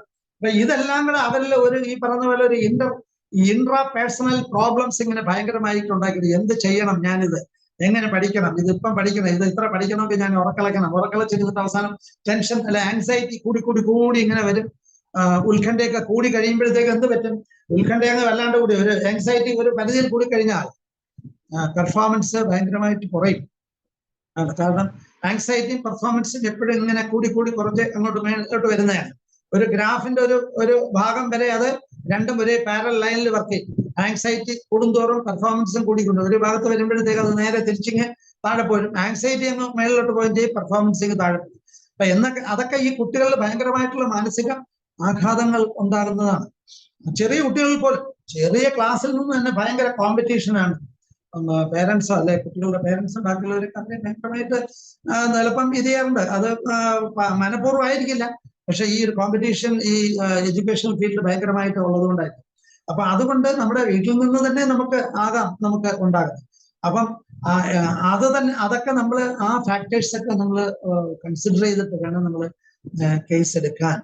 അത് കഴിഞ്ഞിട്ട് എന്താണ് ആ പേഴ്സൺ അല്ലെങ്കിൽ ആ ഒരു അയാളുടെ കോൺസ്റ്റിറ്റ്യൂഷൻ എന്താണെന്ന് കണ്ടുപിടിച്ചു കഴിഞ്ഞാൽ വേണം പിന്നെ നമ്മൾ പോകുന്നത്. എന്താണ് ഈ ഒരു സമ്മർദ്ദം ഈ ഒരു വ്യക്തിയിൽ എന്തൊക്കെ ആഘാതങ്ങൾ ഉണ്ടാക്കി എന്നുള്ളത് നമ്മൾ എടുക്കേണ്ടത്. ഫിസിക്കലായിട്ടുള്ള മാനസികമായിട്ടാണോ ശാരീരികമായിട്ടാണോ എന്നുള്ളത് കണ്ടുപിടിക്കാൻ ആവശ്യം. ഫോർ എക്സാമ്പിൾ അയാൾക്കൊരു ഇൻക്രീസ്ഡ് അത് ബ്ലഡ് പ്രഷർ ആയിരിക്കും, കണ്ടിന്യൂസ് ആയിട്ടുള്ളൊരു ബ്ലഡ്, അത് ഏതൊക്കെ സിസ്റ്റത്തിനെ ബാധിക്കാം നമുക്കറിയാം. ഒരുപാട് ടാർഗറ്റ് ഓർഗൻസ് ഉണ്ട്. ഇവര് ഈ BP പ്രത്യേകിച്ച് സിംറ്റംസ് ഒന്നും ഇല്ലാന്നുണ്ടെങ്കിൽ ഇതെല്ലാം ഇതുകൊണ്ട് നടക്കാം. സ്ട്രെസ് കൊണ്ടായിരിക്കാം, തലവേദന ഉണ്ടാവും, വേറെ സിംറ്റംസ് ഒന്നും ഉണ്ടാവില്ല. ചിലപ്പോൾ ഒരു കിതപ്പ് മാത്രമേ കാണത്തുള്ളൂ. BP ആയിരിക്കാം, അവര് BP നോക്കിയാലേ അറിയത്തുള്ളൂ. അപ്പൊ ഈ ഇത്തരം BPക്ക് എപ്പോഴും ആൾക്കാർ ഇങ്ങനെ ഒരു വെച്ചോണ്ട് തലകറക്കം ഇല്ലല്ലോ, തലകറക്കം ഇല്ലാത്തതുകൊണ്ട് എനിക്ക് പ്രഷർ ഇല്ല എന്ന് കണക്കാക്കി വരുന്ന ആൾക്കാരാണ് നല്ലൊരു ഭാഗം. പക്ഷെ വെർട്ടിഗോ എന്ന് പറയുന്നത് ബ്ലഡ് പ്രഷറിന്റെ ഒരു ലക്ഷണമേ അല്ല. ഏറ്റവും നമുക്ക് ഇതിന്റെ കോറിലേറ്റ് ചെയ്യപ്പെടാവുന്ന ഒരു ലക്ഷണം എന്ന് പറഞ്ഞാൽ ഇംഗ്ലീഷിൽ ബ്രീത്ത്ലെസ്നെസ് എന്ന് പറയുന്നത്, കിതപ്പ്, നടന്ന് കയറ്റം കയറുക അല്ലെങ്കിൽ പിന്നെ ചിലരിൽ ഹെഡേക്ക്, ഇതേ ഉള്ളൂ. അപ്പം അങ്ങനെ ഇത് ചിലപ്പോൾ അവര് വളരെ കാലങ്ങൾ ഇങ്ങനെ ഇതും കൊണ്ട് നടക്കും. ഈ ഒരു മെന്റൽ ഹറാസ്മെന്റും അതുപോലെ അതിൻ്റെ എഫക്റ്റ് ഉണ്ടായി ഈ BP കൊണ്ട് നടന്നുണ്ട്. അപ്പൊ അത് പലപ്പോഴും നമ്മുടെ അടുത്തേക്ക് വരുമ്പോഴത്തേക്ക് ടാർഗറ്റ് ഓർഗൻസ് ഒക്കെ പലതരത്തിലും പിന്നെ എഫക്ട് ചെയ്യപ്പെട്ടെന്നിരിക്കാം. ചിലപ്പോൾ അവരൊരു ഹൃദ്രോഗി ഇതിലേക്ക് മാറിയിരിക്കാം, ചിലപ്പോൾ ഒരു കിഡ്നി പ്രോബ്ലംസിലേക്ക് വന്നിരിക്കാം, അല്ലെങ്കിൽ മറ്റ് ബ്ലഡ് വെസൽസിന്റെ അല്ലെങ്കിൽ ഒരു ബ്രെയിനിലെ ഇത് അങ്ങനെയുള്ള പല ഇതിലേക്ക് അവർക്ക് വന്നിരിക്കാം. അപ്പൊ നമ്മൾ ആക്ച്വൽ എന്താണ് ഉണ്ടായത്, അവരുടെ ശാരീരിക പ്രശ്നങ്ങൾ എന്താണെന്നുള്ളത് നമ്മൾ അനലൈസ് ചെയ്ത് അത് കണ്ടുപിടിച്ച് ഈ 3 കാര്യങ്ങളുടെ എടുത്തിട്ട് വേണം നമ്മൾ ഇത്തരം കാര്യങ്ങൾ നമ്മൾ ചികിത്സിക്കാൻ. ഇപ്പൊ ഒരു അക്യൂട്ട് മെന്റൽ പ്രോബ്ലം ആയിട്ടാണ് ഇവർ വരുന്നുണ്ടെങ്കിൽ അത് നമുക്ക് ആ രീതിയിൽ നമുക്ക് ഡീൽ ചെയ്യേണ്ടി വരും. അപ്പോഴത്തെ സിംറ്റംസ് വെച്ചിട്ട് ഡീൽ ചെയ്യേണ്ടി വരുന്നുണ്ട്. അപ്പൊ നമുക്ക് ഒരുപാട് ഇപ്പം നമ്മൾ ആദ്യമേ തന്നെ ഈ mental aberrations and stress harassment വരുമ്പോഴത്തേക്ക് നമുക്ക് നമ്മുടെ മനസ്സിലേക്ക് ഓടി വരുന്ന കുറെ മെഡിസിൻസ് ഉണ്ട്. ആദ്യമായിട്ട് വരുന്ന ഒരു ഇതാണ് നമ്മൾ ഈ ഹറാസ്മെന്റിൽ ഉണ്ടാകുന്ന ആൾക്കാരിൽ പ്രധാനപ്പെട്ട ഉണ്ടാകുന്ന ഒരു ഇതാണ് ഈ ഇൻസൾട്ട് എന്ന് പറയുന്നത്. ഭയങ്കര മാനസിക ഇൻഡിഗ്നേഷൻ ആൻഡ് ഇൻസൾട്ട് അവരിൽ ഭയങ്കരമായിട്ട് വരും. അങ്ങനെ വരുമ്പം നമ്മൾ അങ്ങനെ ആ ഒരു ഇതാണ് പ്രിഡോമിനന്റ് ആയിട്ട് വരുന്നത്. അല്ലെങ്കിൽ അവരിലെ ഈ ഒരു പർട്ടിക്കുലർ പേഴ്സൺ തന്നെ എങ്ങനെയായിരിക്കും നമ്മൾ ഈ കേസ് അവരുടെ പേഴ്സണാലിറ്റി എടുക്കുമ്പോഴേ തന്നെ നമുക്ക് മനസ്സിലാക്കാൻ പറ്റും. അവരൊരു ഈസിലി ഇൻഡിഗ്നേറ്റഡ് അല്ലെ ഇൻസൾട്ടഡ് പേഴ്സൺ ആണ്. ചെറിയ കാലം കുട്ടിക്കാലം മുതൽ ചെറിയ ആരെങ്കിലും ഒന്ന് കളിയാക്കിയാൽ മതി, അവർ പെട്ടെന്ന് ഇൻസൾട്ടഡ് ആണ്. അങ്ങനെ ഒരു ഇതായിരിക്കും. അപ്പൊ ഇങ്ങനെ ഇതുപോലുള്ളൊരു മാനസിക പ്രശ്നം കൂടി അല്ലെങ്കിൽ ആഘാതം കൂടി ഹറാസ്മെന്റ് കൂടെ വന്നു കഴിഞ്ഞാൽ അവരുടെ ഇൻസൾട്ട് ഭയങ്കരമായിരിക്കും. അപ്പൊ അങ്ങനെ വരുമ്പോൾ നമുക്ക് ഫസ്റ്റ് നമ്മൾ തിങ്ക് ചെയ്യാവുന്ന ഒരു റെമഡി ആണ് എന്താ പറയുന്നത് സ്റ്റാഫിസ് മെഡിസിൻ. വളരെ എഫക്റ്റീവ് ആയിട്ടുള്ള ഒരു മെഡിസിൻ ആണ് അതുപോലുള്ള ഇതിന്. പിന്നെ ഇന്റഗ്രേഷനിൽ വരുന്ന വേറൊരു മെഡിസിൻ ആണ് നമ്മുടെ എന്താ ഇഗ്നേഷ്യ കൽക്കേരിയ ഫോസ് ഒക്കെ വരാവുന്നതാണ്. പക്ഷെ ഫസ്റ്റ് റെമഡി നമുക്ക് തിങ്ക് ചെയ്യാവുന്നത്. വേറെ ഒന്നും വരത്തില്ല എന്നല്ല പറയുന്നത്, പക്ഷെ ഇതുപോലെ നമുക്ക് ഒരു ഡെഫിനറ്റ് ആയിട്ടുള്ള ഒരു കാരണം അതുപോലെ ഇതും കിട്ടി അതിനുശേഷമാണെന്നുണ്ടെങ്കിൽ നമുക്ക് ചിന്തിക്കാവുന്ന ഒരു മെഡിസിൻ ആണ് ഈ പറയുന്ന സ്റ്റാഫിസ് അഗ്രിയ എന്ന് പറയുന്നത് ഇൻസൾട്ട്. അതെപ്പോഴും it's A remedy four mental colic എന്ന് പറയുന്നത് ഫാരിങ്ടൺ പറയുന്നത്. മെന്റൽ കോളിക് അവർ എപ്പോഴും ഇതിനെ ഓർത്ത് ഇങ്ങനെ വിഷമിച്ച് ഇൻസൾട്ട് ആയല്ലോ എന്ന് പറഞ്ഞുകൊണ്ടിരിക്കുന്നത്.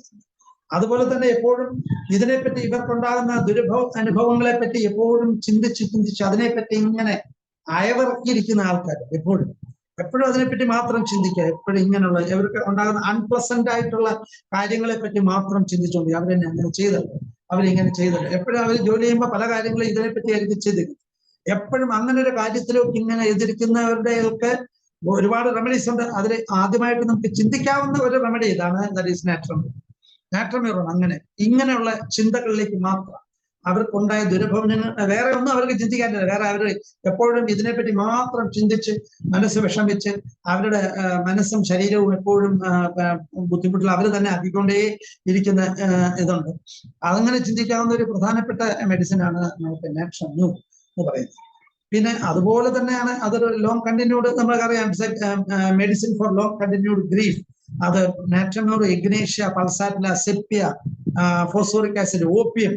ഈ പെട്ടെന്നൊരു മെന്റൽ ഷോക്ക് ഒരു പേഷ്യന്റ് ഒരാള് ഒരു ഉദ്യോഗസ്ഥനോ അല്ലെങ്കിൽ ഒരു ഫാമിലിയിൽ ഒരു വൈഫോ അല്ലെങ്കിൽ ആരെങ്കിലും ഇതുപോലെ അവരെ ഉദ്ദേശിക്കാതെ പെട്ടെന്ന് അവരിലേക്ക് ഇതുപോലെ ഒരു ആരോപണം ഇത് ചെയ്യാം.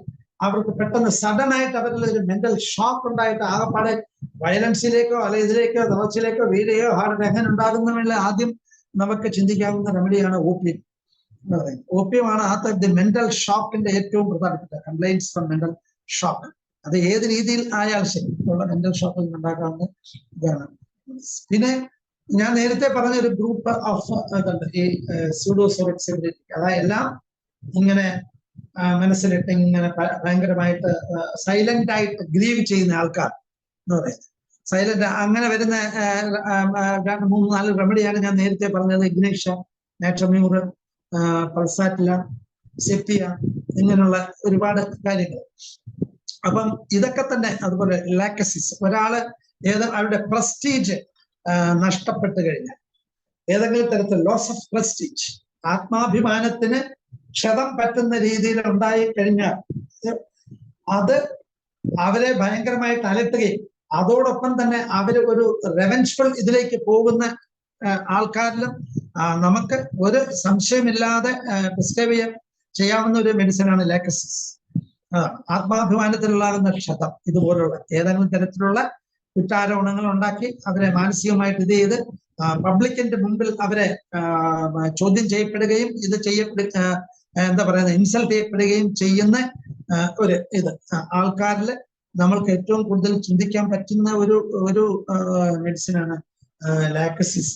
അങ്ങനെ നമുക്ക് ഒരുപാട് മെഡിസിൻസ് ഉണ്ട്. നമ്മുടെ ഇതുപോലെ ഹറാസ്മെന്റ് ഉണ്ടാകുന്ന പല ബോഡി ഇഷ്യൂസിന് ഉണ്ടാകുന്ന ബോഡി പ്രോബ്ലംസ് ഉണ്ടാകുന്ന മെഡിസിൻസ് ഉണ്ട്. പിന്നെ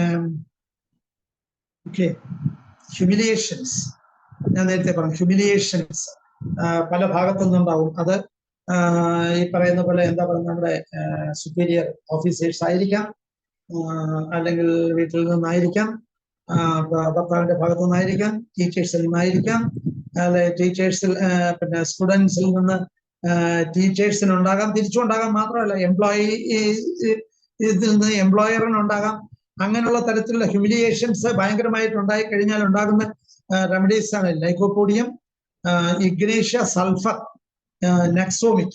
ഈ 4 റെമഡീസ് വളരെ ഇമ്പോർട്ടന്റ് ആണ് ഇങ്ങനെയുള്ള ഹ്യൂമിലിയേഷൻസ് ഉണ്ടാകുന്നത്. അപ്പൊ അങ്ങനെ നമ്മൾക്ക് പല പല പല ഒരുപാട് റെമഡീസ് ഉണ്ട്. എനിക്ക് ഇതൊന്നും തന്നെ പറയുന്നത് ഇതെല്ലാം നിങ്ങൾക്ക് അറിയാവുന്നതാണ്. പക്ഷെ നമ്മൾ എപ്പോഴും ഇത്തരം കാര്യങ്ങളിലേക്ക് മെഡിസിനിലേക്ക് എത്തപ്പെടുന്നത് ചുമ്മാതെ ഈ ഒരു കോസ് വെച്ചിട്ട് മാത്രമായിരിക്കും. ചിലപ്പോൾ ഈ പറഞ്ഞ കോസ് ഒരു ചെറിയ ഒരു ഇതായിരിക്കാം, അതുകൊണ്ട് മാത്രമായിരിക്കില്ല ഇവർക്കുണ്ടാകുന്നത്. It may be because of his personality also. ചെറിയൊരു കാര്യം ഞാൻ പറഞ്ഞില്ലേ, ചെറിയ ഒരു കാര്യം ഒരാളില് ഉണ്ടാകുന്ന ഒരു ഹലോ ഡോക്ടർ, നമുക്കേ നമുക്കിത് ഒരു 2 സെക്ഷനായിട്ട് ചെയ്താലോ? 2 സെക്ഷനായിട്ട് വേറൊരു ദിവസം കൂടെ ഇത് ടൈം കാരണം സ്റ്റോപ്പ് ചെയ്യാം. അപ്പൊ അതുകൊണ്ട് അതുകൂടി കൺസിഡർ ചെയ്യാം. അപ്പൊ ഒരു കോസേഷൻ്റെ മാത്രം ഡെഫിനറ്റ് ആയിട്ട് മാത്രം അല്ലാത്തതിന്, അല്ലെങ്കിൽ നമ്മൾ മെഡിസിൻ ഇപ്പോഴും ആളിന്റെ കോൺസ്റ്റിറ്റ്യൂഷനെയും കൂടെ കൺസിഡർ ചെയ്തും അവർക്കുള്ള പ്രോബ്ലംസും കൂടി കൺസിഡർ ചെയ്തുകൊണ്ട് നമ്മൾ മെഡിസിൻ സെലക്ട് ചെയ്യാം. അപ്പൊ ഞാനിവിടെ നിർത്തുന്നു. നിങ്ങൾക്ക് പിന്നെ എന്തെങ്കിലും ചോദ്യം ഉണ്ടെങ്കിൽ ചോദിക്കാം, അല്ലെങ്കിൽ നമുക്ക് വേറെ മറ്റൊരു സമയം ഇല്ലെങ്കിൽ ഞാൻ പറഞ്ഞല്ലോ, നേരത്തെ ഞാൻ പറഞ്ഞു ഇത് ഒരുപാട് കാര്യങ്ങൾ ഡിസ്കസ് ചെയ്യാനുള്ളതാണ്. അതുകൊണ്ട് എന്തായാലും ഇത്രയും നേരം നിങ്ങൾ ഈ പറഞ്ഞ കാര്യങ്ങൾ നിങ്ങൾക്ക് എന്താ പറയുന്നത്, നിങ്ങൾക്ക് അത് ബോധിച്ചിട്ടുണ്ടാവുമെന്ന് കരുതുന്നു. പല കാര്യങ്ങളും എനിക്ക് ഈ പറയാൻ നമ്മളെ ഈ പദങ്ങൾ പലതും ഇംഗ്ലീഷിലാകാനുണ്ട്, ചിലപ്പോൾ മലയാളത്തിലെ ശരിക്കുള്ള പദങ്ങൾ കിട്ടാതിരിക്കുന്നുണ്ട്, അങ്ങനെയൊക്കെയുള്ള പ്രോബ്ലംസ് ഉണ്ട്. അപ്പൊ എനിക്ക് തോന്നുന്നു ആദ്യമായിട്ടാണ് ഞാൻ ഇങ്ങനെ ഒരു മലയാളത്തിലൊരു ഇത് എടുക്കുന്നത്. അപ്പൊ എന്തെങ്കിലും ഇതുണ്ടെങ്കിൽ അപാധകൾ ഉണ്ടെങ്കിൽ നിങ്ങൾക്ക് പറയാം. അതുപോലെ തന്നെ ഇതിനകത്ത് നിങ്ങൾക്ക് എന്തെങ്കിലും ചേഞ്ചസ് വരുത്താനുണ്ടോ, ഇതൊക്കെ മേക്ക് സജഷൻസ് ഓൾസോ. നല്ല നമ്മുടെ വേദിയല്ലേ സാർ, നമ്മുടെ വേദിയല്ലേ, എന്തും പറയാം. കുറുപ്പ് സാറ് ചോദ്യം. അപ്പൊ എല്ലാവർക്കും ഒന്നുകൂടി നന്ദി രേഖപ്പെടുത്തുന്നു, ഇത്രയും നേരം ശ്രദ്ധിച്ചിരുന്നതിന് എല്ലാ പാർട്ടിസിപ്പൻസിനും. ഡോക്ടർ ഗോപിനാഥൻ, ഞങ്ങളുടെ കൂട്ടത്തിൽ ഞാൻ ഇന്ന് കുറിച്ചിയില് നേരത്തെ CRA അയച്ചായിരുന്നു. അതിൽ ഞങ്ങളുടെ കൂട്ടത്തിൽ ഏറ്റവും നല്ലവണ്ണം ക്ലാസ് എടുക്കുകയും സമർത്ഥനുമായ ഒരു ഡോക്ടറാണ് ഡോക്ടർ ഗോപിനാഥൻ. പിന്നെ എപ്പോഴും കിട്ടിയത് അതൊരു ബുദ്ധിമുട്ടാണ്. എനിക്ക് നല്ലൊരു അഭിപ്രായമാണ് ഡോക്ടറെ കുറിച്ച് എപ്പോഴും പറയാനുള്ളത്. ഇപ്പോഴുമല്ല, എന്നൊന്നും അത് തന്നെയാണ്, മനസ്സിന്റെ ഉള്ളിൽ നിന്നാണ് പറയുന്നത്. അതുപോലെ ക്ലാസ് എടുക്കാനൊന്നും ഒരു പ്രയാസവും ഇല്ല. പക്ഷെ ഇതിന്റെ കൂട്ടത്തില് കുറച്ച് കേസുകളിലൂടെ അടുത്ത പ്രാവശ്യം വരുമ്പം കൂട്ടിച്ചേർത്താൽ ടൈമിന്റെ ഇതാണ് കാരണം സാർ, ഒരുപാട് കാര്യങ്ങൾ വേറെ പറയേണ്ട 1-2 കേസുകളോടൊക്കെ പറയണമെന്നുണ്ടായിരുന്നു. പക്ഷെ ഇതൊക്കെ നിർത്തിയോണ്ട് സാരമില്ല, അത് പിന്നെ ഒരിക്കലാകാം. എത്ര ദിവസം വേണേലും എത്ര പ്ലാറ്റ്ഫോം വേണേലും ഇവിടെ പ്രിയ. പിന്നെ ഇംഗ്ലീഷിന്റെ പ്രശ്നമാണെങ്കിൽ മംഗ്ലീഷ് അങ്ങ് പറഞ്ഞാൽ മതി. ഞങ്ങളും ഒക്കെ അങ്ങനെ തന്നെയാ, എല്ലാ വാക്ക് കിട്ടാതെ വരുമ്പോ ഇംഗ്ലീഷാ ചേർക്കാറ്, ചിലതിനൊന്നും മലയാളം കിട്ടുകയില്ല. അപ്പൊ അന്നേരം തീർച്ചയായിട്ടും അടുത്തതിന് വരണം. വളരെ നന്നായിരുന്നു. Wish you all the best. നല്ലത് വരട്ടെ, ഇനിയും വരിക.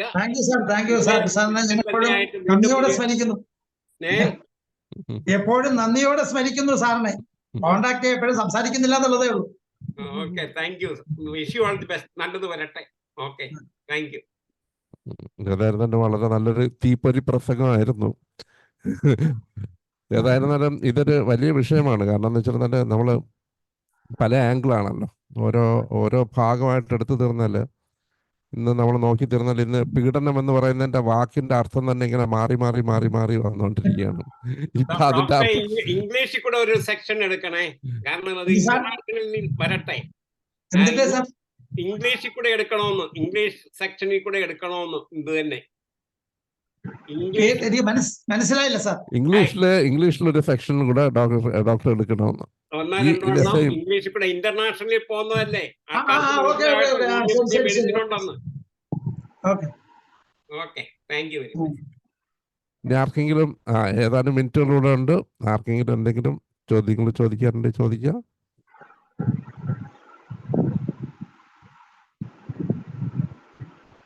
കഴിഞ്ഞ ഏതാനും ദിവസം നമ്മൾ മെഡിക്കൽ ബില്ലിനെ കുറിച്ചുള്ള ചർച്ചയായിരുന്നു സാർ. ഇപ്പോഴ് അതൊരു ആശങ്കയായിട്ട് നിൽക്കുകയാണല്ലോ എല്ലാവരുടെയും മനസ്സിൽ. അപ്പോൾ ഏകദേശം 1-1.5 ആഴ്ചയായിട്ട് നമ്മൾ അതിനെക്കുറിച്ചായിരുന്നു ചർച്ച. അതിനുശേഷം ഇന്നാണ് പിന്നെയും ക്ലാസ്സുകളിലേക്ക് കയറിയത്. കാരണം അതിനെ കുറിച്ചുള്ള അഭിപ്രായം എന്തുണ്ട്?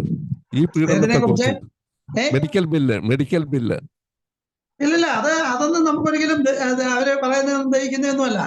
ഇവരാണ് ഇത്തരം കാര്യങ്ങളിലെ എല്ലാത്തിനും ഓതന്റിസിറ്റി അവർ മാത്രമാണെന്ന് പറഞ്ഞ് ഇത് ചെയ്യുന്നതില്ല. ഞാനിതിനെ എതിർക്കുന്നു. ഇപ്പോഴത്തെ മെഡിക്കൽ ബിൽ പാസ്സാക്കിയതിനെ പറ്റി ഇത് ചെയ്യുന്നു. അത് ഒരിക്കലും ഇതല്ല. നമ്മുടെ ശരിക്കും പറഞ്ഞാൽ നമ്മുടെ സ്റ്റേറ്റ് ഗവൺമെന്റ് ചെയ്തൊരു വലിയൊരു തെറ്റാണ് അത്. ആ രീതിയിൽ ചെറിയ ചെറിയ മാറ്റങ്ങൾ മാത്രം വരുത്തിക്കൊണ്ട് ഈ അത് പാസ്സാക്കിയത് ഒരിക്കലും ശരിയായില്ല. അതിന് ഞാൻ പറയുന്നത് ഒരു ഇങ്ങനെ അല്ലാതെ ഈ നമ്മുടെ ഓരോ ഫോറത്തിൽ നിന്നും അല്ലെങ്കിൽ ഒരു അസോസിയേഷനിൽ നിന്നുള്ള ഒരു കളക്റ്റീവായിട്ടുള്ള വലിയൊരു മൂവ്മെന്റ്സ് ഉണ്ടാകേണ്ടിയിരുന്നു എന്നുള്ളതാണ് എന്റെ അഭിപ്രായം. വലിയൊരു മൂവ്മെന്റ്സ്. കാരണം പുറത്തിറങ്ങി ഒരു ഈ ഹോമിയോപ്പതിക് ഡോക്ടേഴ്സ് ഇവിടെ കേരളത്തിലുള്ള ഹോമിയോപ്പതിക് ഫ്രട്ടേണിറ്റിയിലുള്ള എല്ലാവരും കൂടെ ചേർന്നിട്ട് അത് ആരെന്ന് ഇന്ന സ്റ്റുഡൻസ് എന്നോ അല്ലെങ്കിൽ ജോലിക്കാരെന്നോ ടീച്ചേഴ്സ് എന്നോ റിട്ടയർഡ് പേഴ്സണോ ഒന്നും ഇല്ലാതെ എല്ലാവരും കൂടെ ഒരു ഇതുണ്ടാക്കി അതിനു വേണ്ടി ചെയ്യണമായിരുന്നു. ഏതായിരുന്നല്ല ഡോക്ടർ അഭിപ്രായം വളരെ നല്ല സ്ട്രോങ് ആയിട്ടുള്ള സാറിന്റെ അഭിപ്രായം അറിയിച്ചതിൽ നന്ദി. നമുക്ക് ഏകദേശം മണി 10 നമുക്ക് ഇന്ന് എനിക്ക് ഒന്ന് വൈൻഡപ്പ് ചെയ്യാം. ആരും കൂടുതൽ ചോദ്യങ്ങളില്ല. നമ്മൾ അങ്ങനെ 1195 ദിവസം വളരെ മനോഹരമായിട്ട് സാറിൻ്റെ ക്ലാസ് ഉണ്ടായി. ഒരു മാനസികമായിട്ടുള്ള എല്ലാവരെയും ഉണർത്തുന്ന ഒരു ക്ലാസ് ആയിരുന്നു. ഏതായിരുന്നാലും വളരെ നന്ദി സാർ. ഞങ്ങൾ അപ്പോൾ ഇന്നത്തോടുകൂടി ഇതിന് നന്ദി പറഞ്ഞുകൊണ്ട് നമുക്ക് ഇന്ന് കൺക്ലൂഡ് ചെയ്യാണ്. Thank you all. എല്ലാവർക്കും നന്ദി. ശുഭരാത്രി. Okay sir. ഓക്കെ.